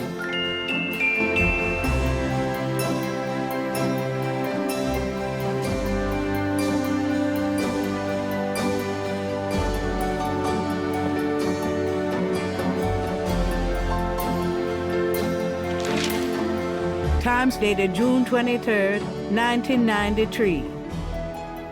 Gabriel finds an article about St. John's Eve. It discusses the day's Catholic roots and its adoption by voodoo devotees. In the early to mid-1800s, St. John's Eve was celebrated with elaborate voodoo gatherings at Lake Pontchartrain, Bayou St. John, and other sites outside the city.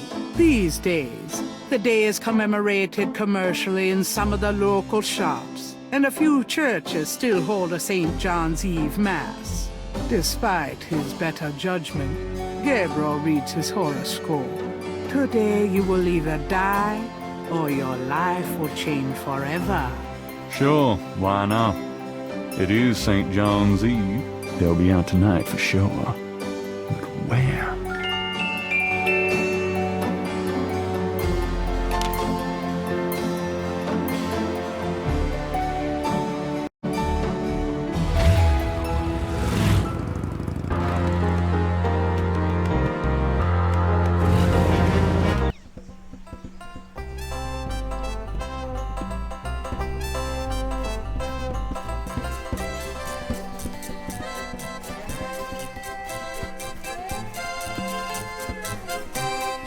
You're back.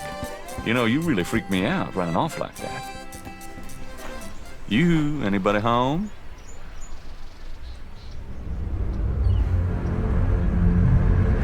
Stay away from Malia Gede, or you shall pay with your life. What the hell is going on?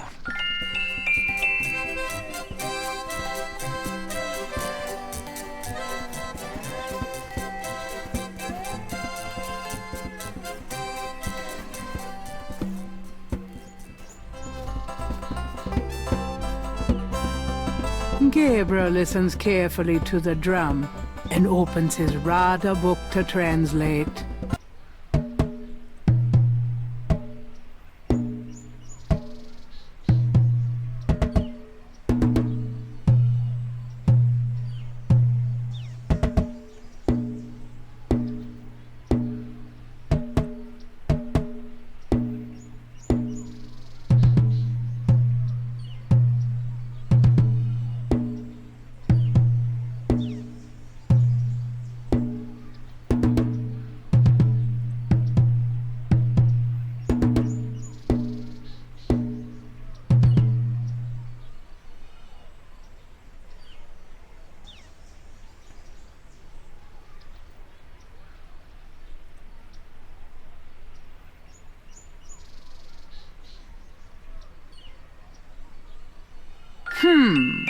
If Gabriel's translation of the drum code is correct...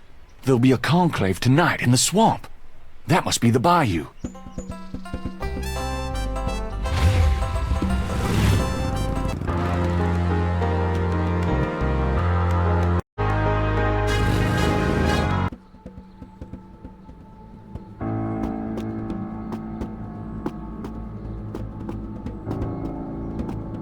An abandoned car sits in front of the police station, one tire removed.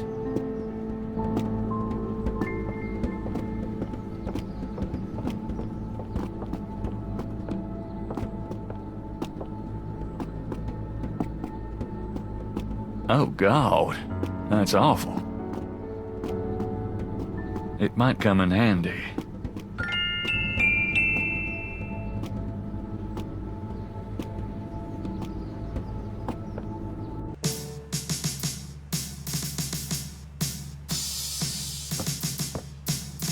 You got no business back there now. Move along.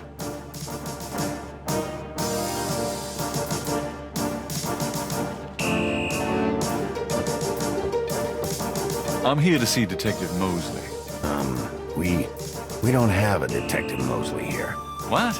I've seen him here all week. Listen to what I'm saying.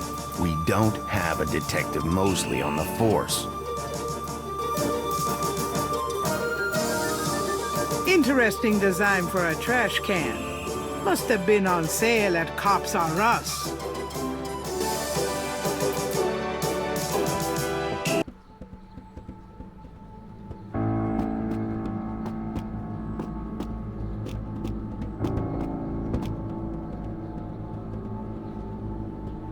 That window leads to Mosley's office.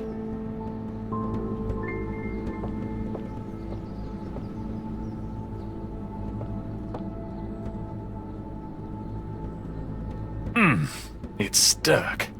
I need a tool of some kind.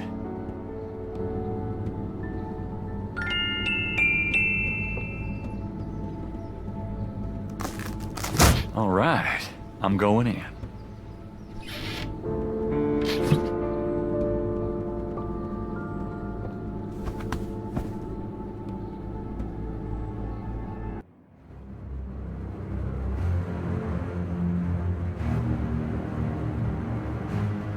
That's funny. The window is a mirror on the other side. Mosley's desk has more growing on it than his head.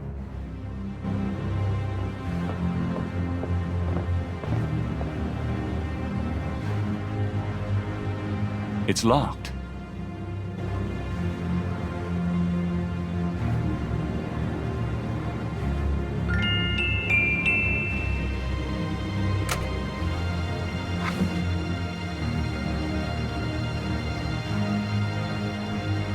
There's a tracking device in the drawer.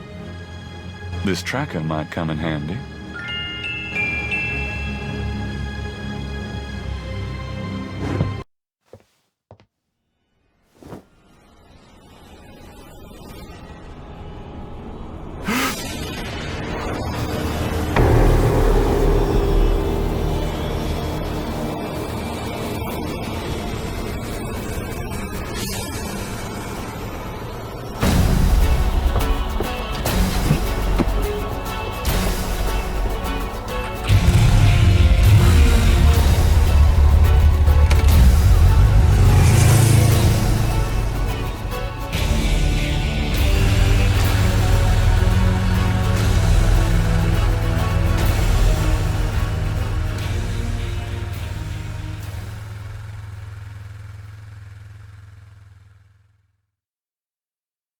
What the hell was that?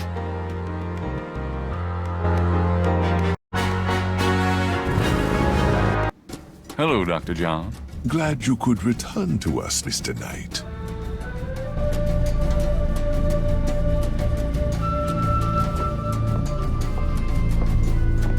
Do you know of anything interesting going on this evening? You mean St. John's Eve? Mr. Knight, I know of nothing that you would find amusing.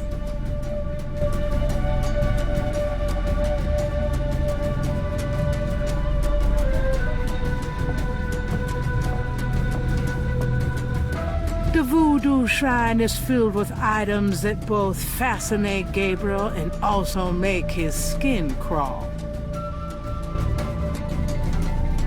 Professor Hartridge called this a Sakei Madule. Gabriel slips the signal device into the Sakei Madole. Can I assist you, Mr. Knight? No, just looking. Now if only they take the coffin to the ritual. I hate to rush you, Mr. Knight, but I am afraid I must close the museum early this evening. This is St. John's Eve, and it's getting on towards dusk. I have things I must do. I see. No problem. I'll just, Leave. Goodbye, Mr. Knight. May the spirits guard you well tonight.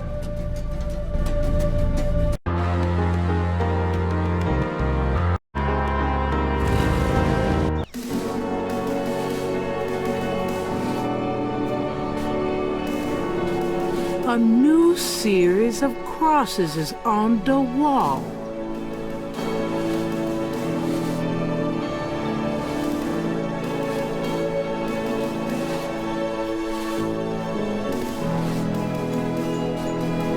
let me get these new marks down. I should check this against the code Madame Moonbeam translated for me.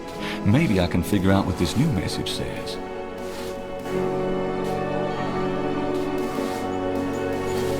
Gabriel checks the two messages for duplicate symbols and transfers the letters from the matches to the new message. He finds that he has the translation for all of the symbols except for 3.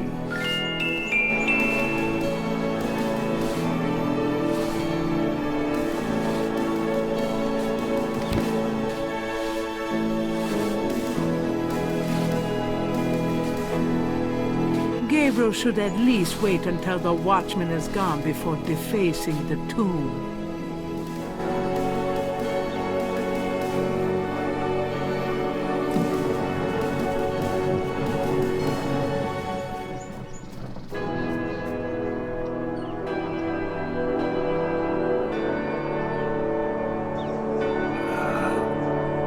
I think I'll leave a message of my own.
Pleased with his message, Gabriel tosses the brick down. Now if only DJ reads it in time.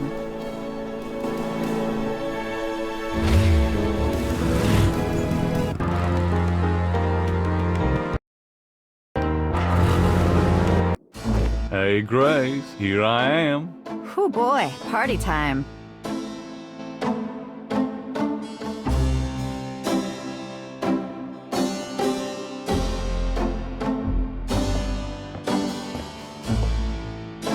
Will you do me a favor? What? Use your paints to copy this snake tattoo onto my chest. Now why on earth would you want me to do that?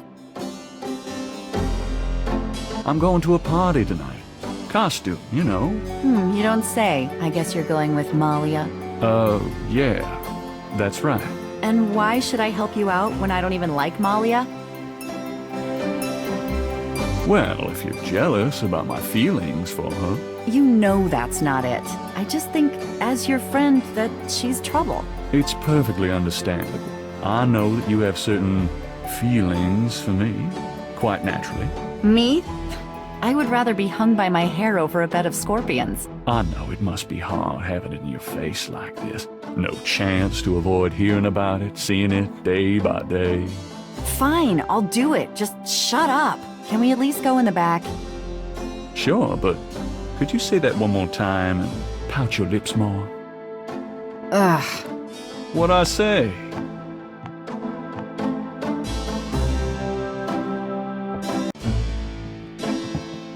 All right, let's go.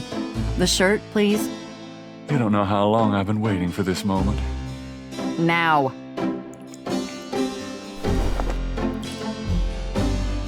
Hold still. Maybe you'd like to tie me up. One more remark and I'm leaving. Okay, okay.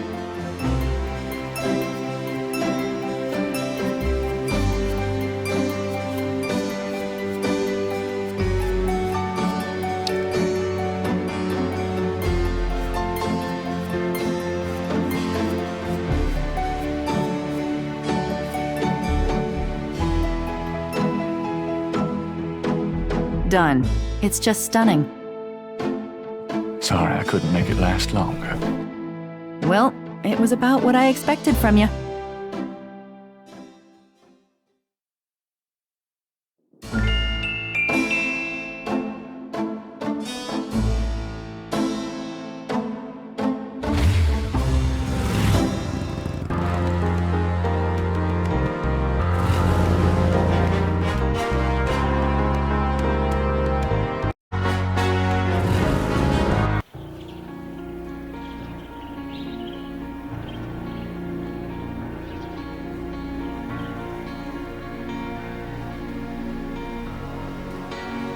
Gabriel can't see a way to use that.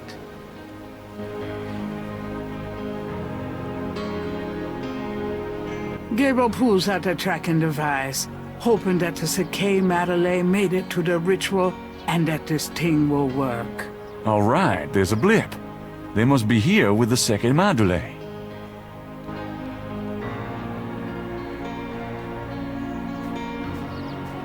Damn Mosley and his infernal machine. This better be working.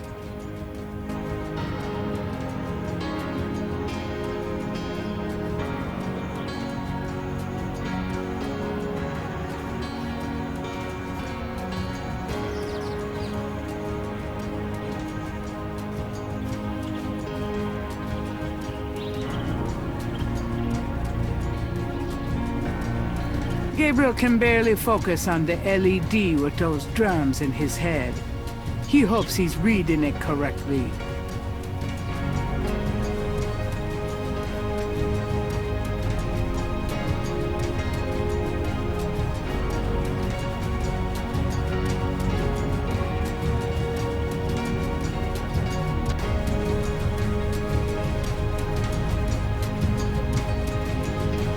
The entrance to the clearing is marked with voodoo skulls.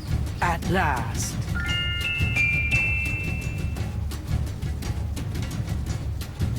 When in Rome. Here goes nothing.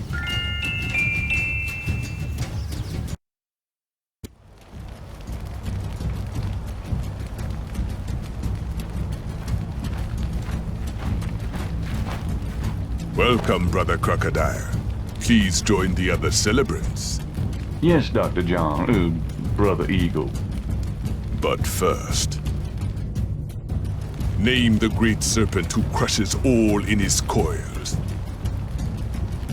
Damballa. You are correct, Brother Crocodile. Who is the destroyer of men? Ogun Badagri. You are correct, Brother Crocodile. Enjoy yourself well tonight. Ha ha ha.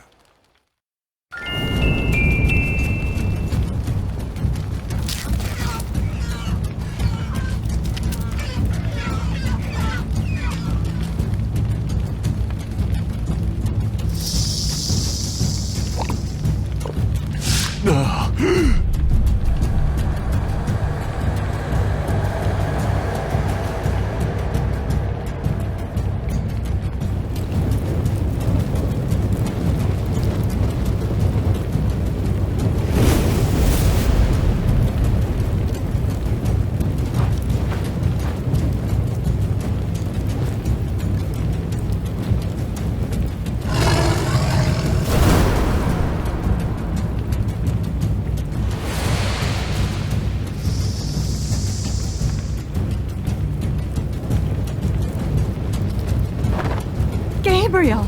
Malia?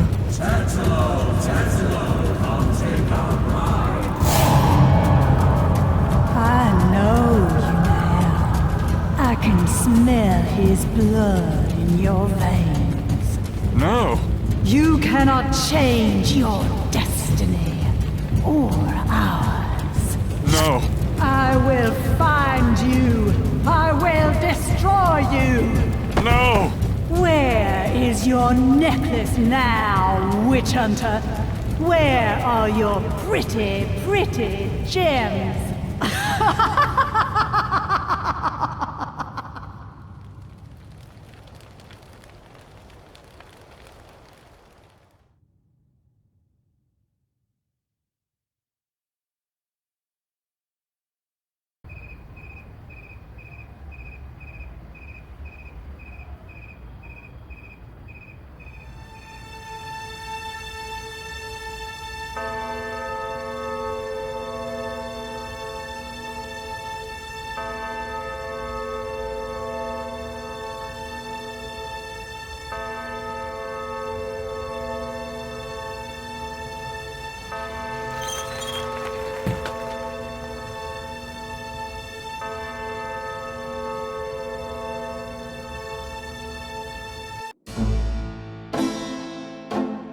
Gabriel!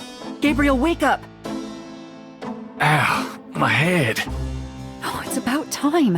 I've been trying to wake you up for hours. There's no time to lose. I had another dream. It wasn't a dream, believe me. Now come on, get dressed. Wait a minute. I'm starting to remember. Something about Malia. She's the head priestess of the Voodoo Cartel. They're responsible for the murders. They've been doing it for years. Malia? Last night. She was the leopard. Like in my dreams, Grace. I know, those dreams were a warning. Now come on, get dressed. But last night, Malia changed. She became something else. And then I blacked out, I think. How did I get home?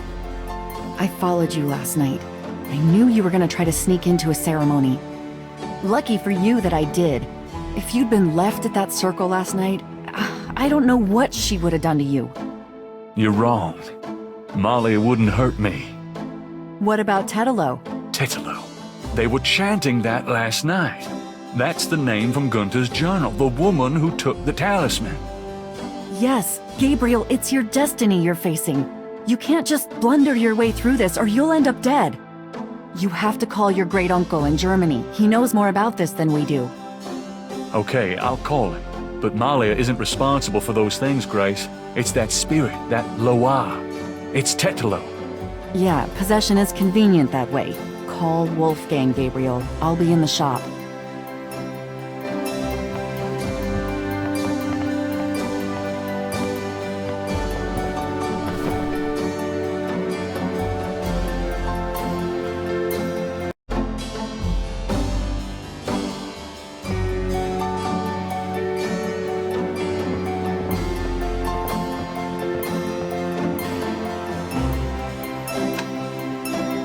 Didn't Grace say you had to dial 011 first to get international?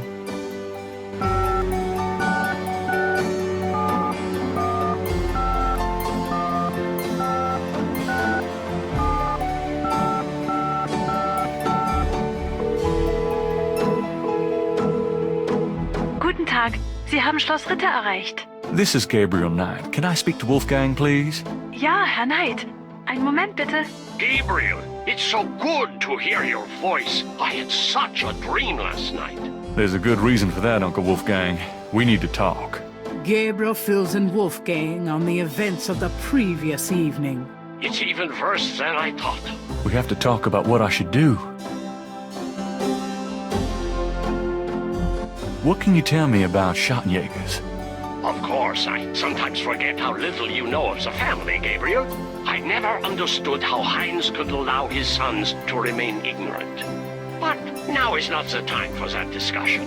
Schottenjäger is really two words in English, Gabriel. Schotten means shadow, and Jäger means hunter. Shadow Hunter? Yes, Shadow Hunter. We Ritters have been Schottenjägers for many centuries. No one is sure when it began or how, but we have records of ancestors as early as the 13th century fulfilling this role. Some believes that the role was given us when... but such fantasies cannot be of use to you at the moment, Gabriel.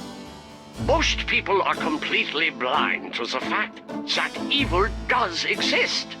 Shadows of darkness, spirits, vampires, witches, demons, these things are real. It is to their advantage that the world has become so scientific, so cynical. But we know they exist, Gabriel, and we hunt them. How do we hunt them? And why? Why? Because it is our duty. As for how, that is something you will have to learn, but it's not easily explained over the phone. Tell me about Tetelo. Well, from your description of the ritual last night, I'd say that Gunter's mistress, Tetelo, is now the primary Loa for the Getty tribe.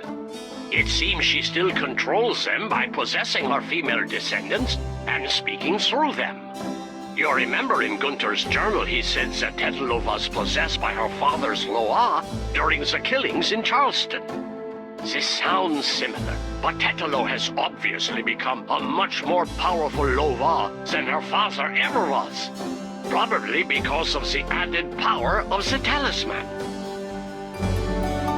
Let's talk about the talisman. I myself have only seen it in old sketches and paintings, and in my dreams. It was in the family for centuries before Tetelo took it. It is believed to be as old as the role of Schottenjäger itself. The talisman has genuine power. I don't know how or why, but it is so. The Schottenjäger swore to use the power for good, never for evil, for defense, not offense. We've been searching for the talisman for years. It's a terrible thing to know that something powerful that was entrusted to us is in the wrong hands. With the talisman, Tetelo has all the power and we none. The only possible way to fight her is to regain the talisman. Then we will at least be on more equal footing. How can we regain the talisman? The talisman is probably buried with Tetelo's remains. That's what gives her Loa so much power. To find the talisman, we must find her remains. How would we find Tetelo's remains? We have pondered that question a long time, we Ritters. There are two probabilities. The first is that her remains are with the tribe in New Orleans. The other is that the remains were returned to a sacred place near the tribe's original homeland. We've tried to locate Tetelo's African homeland, but Gunter says so little in his journal about her tribe, and slaving records are practically non-existent. As for the other idea, we had no clue that Tetelo's people were in New Orleans until now. How would we find Tetelo's remains again? We must locate the tribe's original African homeland. Her remains might be there, or they might be in New Orleans, buried among her descendants. Let's discuss the possible African homeland. All right. Have you learned anything that might help us locate it? I spoke with Professor Hartridge, unfortunately for him. He thinks the tribe's name was Agree, and that they live near the Fawn tribe in what's now called the People's Republic of Benin. This is incredible, Gabriel. I must go research this new information in my library right now. Wait, what should I do? Stay low.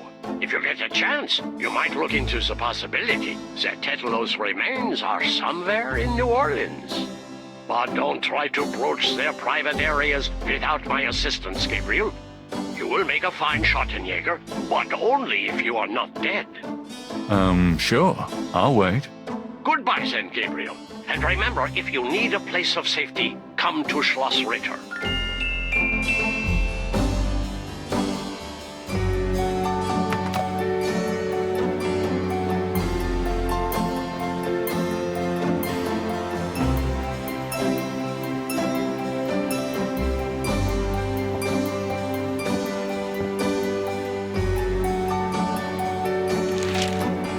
Times dated June 24th, 1993. There's nothing about the voodoo murder case in the paper today. Gabriel finds a humorous tidbit under the Life is Stranger Than Fiction column.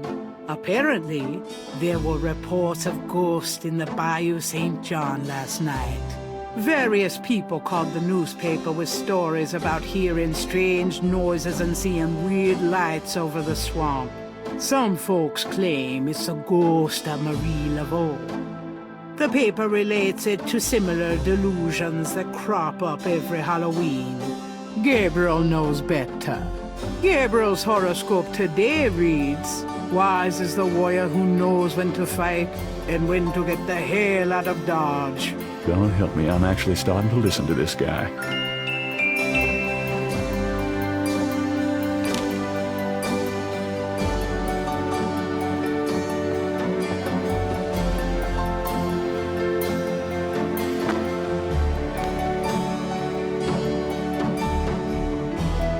I'm going out for a bit.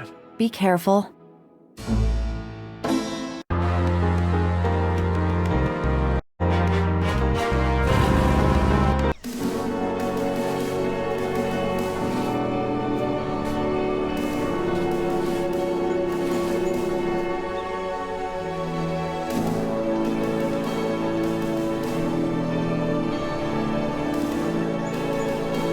There's a small marble plate near the tomb doors. The plate is up. Beneath the plate is a button.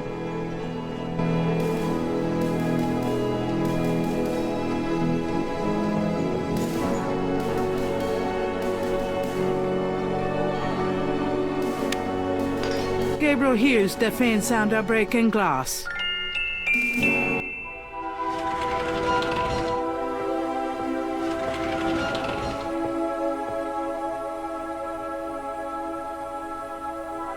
Damn, you'd think there'd be a light.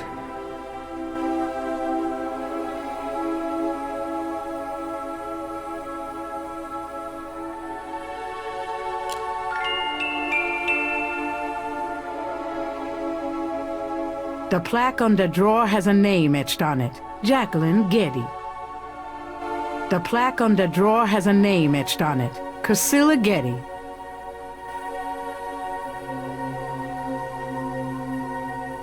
There's broken glass on the floor. Someone's broken the light in here. No wonder it's so dark. The plaque on the drawer has an etching of the Veve on it, but no name. The drawer is locked. This wall is covered with decorated skulls, an ossuary shrine to some of the Getty ancestors. Ugh, I hope no one ever builds me a shrine like that.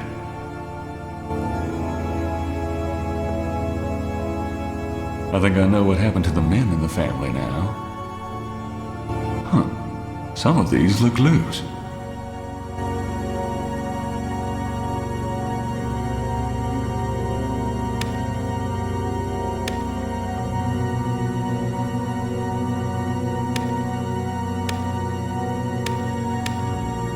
Hey, one of the drawers popped open.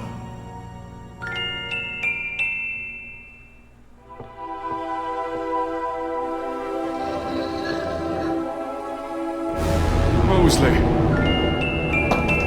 Shit! I dropped my flashlight. Huh?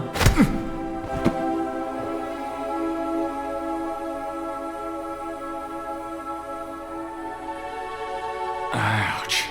Oh, my head. What the hell was that?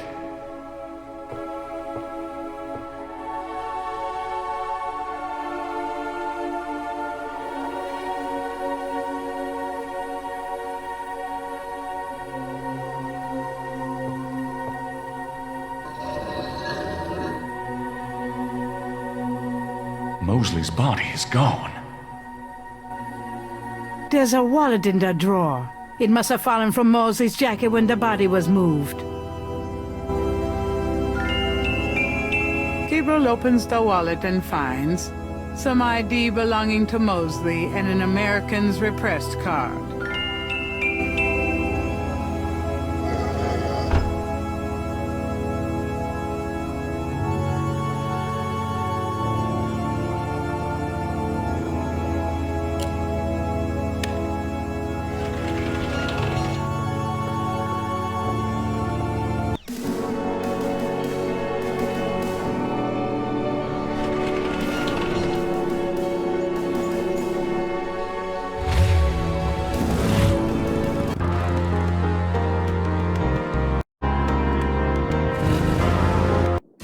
Where have you been? I was worried about you. For good reason, apparently. What happened? Do you need a doctor? Nothing you want to know about, and no, just some aspirin. Gabriel, this is nuts. You have to get out of New Orleans. No kidding. Well, listen, Wolfgang called while you were out. He said, and I quote, "Tell Gabriel that I found what I was looking for. It's time for me to do my duty. Schloss Ritter is his now. Now call me crazy, but I don't think that's good news." Not for Uncle Wolfie, no. What are you gonna do? If I figure it out, I'll let you know.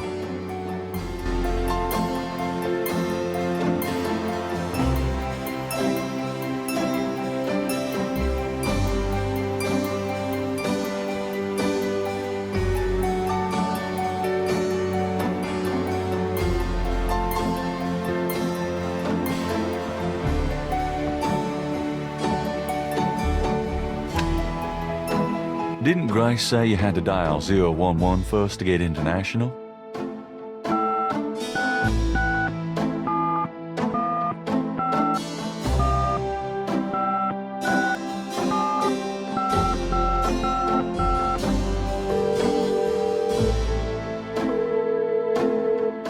Guten Tag, Sie haben Schloss Ritter erreicht. Let me speak to Uncle Wolfgang, please. Ah, Herr Knight. He cannot come to speak here.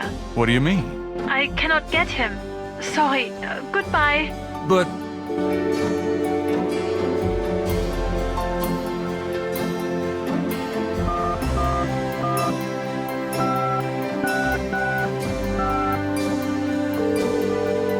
Hello, See the World Travel Agency. How may I help you? How much for a trip to Rittersberg, Germany? Rittersberg, Germany. Hold on, let me look that up. I can fly you into Munich. That's the closest airport to Rittersberg. You can rent a car from there or take the train. Let's see, the best price I can see for the flight is $1,400. What would you like to do? Charge it to my Americans repressed. Yes, sir. And your name was? Mosley.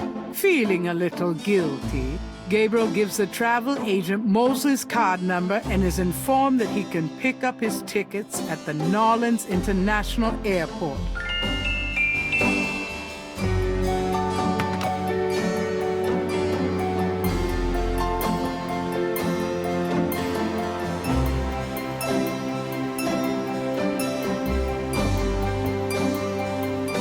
Got a minute, Grace? What's up? Grace, about last night. I've already said everything I have to say about that. Guess what? I'm going to Germany. Really? That's great. But how on earth can you afford... A man's gotta do what a man's gotta do. Oh my God. I wouldn't like the sound of that even if you were a man. I'll miss you too, Grace.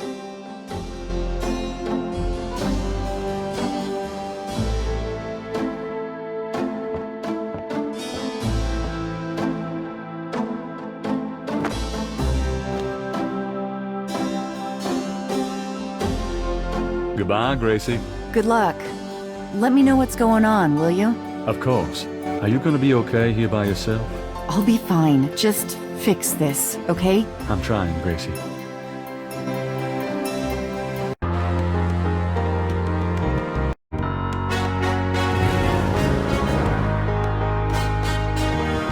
Gabriel picks up his tickets at the airport and boards a plane for Munich.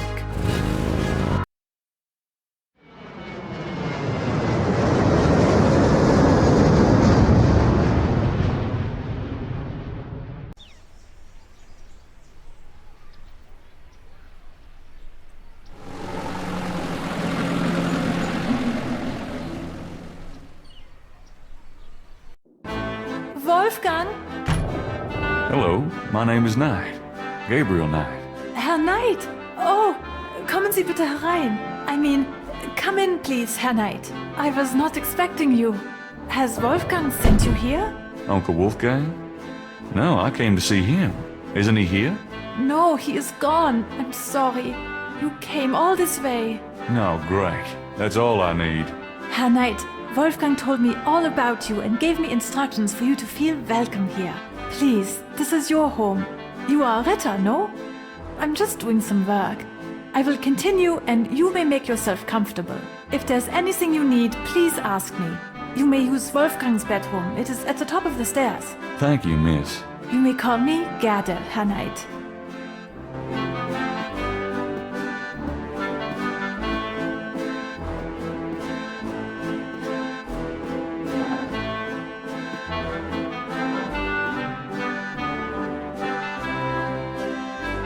Gerda is fresh-faced and quite attractive.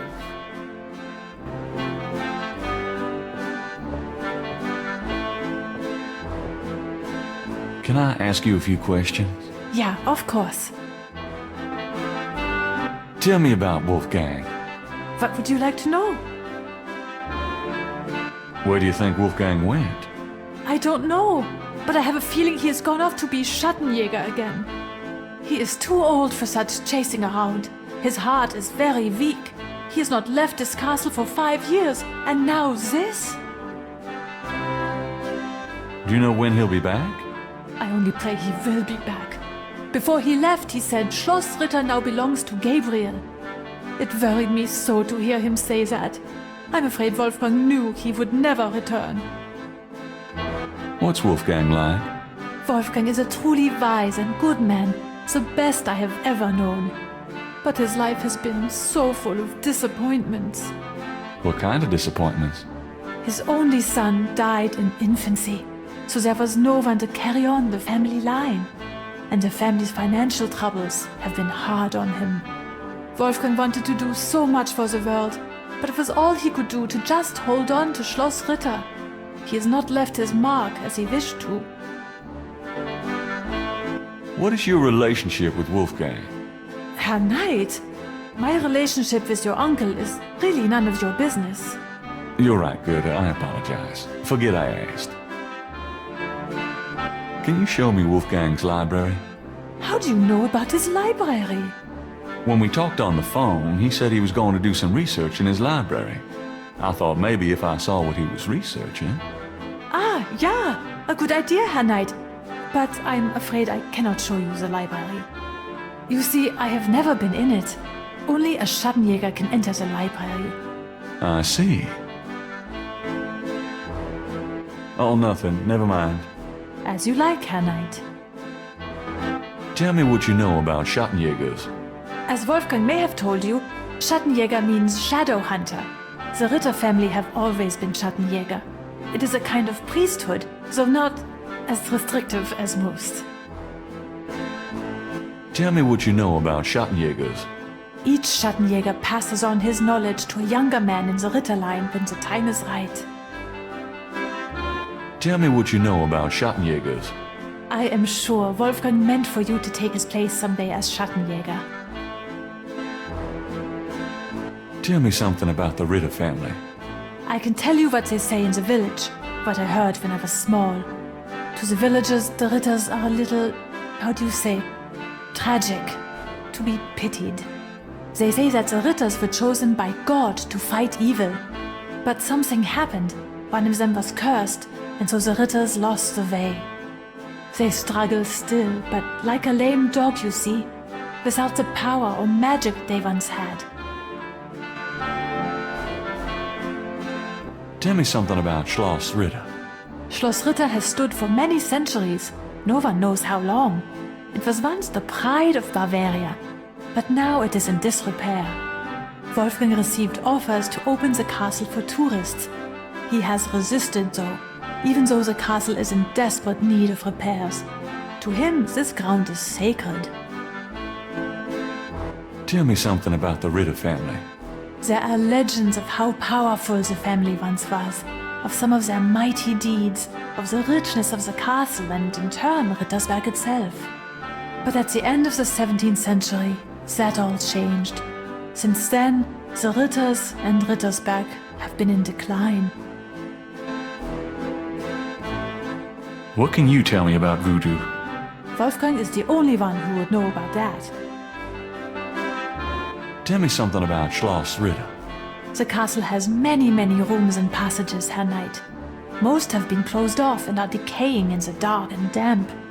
Only a few rooms have been kept up due to the cost. Didn't Wolfgang mention a library? There's a library, but I've never been in it. There are places in the castle where only the master is allowed to go. Tell me something about Schloss Ritter. Schloss Ritter is the center from which the Schattenjäger have always gone out to battle the forces of evil. Tell me something about yourself. I was born in Rittersberg, the village below the castle. Tell me something about yourself. I am not well traveled, but Wolfgang has been kind and has tutored me in many subjects. It was from him I learned to speak English. He must have sensed you were coming, Herr Knight, and that you would have need of me. So, what do you do when you're not puttering around the castle? Every day I go to Rittersberg to do the daily shopping and visit my friends.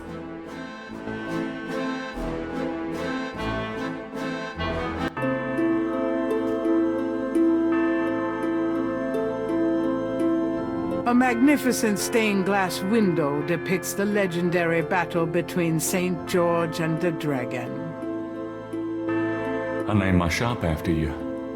You've always fascinated me. I just never knew why until now.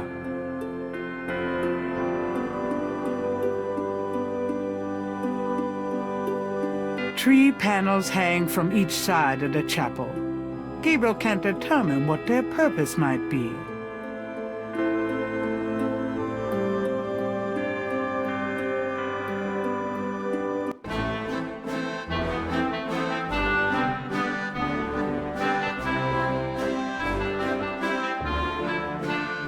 Can I ask you a few questions? Yeah, of course. What can you tell me about those wall panels in the chapel? The hangings. They describe the Schattenjäger initiation ceremony. Tell me about the Schattenjäger initiation ceremony. Each young man of the Ritterline must go through the ceremony when he dedicates himself to be a Schattenjäger. But what does this ceremony do? I do not know, Herr Knight. The only people present are the old Schattenjäger and the new. But I think it must be similar to a priest's ordination or a wedding, a ceremony of intent and oath. Ooh, ugh. Is there a problem, Herr Knight?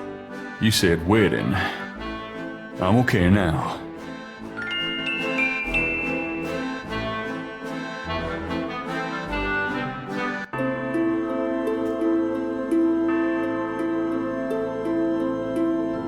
The first panel shows hands and water.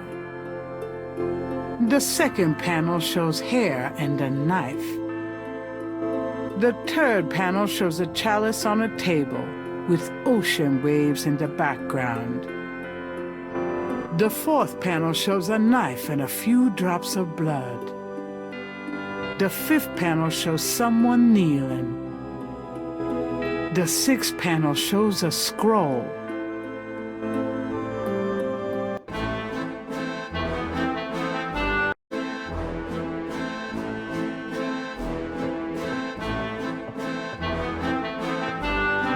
Is that a shaker of salt? Yeah, salt. Mind if I take it? No. Thanks.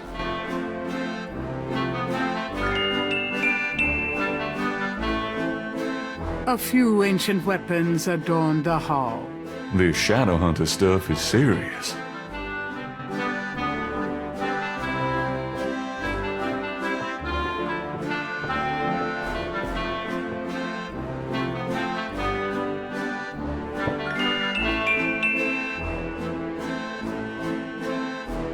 There's a dragon's head on the wall.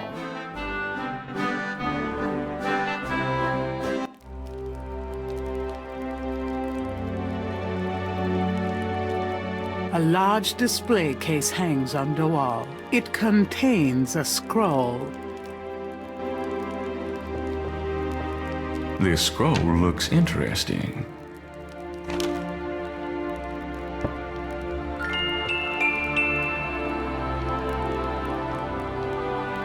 St. George, patron of the light, who hunts the shadows of the night. Upon my blood I call thee now. Purify me, for I avow to set my feet upon thy road. Thy sword I take it for mine own.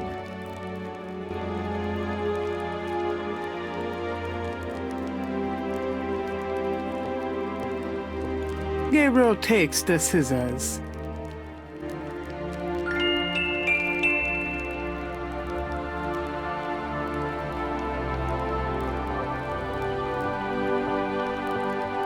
The portal says, Nor der Rheins darf passieren, diesen Herz ist rein wie Glas, diesen Seele rein wie Feuer, schreitet heuer durchs Portal.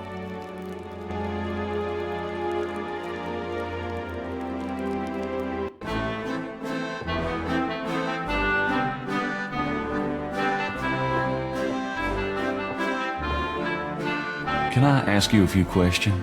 Yeah, of course. There are some words over the locked door in Wolfgang's bedroom. What do they mean? Ah, yes. Wolfgang had me translated as part of my English lessons. In English it means, only the purest here may pass. He whose heart is pure as glass. He whose soul is pure as fire. Through this portal passes higher. Great, thanks.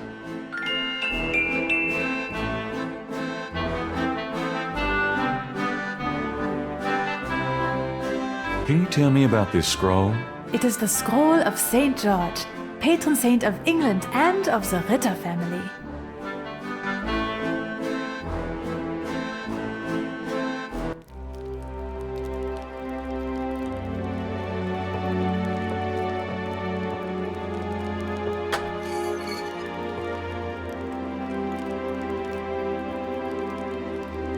Thinking of the first chapel panel, Gabriel washes his hands in the water.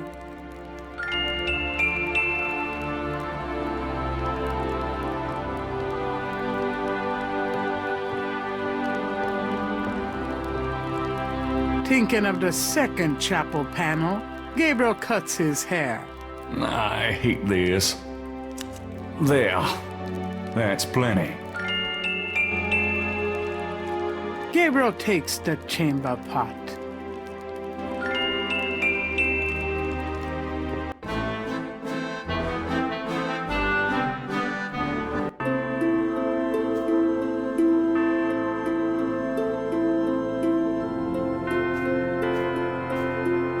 Thinking of the third panel, Gabriel puts the chamber pot on the altar.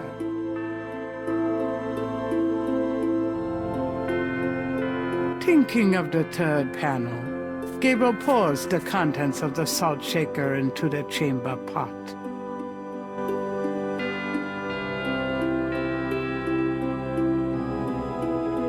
Thinking of the fourth panel, Gabriel holds his arm over the chamber pot and nicks it with the dagger. Oh, whoops. Nearly hit an artery. Thinking of the fifth panel, Gabriel kneels at the altar.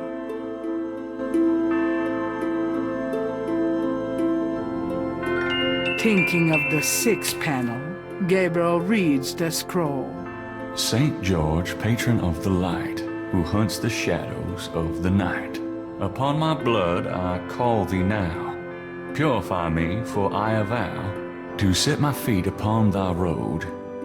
Thy sword I take up for mine own.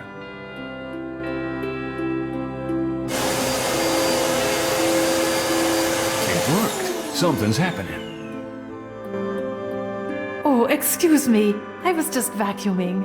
I did not know you were in here.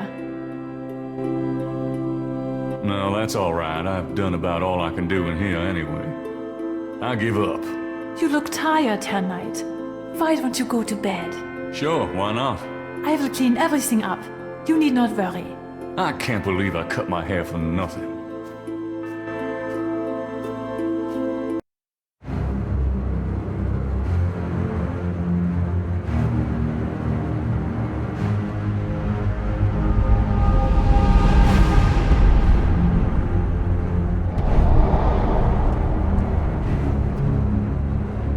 Your soul smells, Gabriel Knight.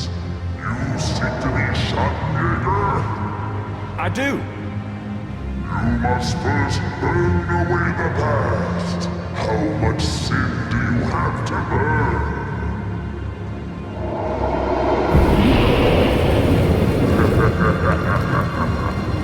You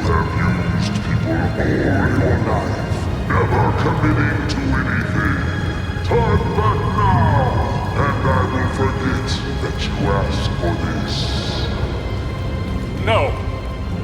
There are only two things that redeem you.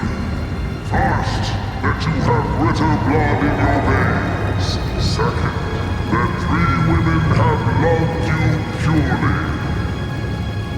You asked to start on the path, so you shall. But you will not be a Shotmaker until you have earned it. How?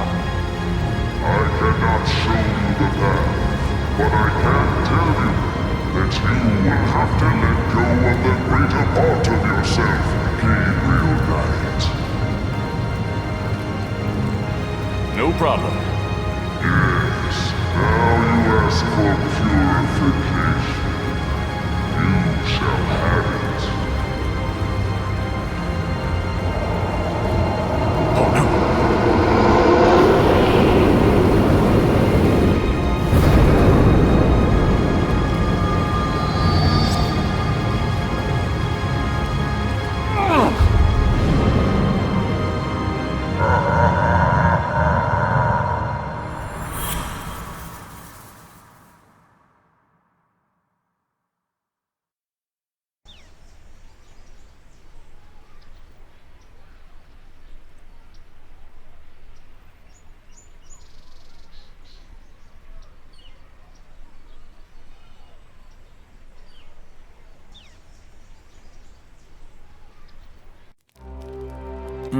What a night. I'm sore all over.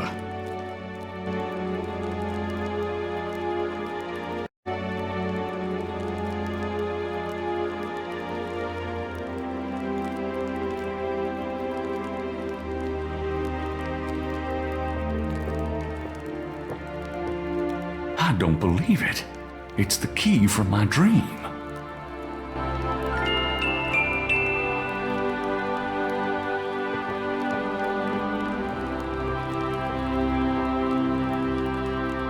It fits.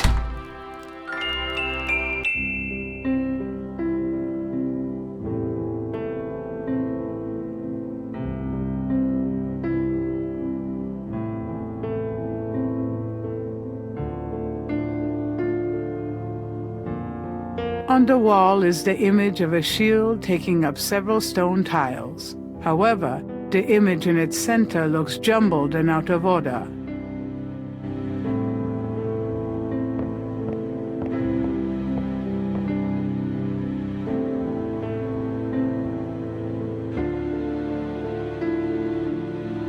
It moves.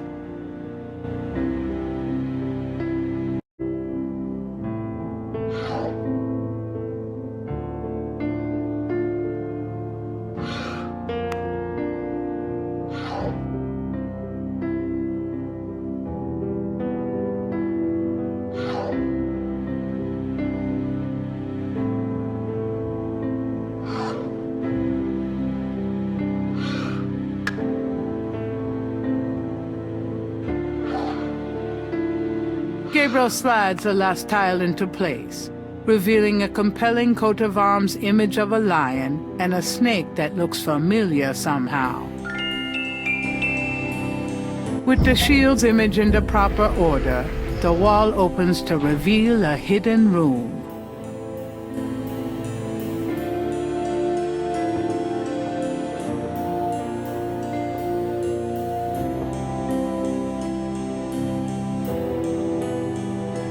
Behind the wall is a shrine to Schottenjäger's past, their weapons, trophies, and legacy.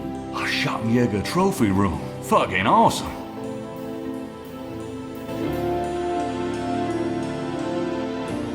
A title catches Gabriel's eye.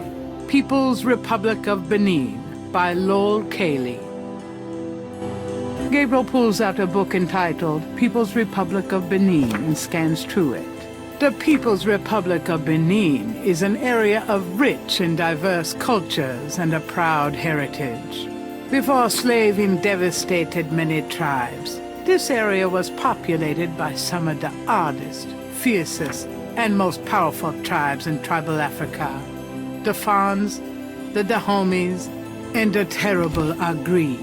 The book The Primal Ones by John Roots provides insight into these fascinating cultures.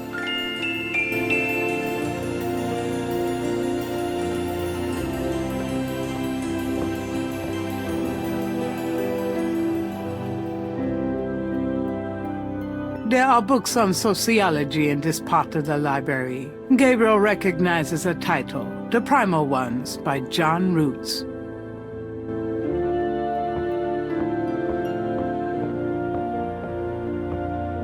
Gabriel takes down The Primal Ones and opens it. In contrast with the peaceful, nomadic tribes of northern Africa, certain tribes of the southwest were vicious and xenophobic. This part of Africa is called the Red Basin area because of the vast amount of bloodshed that occurred there over the centuries. In this one area of Africa existed, in a perpetual state of war and raiding, some of the most powerful and efficient fighters the world has ever seen. Why did this region inspire such violent behavior? To understand, one must look even further back. See Ancient Roots of Africa by Early Days. These shelves contain history books. Gabriel recognizes a title, Ancient Roots of Africa by Early Days.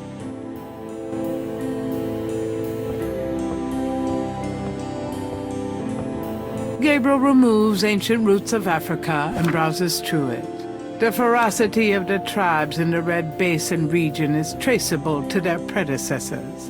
In Egyptian time, 4000 to 2000 BC, this region was ruled by powerful sun worshippers. We know a little about this mysterious cult by the remnants of ruins far older and of a culture far more advanced than any that exists in Africa today. See Sun Worshippers by A. Curate.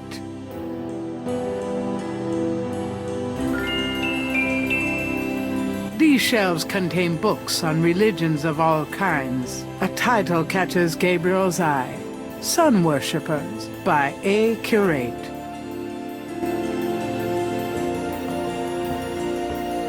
Gabriel takes down Sun Worshippers and scans it. One of the most earliest religious practices was that of sun worship.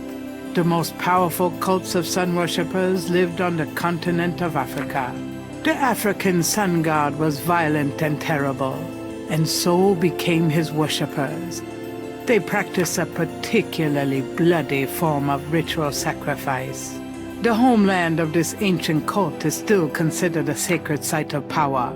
See Ancient Digs of Africa by Professor Seymour Shards. These shelves contain books on archaeology. Gabriel recognizes the title, Ancient Digs of Africa by Professor Seymour Shards.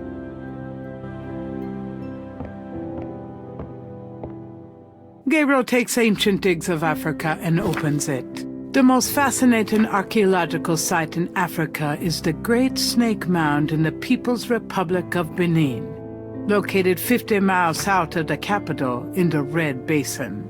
Like the snake mounds of North America, the origin and meaning of these great mounds remains a mystery, though clearly they were the result of profound and urgent spiritual belief.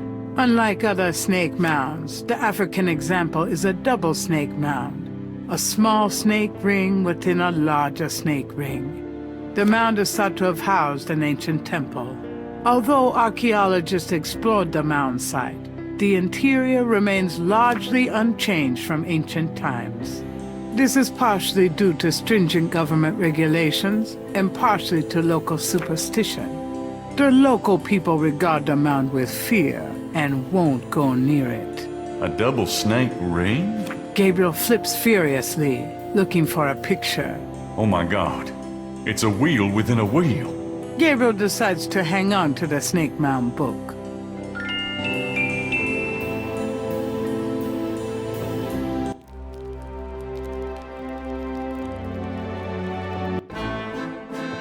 Guten Morgen, Herr Knight.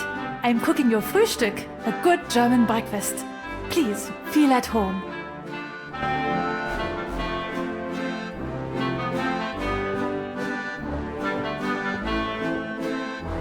Can I ask you a few questions? Yeah, of course. I found this book in the library. I think it might tell us where Wolfgang went. Africa? You think Wolfgang went to Africa? I know he did. Then I shall make you a plane trip right now, yeah? Well, I guess so. Good, good. My poor Wolfgang. You have money for the plane, yeah? Are you sure the Ritter estate can't pay? I manage Wolfgang's books, I'm quite sure. Have you any money? I know. We can use his credit card. Terrific. I will go make the call. Then, while we wait, breakfast. Does that mean I can get some coffee now?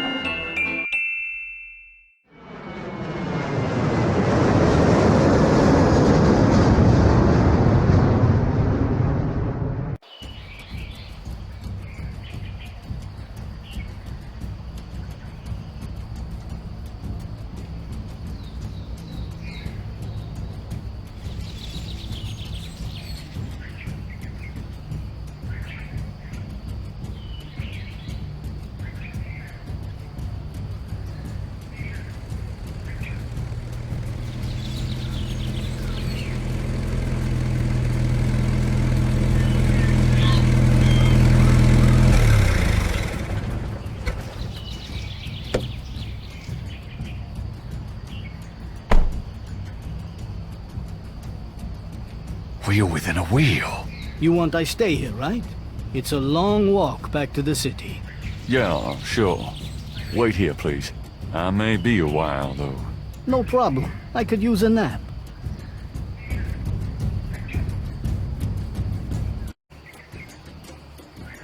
The snake mound consists of an outer ring and an inner ring.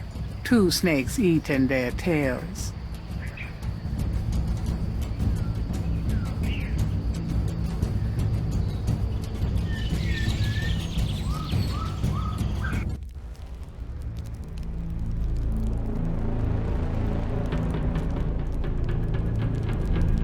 On the floor is an etched stone. Mummy-like figures in contorted poses appear to be the only residents here. Gabriel wonders, was this a burial mound, or does their presence serve some ritualistic purpose?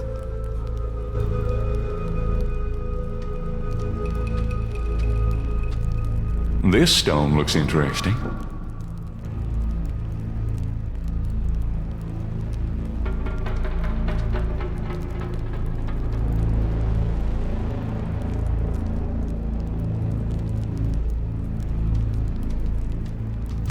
Gabriel has the creeping sensation that he's being watched. An etched stone is on the wall.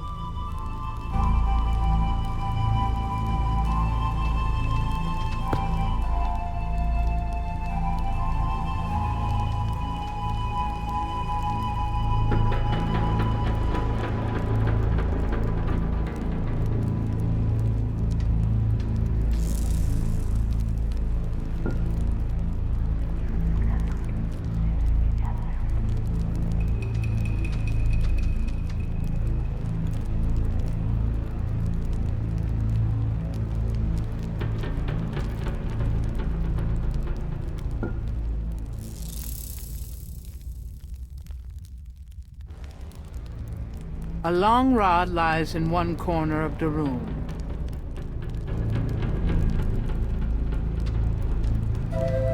It's shaped a little like a snake.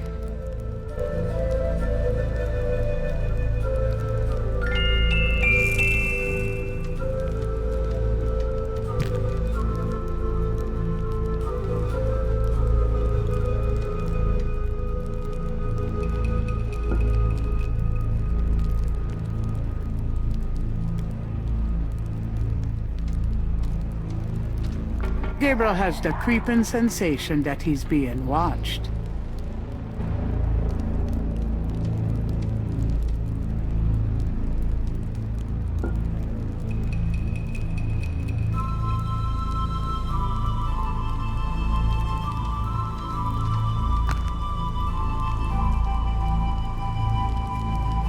An etched stone is on the wall.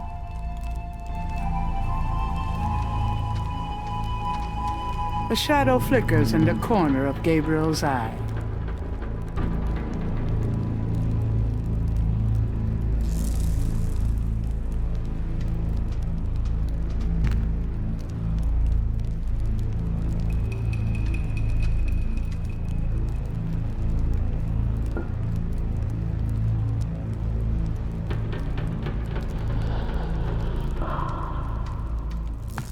A shadow flickers in the corner of Gabriel's eye.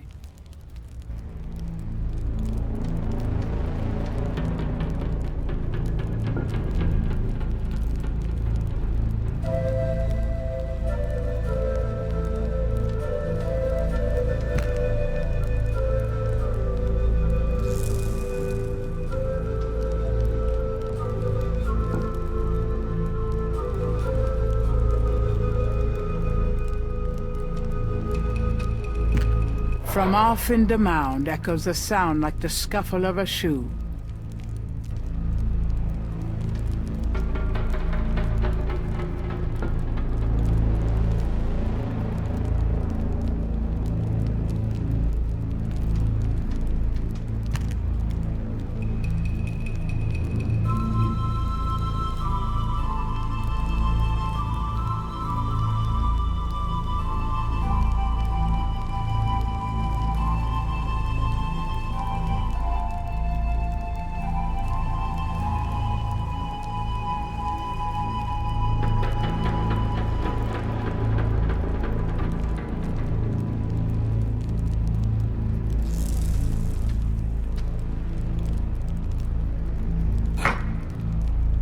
It fits.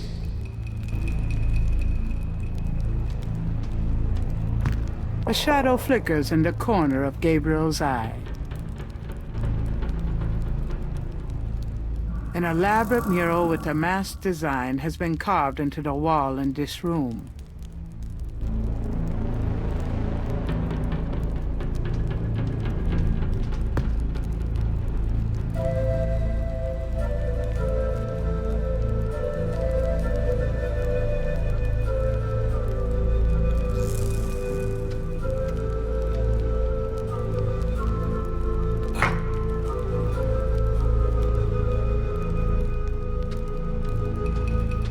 A shadow flickers in the corner of Gabriel's eye.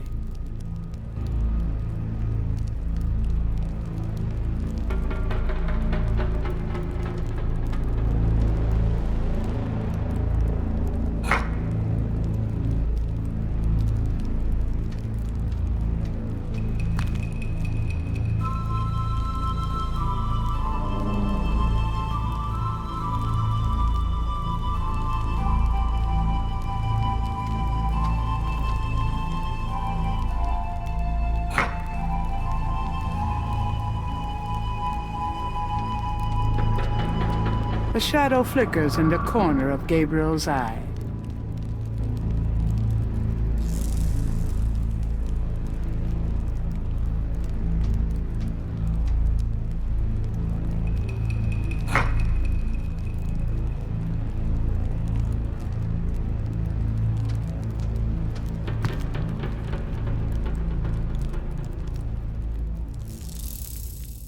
An etched stone is on the wall.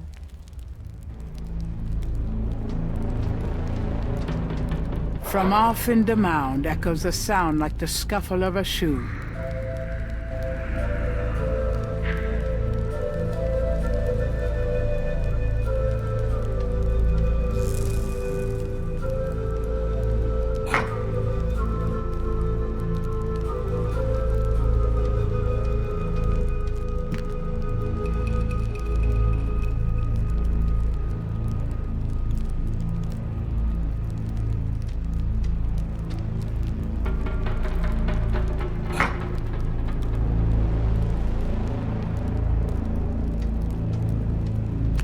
A shadow flickers in the corner of Gabriel's eye.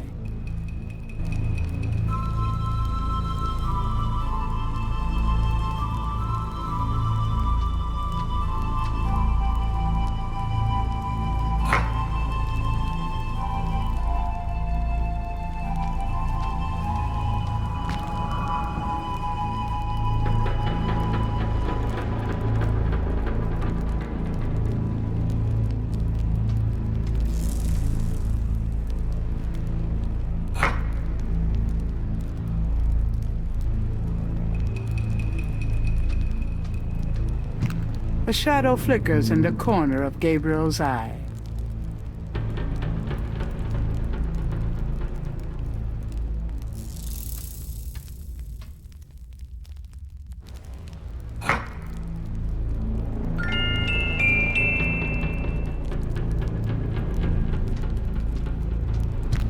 From off in the mound echoes a sound like the scuffle of a shoe.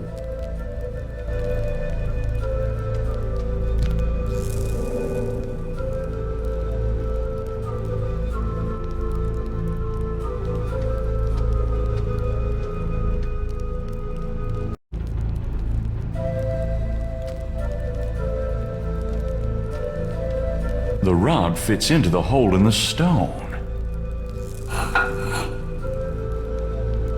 From somewhere off in the mound, Gabriel hears a soft click, then a rumble. Uh-oh, I have a feeling that did something.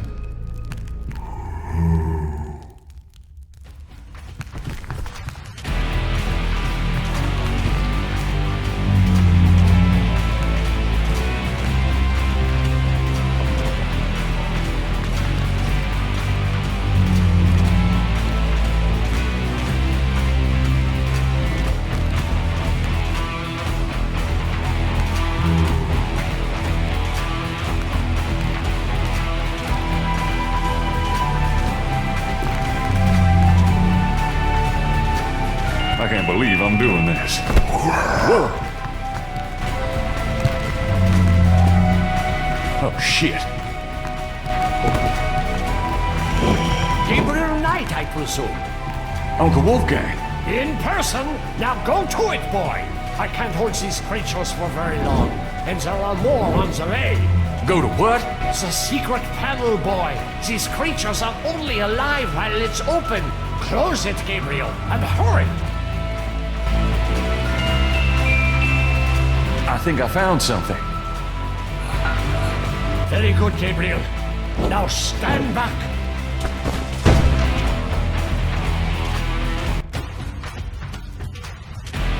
Wow. The inner wheel. Yes, wheel within a wheel. Are you okay? You don't look so hot. I'm fine, Gabriel. The wheel, you dreamt it? Yes, and you? Yes. I must congratulate you on the Three Snakes connection. I had missed it. You will make a wonderful Schottenjäger. Who, me? Yes, it's a long path, my boy. I myself have still the last of my 3 quests to meet. But let's see what is here. You have found the heart of the apple, but it might be poisoned still.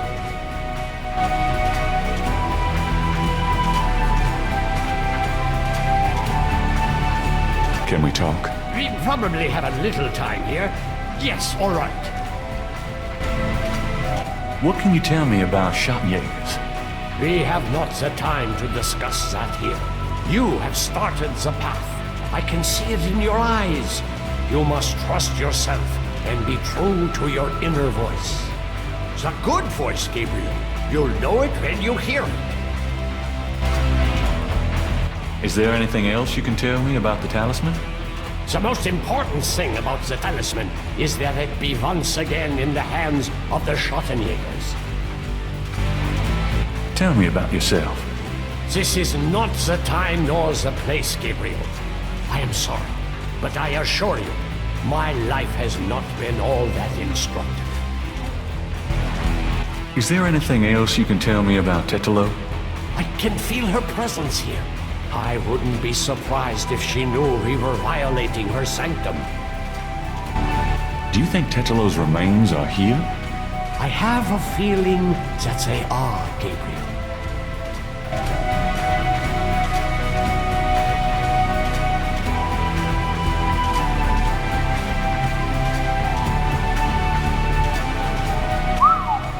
Look at that table. Yes, it is very old. There is a story being told through the carvings on the side. Can you make it out? A tribesman discovers a snake mound hidden in the jungle. He manages, after much time, to find the secret entrance to the inner real. In this room, he bows down to a small idol of some sort. The thing is radiating, like a sun, That explains the source of the Geddes' tribal power. They found this mound and the idol in it.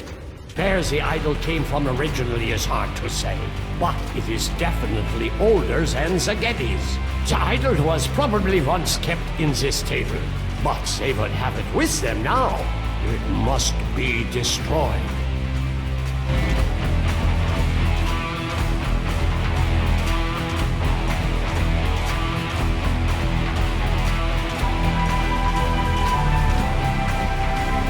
Shall we try this lid? I suppose it wouldn't hurt.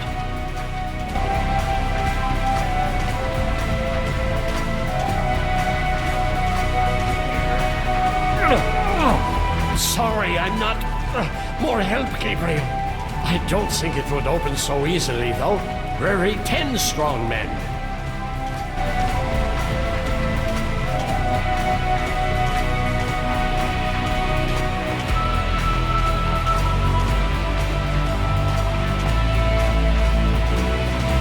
What about these iron bars? Good idea. Let me help you.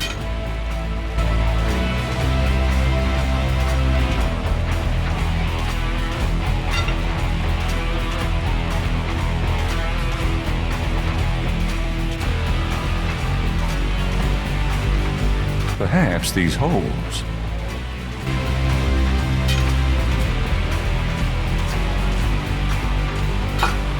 There.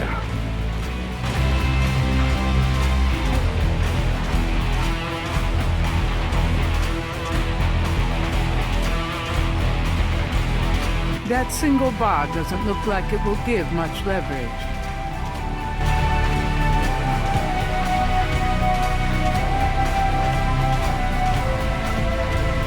Let's get the other one.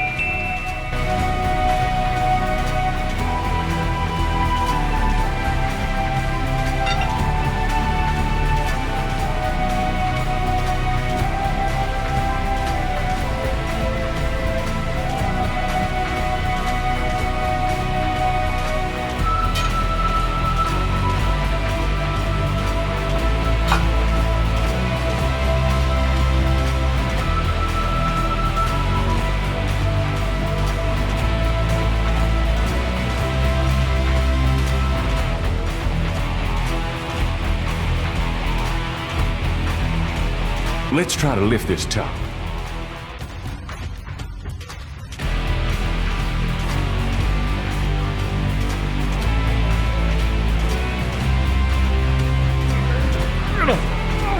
I know it's in there. Yes, it is in there. Oh, I've not felt this powerful since, well, ever. Why won't the damn lid come off? It is a sacrificial table. It can probably only be triggered by the proper use of that trough there. With a heart. Oh, great. Where are we gonna get a heart? Gabriel, you must take the talisman and be Schottenjäger. You performed the ritual and dreamt of the dragon, no?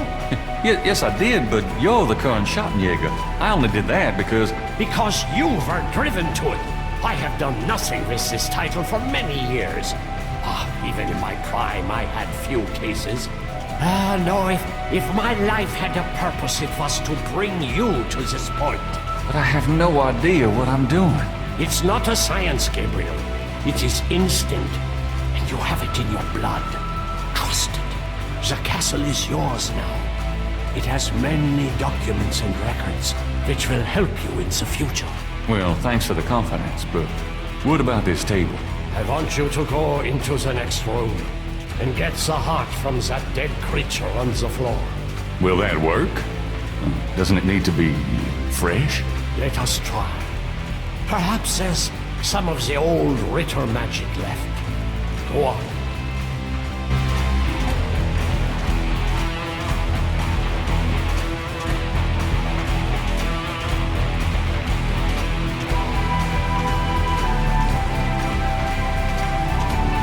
Great. My first job was a Schottenjäger, cutting up dead monsters.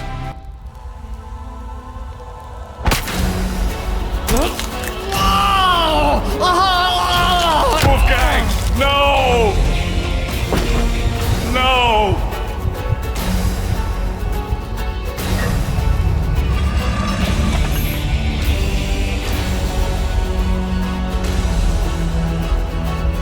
Titolo, you're gonna pay for this, you bitch!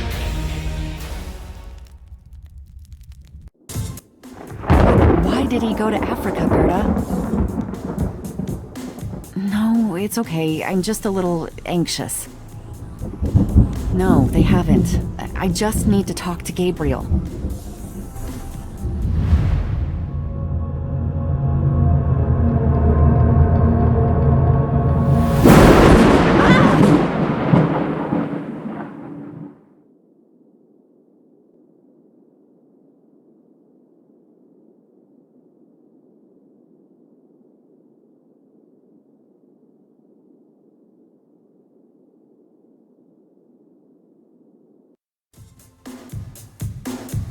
After arranging for the shipment of Wolfgang's body back to Rittersburg, Gabriel returns to Norlands.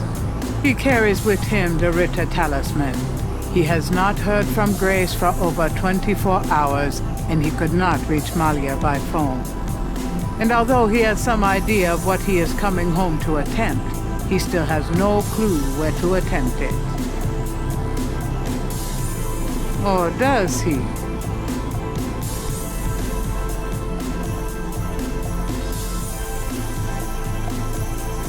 Grace, I'm home. Grace? Oh no. Grace!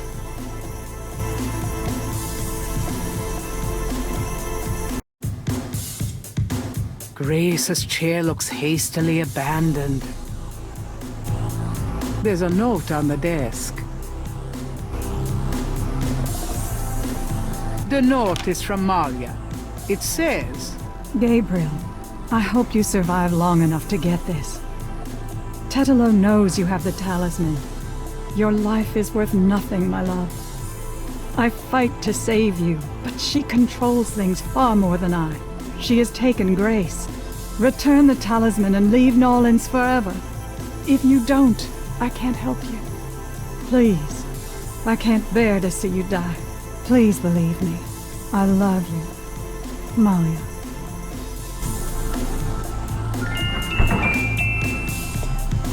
Who's there? I have the talisman. Yeah? Good for you. I got a headache. You? Don't come near me, you're dead. Huh? Oh, that was you at the tomb? You should have said something. You mean you weren't dead, you son of a bitch? Do I look dead? No, wait, don't answer that. I was searching the tomb. When I heard someone coming, I broke the light and got in the drawer. I'm sorry I brained you, but I thought you were one of them. Christ, you about killed me. I said I was sorry. Besides, I owed you one for stealing my badge. If it makes you feel any better, I lost my wallet that day. Your wallet? Oh, I guess you're right. We are even. Like I said. Anyway, we shouldn't stand out here and gab. Someone on the street might see us. Let's go in back and talk.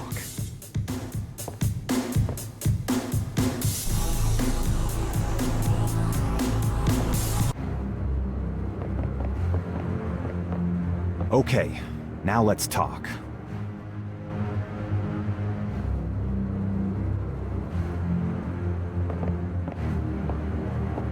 All right, let's talk. Let me fill you in on what I've learned in the past 5 days. Okay, have at it. Well, Malia Getty is the head of the cartel. Dr. John is her right-hand man. I learned that much. You sure know how to pick 'em, Knight. She's not really responsible, though. Because during these ceremonies, she's ridden by the spirit of her ancestor, Tetelo. You don't say. It's true. Anyway, I have something, a talisman, that I can use against them. It will help, but they probably still have a power source somewhere in their Houndfall. Also, this whole thing kind of ties in with my nightmares, see? And my family history. My family does this shadow hunting thing, and about 300 years ago... Look, don't confuse me, okay? You worry about all that metaphysical stuff, and I'll just try to catch the bad guys. Yeah, you'd never believe me anyway. What should we do about Grace? Them voodoo people have taken her, the goddamn bastards. We have to find her and save her, and we can't count on the police department for any help. So, fill me in on what you've been doing for the past 5 days. I've been getting smart, that's what. They got me running, I'll admit, but the day a bunch of drum-banging, mumbo-jumbo chanting magicians can catch old Lightfoot Mosley is the day I die. Can't argue with that logic. Now these guys have it wired, I tell ya. From the mayor to a couple of major judges, right down to the beat cops. The Gettys are untouchable from that angle. But once I really started digging, it was like I could see clearly. These guys are into everything that happens in this city. And most people are scared shitless of them, or they don't know about them at all. By the way, I found your wallet. And your credit card. Hey, thanks. You didn't put anything on this, did you? Who, me? Let's make a plan. What do you think we should do? We need to find the headquarters of the Getty cartel, rescue Grace, and dig up some concrete evidence so that I can take this straight to the FBI. Sounds easy. Uh-huh. Do you have any idea where their headquarters might be? Perhaps. Well, you do seem to have a knack for sniffing out this voodoo stuff. Why don't you see if you can locate it for sure? Meanwhile, I got some things I gotta do. I'll meet you there later. How will you find it? Damn, that's right. If I only had the tracker from my office. I have it. Really?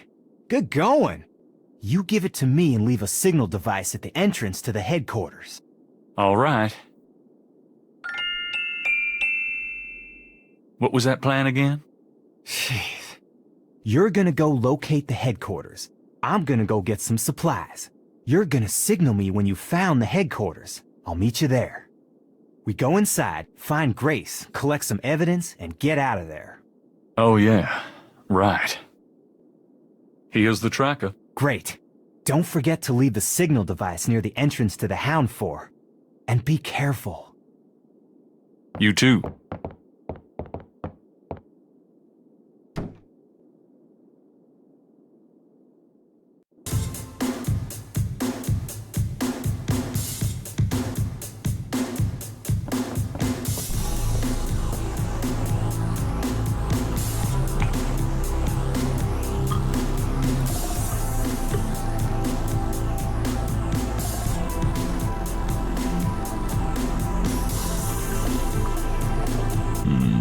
Good coffee.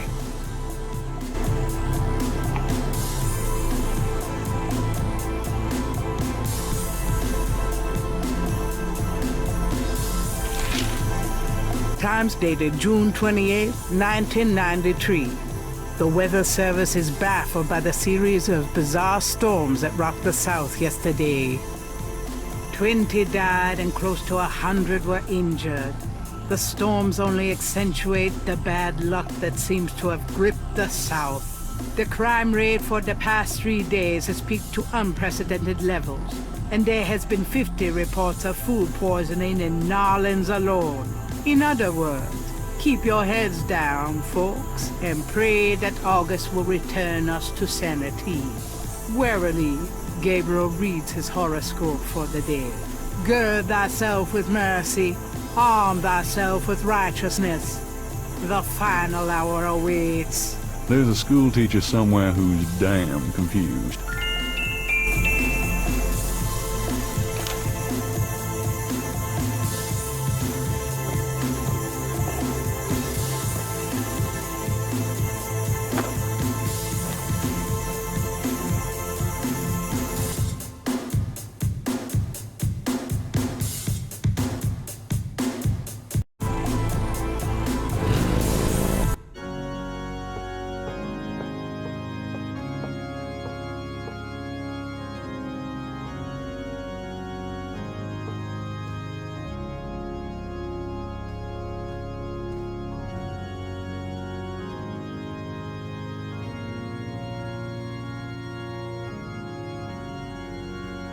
Something about this knothole looks familiar. It's It's moving. I knew it.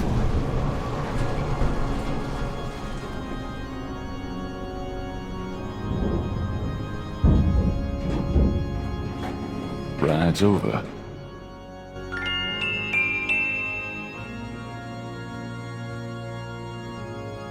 Gabriel puts the snake rod under the bench for Mosley.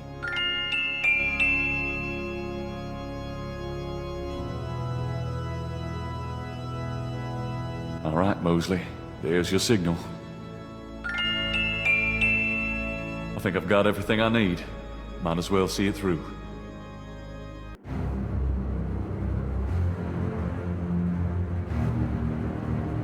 The elevator stops at a room underneath the cathedral. Express elevator to hell.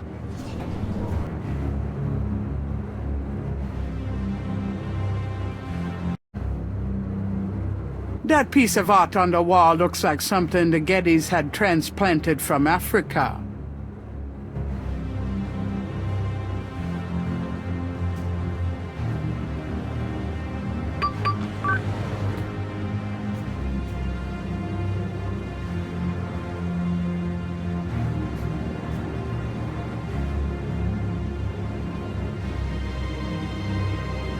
Pedestals display the smaller pieces in the collection.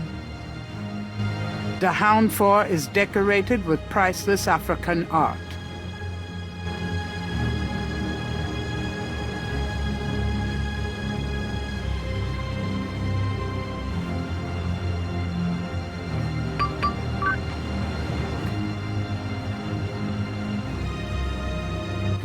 This looks like a supply room. And this boar mask seems appropriate for Mosley, if he ever makes it. I think I'll take this wolf mask for me. These robes will make good disguises.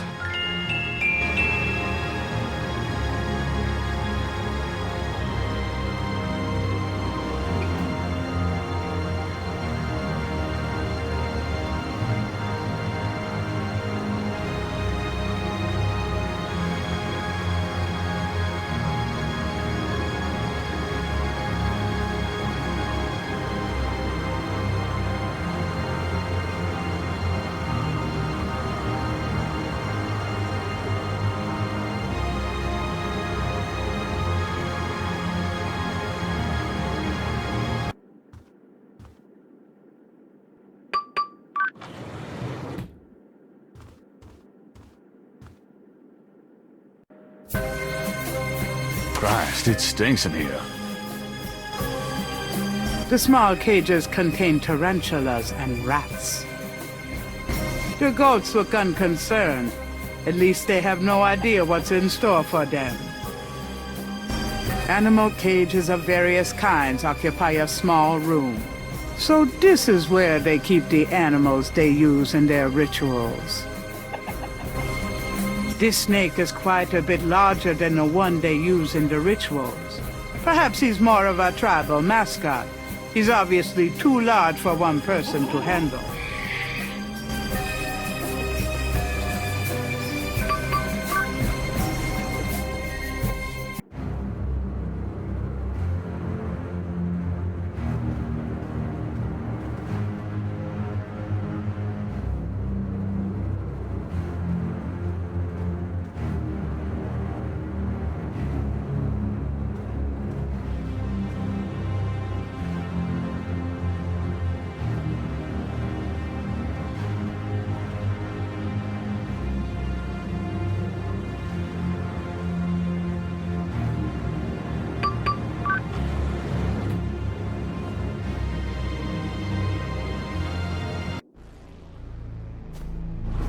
The room smells of Malia's perfume. Someone's coming.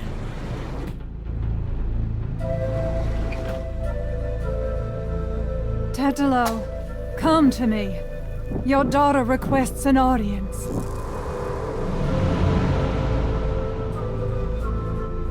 What is it you seek, child? Tetelo, I beg you again, for my sake, spare Gabriel's life. Do not protect or mourn that one. He will only betray you. Gabriel would never betray me. He will, as Gunther betrayed me. Blinded by the light, he will despise your darkness. No, I don't believe that. You were betrayed, but Gabriel is different. I cannot serve you any longer. Choose another. I cannot go on. Ha! So you say, because you are drawn to the light. What you do not know is that the light will never have you. You only corrupt it when you draw near. I don't believe you. This way, this life is too painful. I must be free of it. You can never be free. You will see, my daughter. What I have told you is true. You will see. Wait! I won't go through with it! I won't!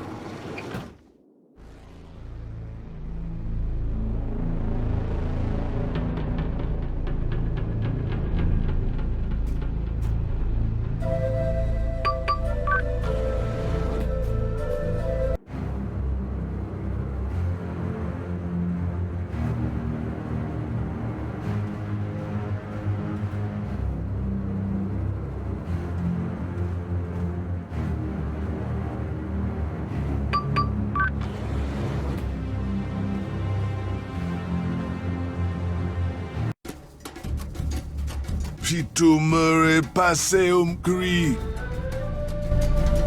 Better to die than run away. A plastic card on a chain hangs on the wall. Helana me nu deja. This land is already in.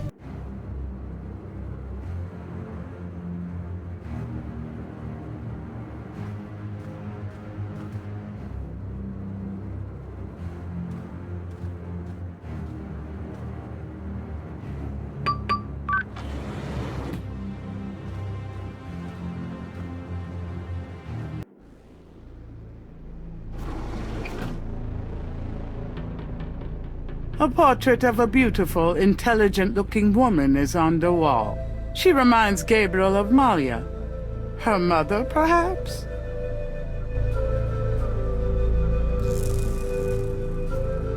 The book looks like an accountant's record book. The cover is printed with the words Getty Tribe. The Getty Tribe record book contains the names and Rada drum codes for tribal members. This record book might be the kind of thing Mosley wanted for the FBI.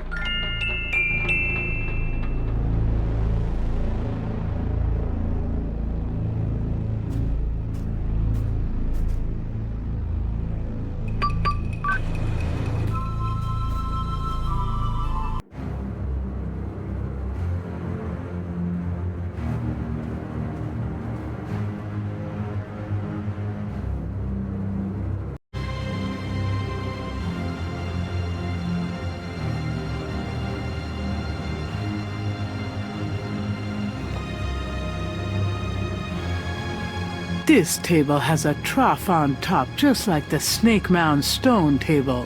Gabriel shivers, remembering what that trough is for.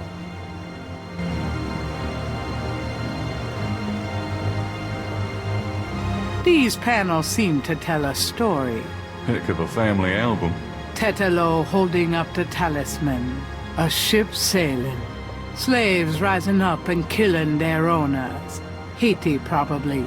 Looks like Tetelo's people arriving in Nolans. They accumulate great power through voodoo. The Hound Fort is built under Jackson Square. A pit for fire. I wonder if that takes gas or propane. Rada drums, like those used by the Getty relayers around the quarter. Okay, I'll give it a shot, but I'm no musician.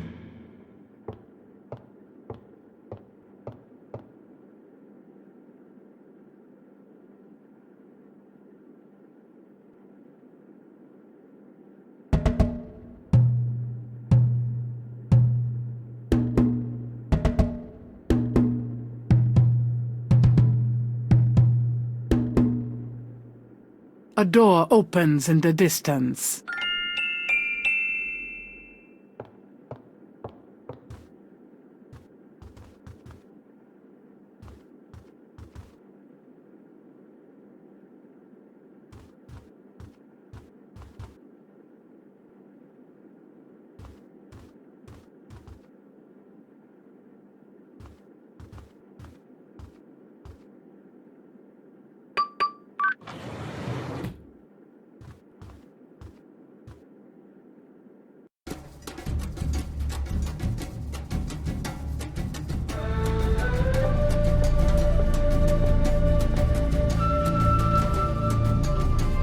Got it.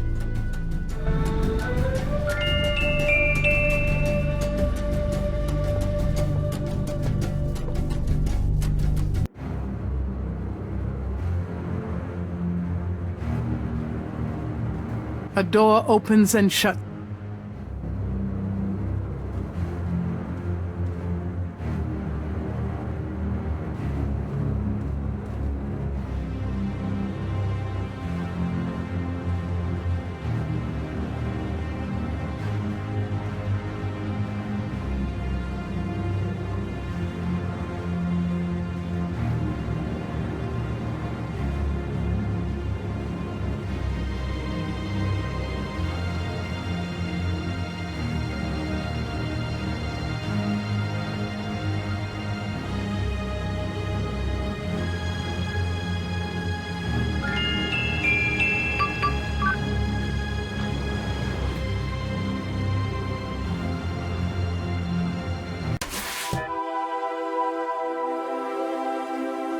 Underneath the surgical lamps is a gurney with a body on it. No one I know.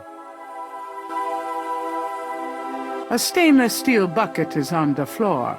Its contents are better left unsaid. More corpses are stored in wall compartments. It looks like a deep freeze in there. I hope those are rubber masks. Human hearts. So that's what they do to them. But why? Maybe I shouldn't even ask.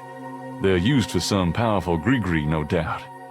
Or maybe that's what Titolo has for lunch.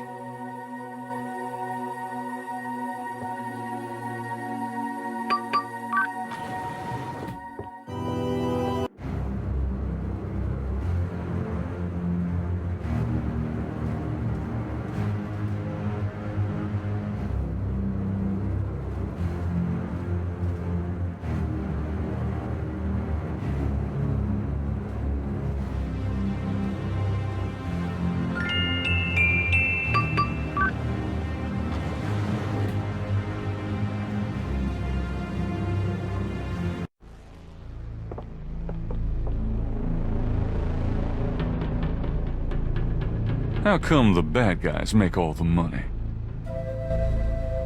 Stacks of bills are bound and pressed into neat piles.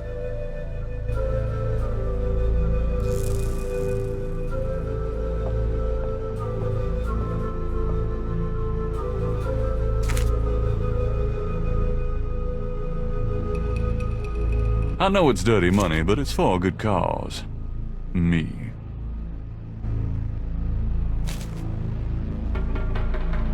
I hate to say it, but I can't carry anymore. I will. $1 million or so ought to hold me.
Grace!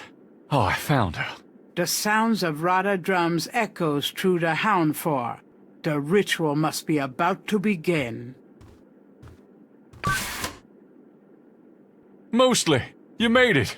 Thank God. I thought I saw you ducking in here. Those goddamn drums started as soon as I got off that elevator thing, and I heard voices from above. I have the feeling the mass voodooese are about to invade. I found Grace. I see that. Check her out, then you and I need to find a way to blend into the woodwork, bud. Grace is still lying on the bed. She may be unconscious, or worse. Grace, wake up. Talk to me. Grace does not respond.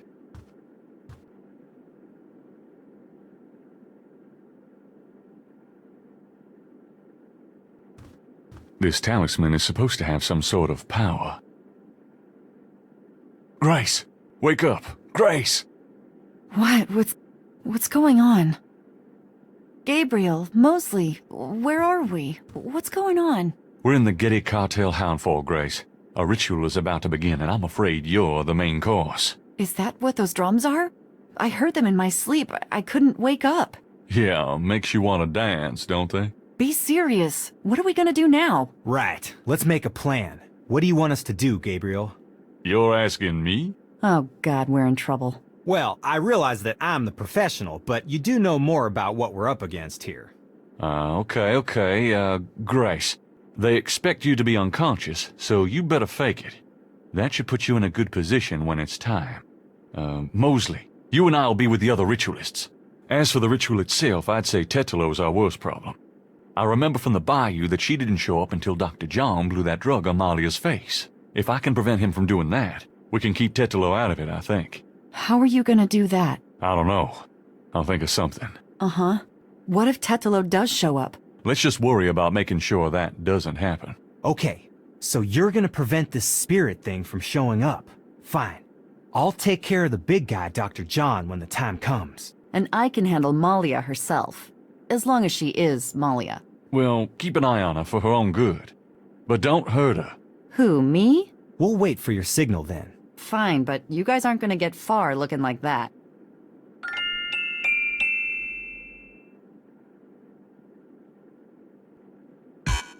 I'll keep the masks and robes together.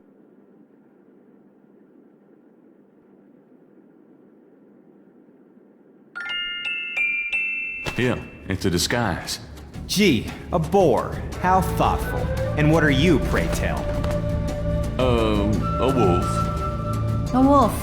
How appropriate. You goddamn wiener.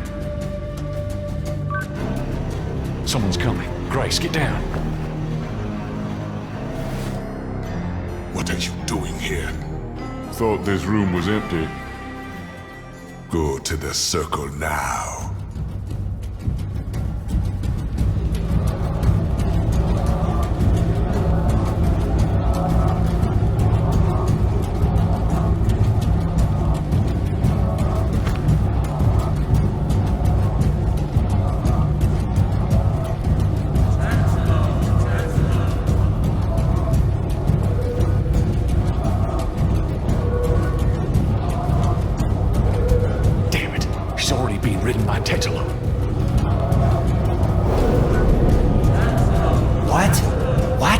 But you said... Shh, yeah, I know.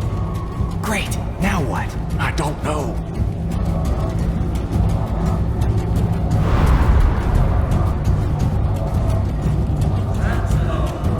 If he touches her... Shh.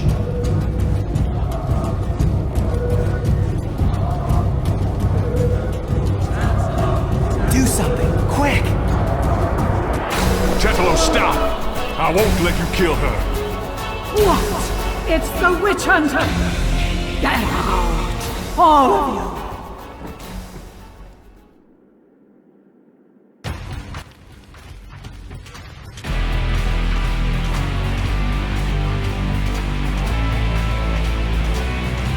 Tetalo, stop! I won't let you kill her. You can't stop me! Watch your friend die! Uh-oh. The talisman seems to have little effect at protecting Grace from this distance.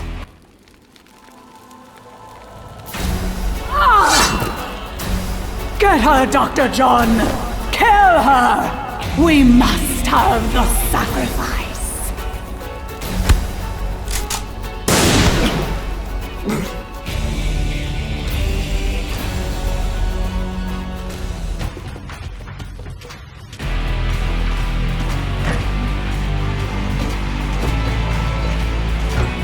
You have killed my chosen one, witch hunter!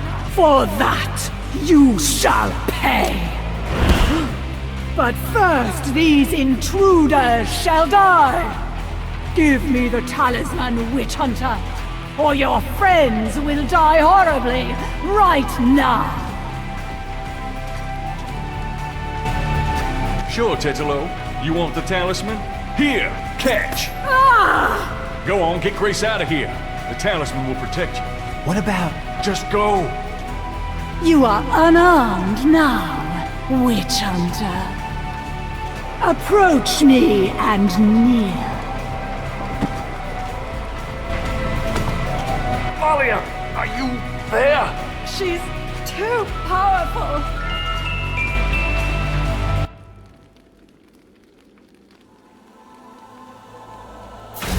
No! Stop!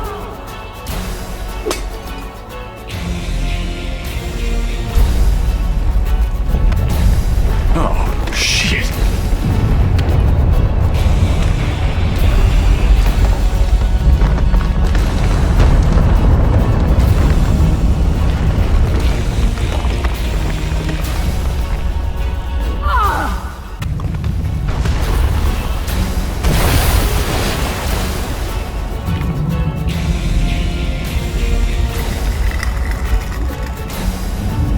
Go ahead! Destroy her! Destroy me! You are truly your father's son, witch hunter!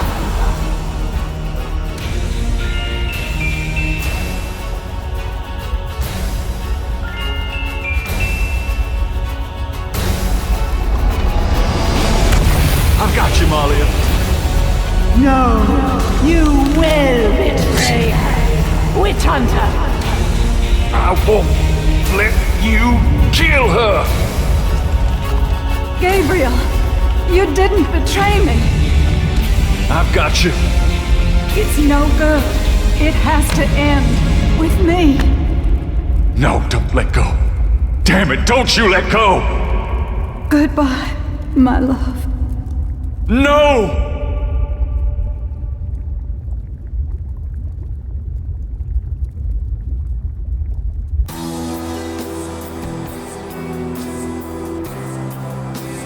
I think it's over now. I'm sorry about Malia. I know you cared for her. You've changed, you know? Have I? Yeah. So are you gonna do it? Be Schottenjäger? I'm going to try. Don't worry though, you'll be back in school, safe and sound. I don't have to go back. There's a lot to learn right here.